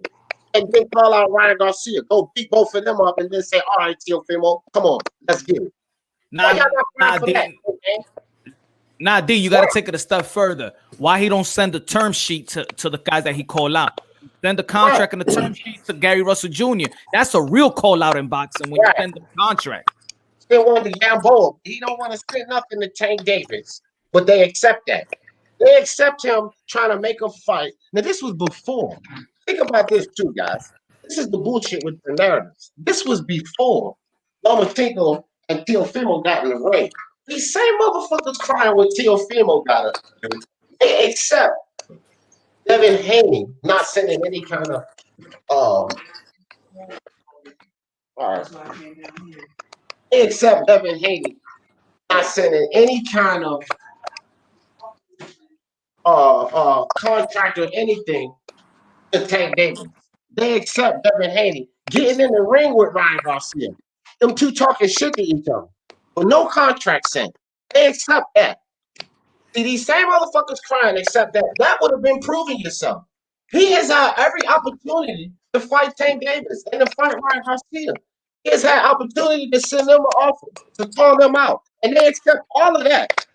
And let me ask you something, D. Accept all of that. Y'all know why? Because they got Tank Davis balls in their mouth too. So they don't want those two to clash. They don't want the two dudes that got balls in their mouth. The motherfuckers creating these narratives, they got Tank Davis balls at one side, and they got Devin Haney's balls on the other side. Because he said no white boy can beat him. So they don't want to put pressure on Tank Davis, who's been doing nothing his whole career, to fight Devin Haney, who has done absolutely nothing.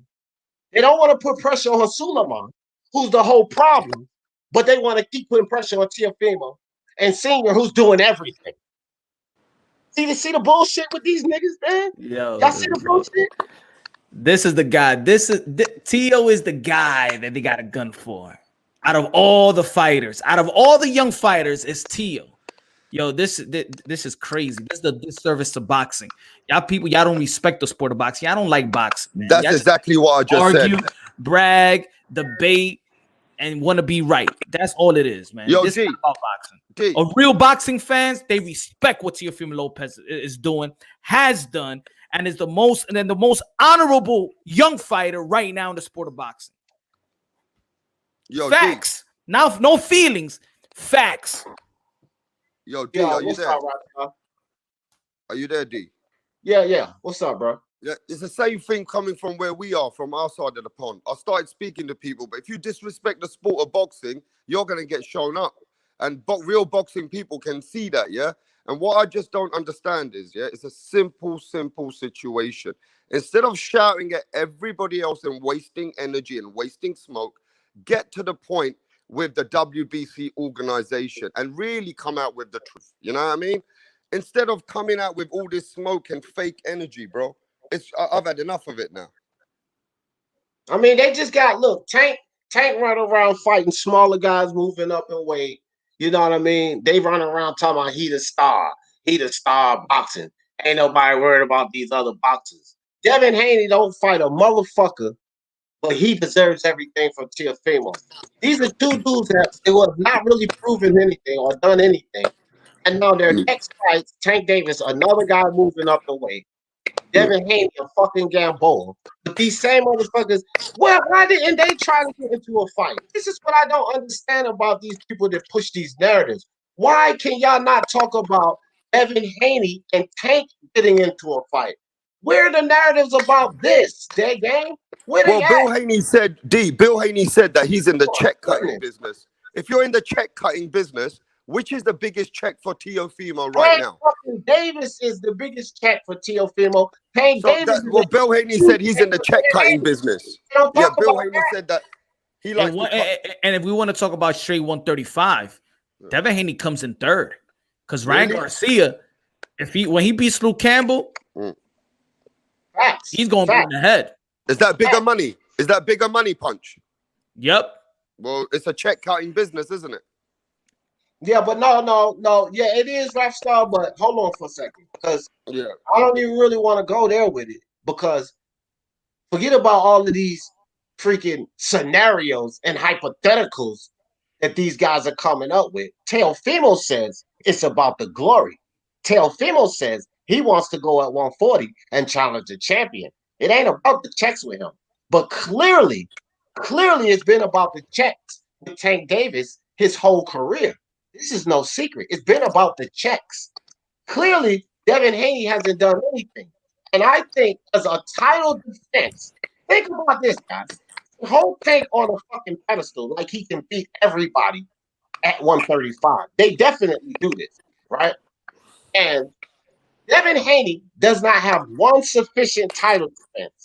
And he's getting ready to fight a Yuriokis Gamboa, and they're trying to pump this up as a good fight. Now, I want everybody, I'm going to go around the panel on this, okay? I want to go around the panel on this question. Since Carlos just stepped in, I'm going to let him answer first. What is a bigger fight, bigger title defense, more value for Devin Haney? Is it Yuriokis Gamboa, or is it a Tank Davis? Carlos, what you think? Who's a better title defense, Tank Davis or Gamboa? Tank Davis. Easy. Okay, so we got one Tank Davis. Brian Harkin, who's a better title defense, Gamboa or Tank Davis? Javante Tank Davis. Raider, what do you think? Gamboa or Tank Davis? Who's a better title defense for Devin Haney? Tank. Tank. Rap star. Man, you already know we don't need to answer that one, bro. Okay, Moonshine. The Baltimore native. P You Boxing. already know. Can you make my face bigger a little bit so I can? No. Just answer the question, dog, because this is quick. No, Tank or Gamboa. We don't need no big speech. Who's the biggest fight? Thank you. I would say Tank, but it wouldn't be okay. Yeah, that's fine. Hey, who's the better title defense, Tank Davis or Gamboa? Tank Davis. Okay, so these guys that are saying what Teofimo has to do are okay, knowing that Tank Davis would be a valid title defense. This would also put Tank Davis in line to earn him a real title, as they call it, because Tank Davis got a baby belt. Now look how it works. Mutually beneficial for both of these guys. Watch this. And then the third thing about it, look at the money side of it. Devin Haney, Tank's the star. He earns money. It's satisfied three ways. But they want to push Gamboa as a valid fight and say what Teofimo Lopez have to do. Y'all motherfuckers must be crazy if y'all ever gonna push that narrative over here. Ever. Get the fuck out here with that. Yeah, but Tank, you on fire today. Yeah, he's on fire right now. Yeah. Jay. Was you watching Scarface before you went live? Nah, bro, I'm always ready for this stupid narrative because Big Game and P, like I always say, I got much respect for these dudes because they at least come over here and they try to debate it. But these coward motherfuckers that's creating the narrative, Moonshine already went to one of their channels, BFTB, and laid a fucking flame in his ass on his fucking channel. This is why they fucking When did he do that? When did he do that? That actually know. Hold on for a second, Rapstar. They scared to approach motherfuckers that actually know boxing. They don't want to come here. They don't want to allow me on their link. I bet you, again, Moonshine probably will never get on that channel again. He don't want that embarrassment again. See? So at least P Boxing and that gang got the gusto to come over here and talk about it. But these silly motherfuckers creating these narratives, they won't dare step in this arena because I will expose them and all of their fans will see their narratives get shredded the fuck apart over here on Speak Your Mind Sports Talk. This is why I always call these cowards out. But again, shout out to UP and shout out to you, Big Game, for at least trying. Because that's all you did was try. D, I've been quiet. I've been quiet for half an hour. Can I quickly say something? Man, can you give me like at least 10 seconds back? Go ahead. Can you make my face bigger so I can at least spit my game? All right, go ahead, Pete. Go ahead. Basically, put it this way, look, Devin Haney, like obviously, like I understand, he don't deserve it, and at the same time, he should face Tank, but Tank is busy with Leo, so the only fight he can fight Gamboa. They never tried to fight each other. Mention that too. Yeah, I agree. They never fight. It should be Tank Davis and Devin Haney now. Y'all trying to slide by that bullshit. It's not that they got locked up in a fight and they couldn't do it. They never Yo, tried and to people, do it. Never. I agree. why am I in your I head? agree. Why is Hold on, P-boxing? Why is your life all about me? I agree. And at the end of the day, I just think, he should fight Tank. Yes, you're right 100% on that one. And then, okay, what about if he faces Lomachenko then, and he beats Lomachenko? Does he deserve that title shot? Is that realistic? Of course, that's a fact. Of course, why not? Okay, so let's call for that fight now. Then let's build it up. You know what I mean? Let's build up. Let's say Haney and fucking Lomachenko. Even though I said earlier, obviously Lomachenko didn't want to give him the chance, but you know what? Two wrongs don't make it right. So let's put Haney against Loma then. Let's see. And then when he beats, or if he beats him, then you know what? Let's go for the showdown then. Because I just think 135 is really interesting right now. 135 is really interesting. You know what I mean? 140, I understand him going up, targeting, to be like 2 worldweight champion. But listen, let's just see. 135 is good right now, man. That's what I'm saying. Yo, Hey, what's up? What's cracking, homies? What's good with you? What up? Hey, so who do you guys think Teo should fight if he stays at 135? Whoever the fuck he want to. Tank. No, I know, but I'm saying who do you guys want? I know it's up to I him. want, listen. If he stays at 135, I'm gonna tell you what I want, but I'm gonna tell you exactly why I want it. I want him to beat the shit out of Tank Davis. This is what I want the same thing. I want him to beat the living shit out of Tank's little ass. So at least, because Devin Haney, here's the thing with Devin Haney. I believe in Devin Haney. I actually like Devin Haney. These Devin Haney fucking fanboys and these fucking stupid narratives that get me to going in on Devin Haney. But I actually like Devin Haney. But with Tank Davis, he has been a facade in this sport, a fake bullshit facade in this sport for too fucking long. And there's no way I think that little fat midget has a chance against Teofimo Lopez. See, they put out the stupid fucking sparring video when he was 17 years old, when he was a little fucking kid, and talk about what. Let's see if Tank can do it to this Teofimo Lopez now. I think he knocks Tank little ass slam the fuck out. So I personally, and then I'll go around. But my answer is I want him to knock Tank Davis little ass the fuck out. That's who I want. Rapstar, who would you like to see Teofimo fight next if it was at 135? Look, the way I look at it, yeah, I still want to clean up this mess because if you look at the website, if you look at the website, they have got Devin Haney as one of their champions. So WBC is fucking up this whole game for the real hardcore boxing fans. As a hardcore boxing fan, I'd like him to fight Devin Haney because of all the noise if he stays at 135. That's me being straight. Yeah. If you want to cut checks, then the Luke Campbell and Ryan Garcia winner is a good fight. Even a Tank Davis is a big exposure. That's a good fight. And I ain't even got nothing against the guy if he wants to go 140 to fight Josh Taylor and Ramirez. Because the boy... Yeah, this is just 135 real quick, though, Rapstar. I want to go around with this question. That's just about 130. Josh Taylor, Ramirez, fuck Devin Haney if it comes to Josh Taylor or Ramirez. Carlos, who would you like to see Teofimo fight next if it had to be at 135?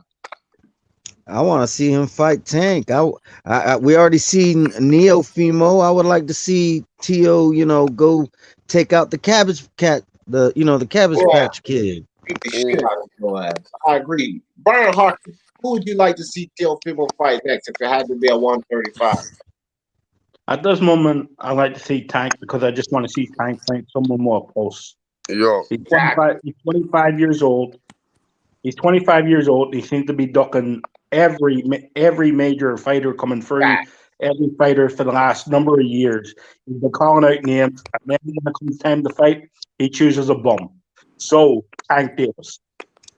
Exactly. That's my thing. He ain't fought nobody that had a chance to beat him. It would be the first fight with Teofimo that he actually gets in the ring with somebody that people actually think could beat him. This will be the first time ever. Moonshine, who would you like to see Teofimo fight next if he had to be at 135?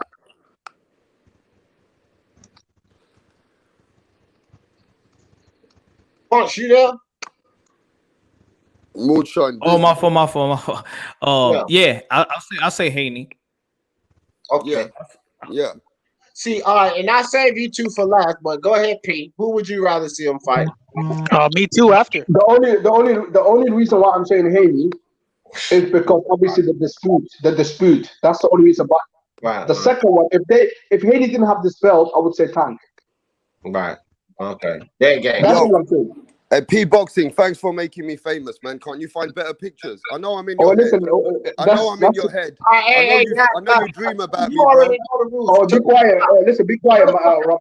P Boxing, I'm in your head. This is not MXBC. This is not Make me famous, bro. Hold on for a second. Rapstar, I'm getting ready to explain something to you. P Boxing, you can still hear me because I didn't kick you out. I just put you backstage because I'm not having this dumb shit. You already know the fucking rules here.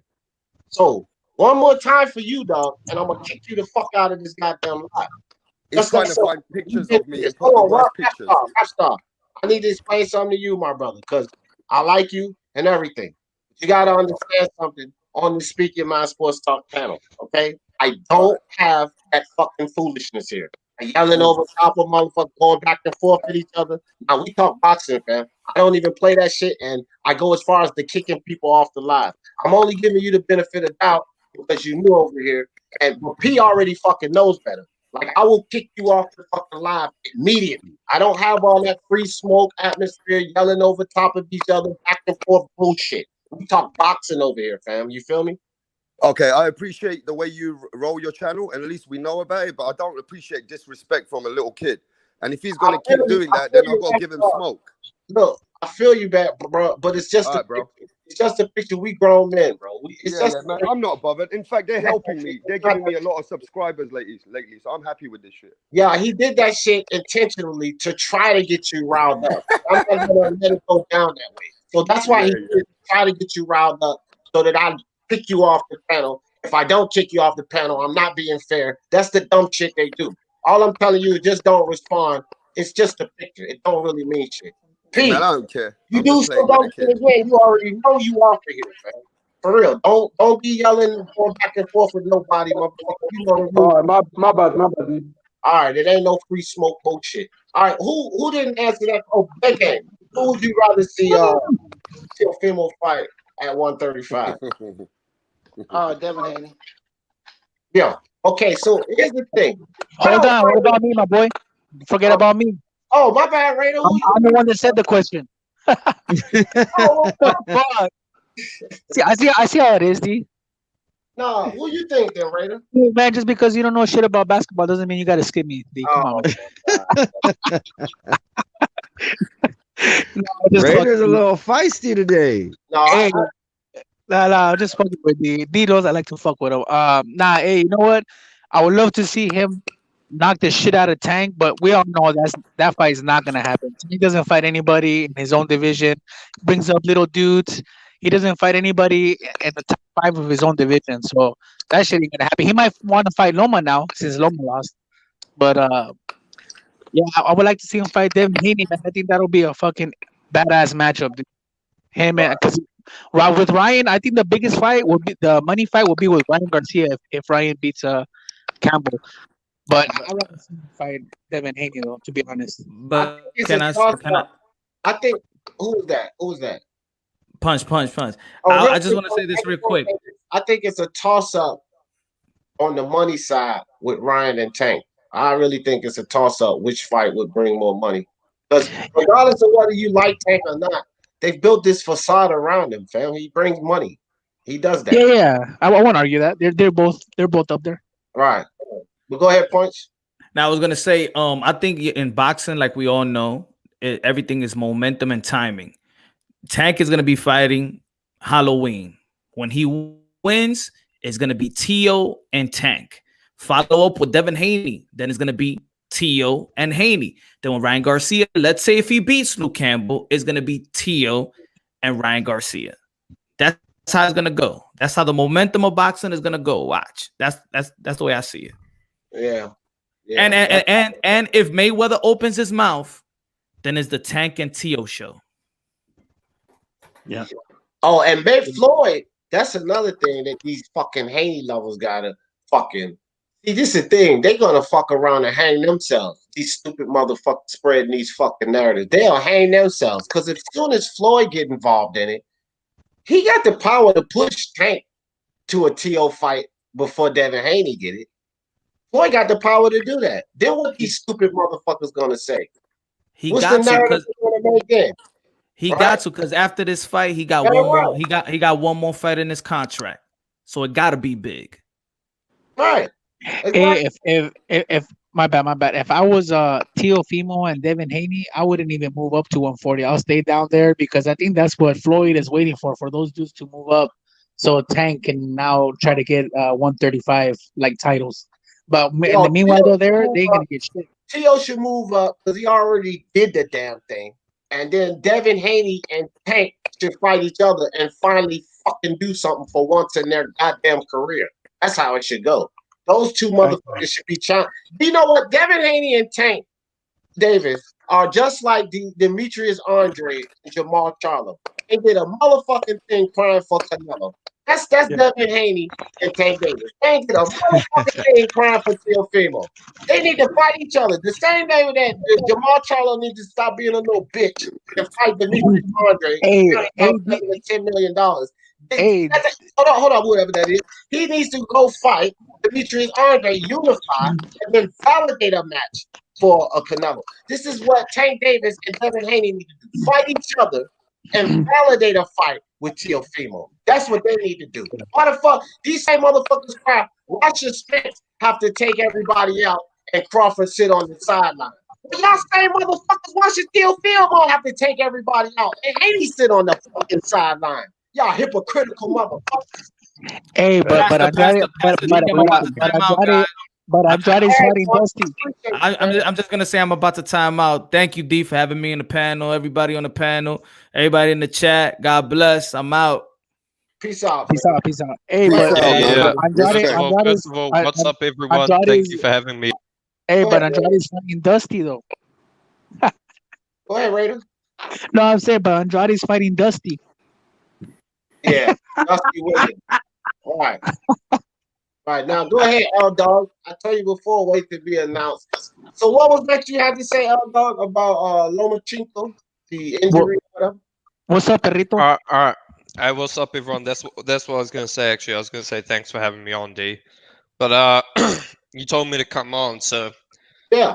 News. Your idea about Lomachenko's injury and what this is supposed to mean, because I see you put a comment about it. What does it mean? Yeah. So people already accuse me of making an excuse without actually thinking about it logically. Now, what I said was, did Lomachenko have an injury? Yes. Is that why he lost? No. Therefore, it cannot be an excuse. And what I will say is, Lomachenko, his team begged him to postpone the fight, but he threatened to end his career if it was postponed. So, instead of shitting on the man like most people have, I think we should give him credit for taking this fight, even with an injury, because he didn't want to rip the fans off. So shout out to him. And first of all, he never even came out with this. Someone else came out with it. So it wasn't even him who said it. But just like fans like to jump on Wilder for the excuses made by other people around him, they're jumping on Lomachenko for something he never even said. No, you didn't give Wilder that benefit of doubt. You said it was excuses, but now you want to give Lomachenko When did I say it? of doubt. When did I say it? I just said Wilder never made excuses. People around him made excuses. Listen, so did hey, what are you talking about? In the interview, he did make excuses. Yeah, he did. That's why I was getting ready to get him, bro. Hold on, P-Boxing P. You know what I'm talking about, right? No. You're talking to me. Okay? So, I've already talked to P enough. Dude, the dude made excuses when they talked to him. They trashed the fucking dressing room. Now whoever put out something about a shoulder excuse. He said he felt the best he ever felt in his life, and the full fucking display of skills was going to be on site against Teofimo. His fans come back and say he didn't do anything. They didn't give Teofimo credit. He didn't do anything. Well, hold on. I gave Teo credit. Whatever, L-Dog. I'm talking about the whole. It's nothing but excuses get made all around this fucking Lomachenko law. Robbery. You also set up there on that fucking panel because I was on the fucking live watching y'all dumb motherfuckers play the fight back in slow motion and making complaints about it. You also did that. So stop bullshit with Lomachenko, fam. Except the fact this dude fucking lost. He showed no class. And that's just the facts of it. Okay. So when did Lomachenko show no class? No, dog, I'm not. Look, we are 4 hours and 20. But that's the thing, D. Hold on. You're purposely taking me out. We're 4 hours and 24 minutes into this live. We spent about 2 hours and 50 minutes explaining every which way, sideways, up and down, that the dude is showing no class. If you want to know how Lomachenko didn't show no class, rewind this motherfucker and go listen to all of the things me, Beats and Runs, Punch Run, and everybody said, but I'm not going to do that again with you right now. I'm not, because it's already on wax. It's a 4 hour live. You go listen to it. And after you listen to it, if you want to debate it, then we can debate it. But I'm not doing this with you again because I'm getting ready to end this live, fam. Your So boy then why'd you tell me to jump on the panel? Because I thought you were trying to make an excuse with that shoulder injury, so I wanted to ask you if you was making an excuse instead of accusing you. That's why I said. I never made an excuse because I said why I wanted to ask you the question. And I want to say this: people need to stop confusing what people around them say with what they say. Deontay Wilder never made excuses about the gloves. People in his team did. Lomachenko never made an excuse about his shoulder. People in his team did. Right. Okay. Hey, but real quick, one thing I would like to say about the Lomachenko when they said, "Oh, he walked off the ring." Why the fuck is he going to stay in the ring if they're not allowed to have ring interviews? I don't know, man. That's a good point. That's a good point, Raider. But it doesn't fit the narrative. They're not interviewing the fighters inside the ring. You know what I mean? They're interviewing because of COVID. So what is he gonna do? What is he gonna? No, I'm just saying, like, what is he gonna do? Stay in there and watch Teofimo do backflips and shit? And just go back and listen. We actually went over all of that, fam. I don't want to do that for another 3 hours. Like all of your answers are in this live. So that's cool. That's cool. Yeah. Closing thoughts. Raider, you up. I'm ready to shut it down. Oh man, I have fucking thank you for having me on.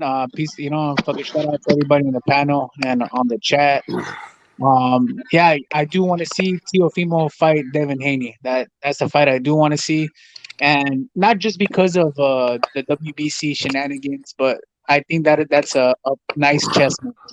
And I think whoever says they don't want to see that fight for whatever reason, I don't know what they're smoking, because I think anybody and their mama want to see that fight. Yeah, that's a good fight. That's a good fight. Peace out, and I'll catch you guys in the next one. Thanks, D. All right, bro. Peace out. L-Dog, give me some closing thoughts, L-Dog. Yeah, thanks for having me on, D. Appreciate it. As to what I want to see from Teo next, I got 3 options for him that I would love to see next. Number 1, a rematch with Lomachenko. Number 2, a fight with Devin Haney. Number 3, a fight with Jose Zepeda at 140. Oh, yeah. That's actually pretty good. Not bad choices. All right, L-Dog. P-Bop, give me some closing thoughts. Yeah, it's been a long stream. Thanks very much for having me. You know what I mean? Who's that? It's my turn now. Listen, at the end of the day, can that guy be quiet? Whoever's speaking, because go ahead, P. Come on, closing out. So, okay, listen. Anyway, Teofimo Lopez, congrats to him. He deserves it. You know what I mean? Loma fans should not make no excuses whatsoever. Just stop it. You know what I mean? The guy said he was in good state. He was fit. So no excuses. You know what I mean? Teo, please do not go up. Fight 135 against Haney, Tank, or even Ryan Garcia. But don't go up. But yeah, man, it's been a great day, man. You know what I mean? But yeah, I'll see you guys soon, man. Peace. All right, bro. Peace out. Peace out to you. Yeah, rap star, my man, rap star. Yo, rap star, place, get man. to the show. I love catching jokes, man. I'm famous already. I got a lot of haters. They're making me famous. Yep. I love it. And you know what the funny thing is? They fall for us, D. They fall for it. But anyway, let's carry on, yeah? I got to respect the game. I respect the game of boxing before I'm a fan of any boxer. The game of boxing is what put me in the game. But what I'm going to say is very simple. The WBC need to clean this shit up instead of the fans and Teofimo trying to clean it up. Okay? And the second thing is, if he stays at 135, I think Teofimo's going to give them all the smoke they want, and he's not a kind of guy who's avoiding anybody. All right. So as far as I'm concerned, if he cleans that up, then good luck to him. If he goes to 140 and wants Josh Taylor and Ramirez, I'm not gonna say nothing because he deserves that. You know what I mean? No doubt. Yeah, man. And yo, D, thanks for putting it all straight, and I appreciate the way your show goes on. There's no, you know what I mean? You keep it real. So respect to you, D. Like and subscribe and send a super chat to D. Appreciate you all, Rap Star. Always welcome on, bro. All right, bro. I'm gonna go get my money. Catch you later. All right. Brian Hawkins, give us some closing thoughts, brother. Okay. First of all, no excuses. He stepped in the ring, whatever he had. Right, he got beat. No excuses. Secondary, what happens for Teofimo Lopez? Right. Personally, I'd like to see him move up and fight Josh Taylor or Jose Ramirez. That should be number one. If he can't get that, come back down, beat the living shit out of Tank Davis, and go back and fight eventually the winner between Josh Taylor and Jose Ramirez. So you eventually get that fight. So Devin Haney, first get a couple of good wins under your belt before you even call it a champion like Teofimo Lopez. That's all I got to say. Because at this moment in time, you don't deserve it. You honestly don't. Put a few names on your card.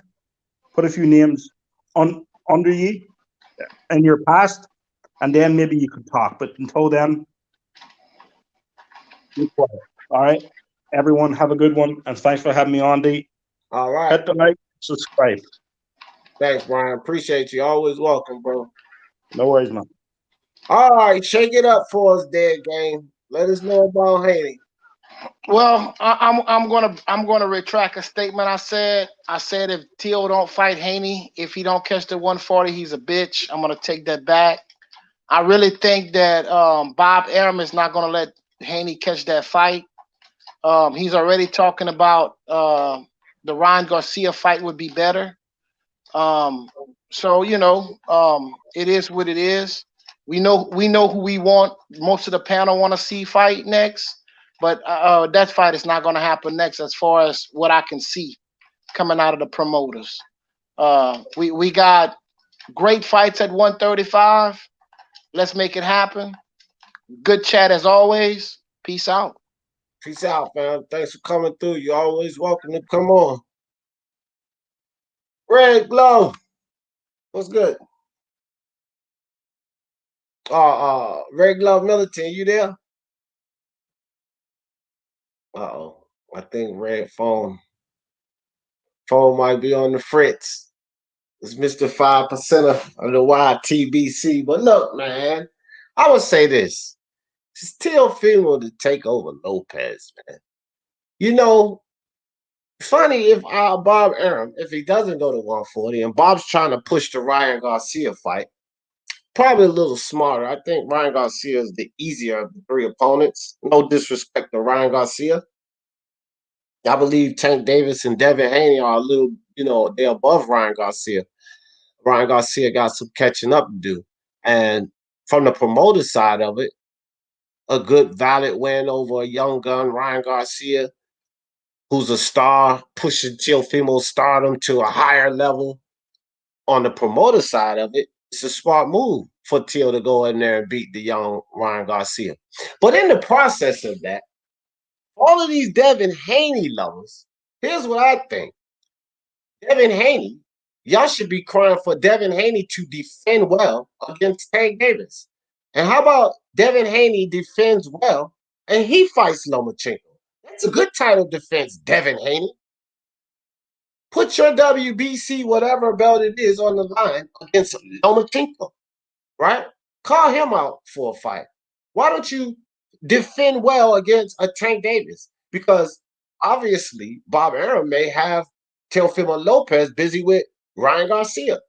So are you going to fight another bullshit fight like this Gamboa? If he's busy with Ryan Garcia, you are eventually going to step up. Because if he's busy with Ryan Garcia, none of you guys can complain about that. So why don't you fight each other? Bill Haney, why don't you call out Tank Davis? Devin Haney, why don't you call out Tank Davis? Why don't you guys call out Lomachenko? He's not getting a rematch with Teofimo, so he's open. You know, stop with the Gamboas and the Alfredo Santiagos and Abdulayev. Stop with that, Haney.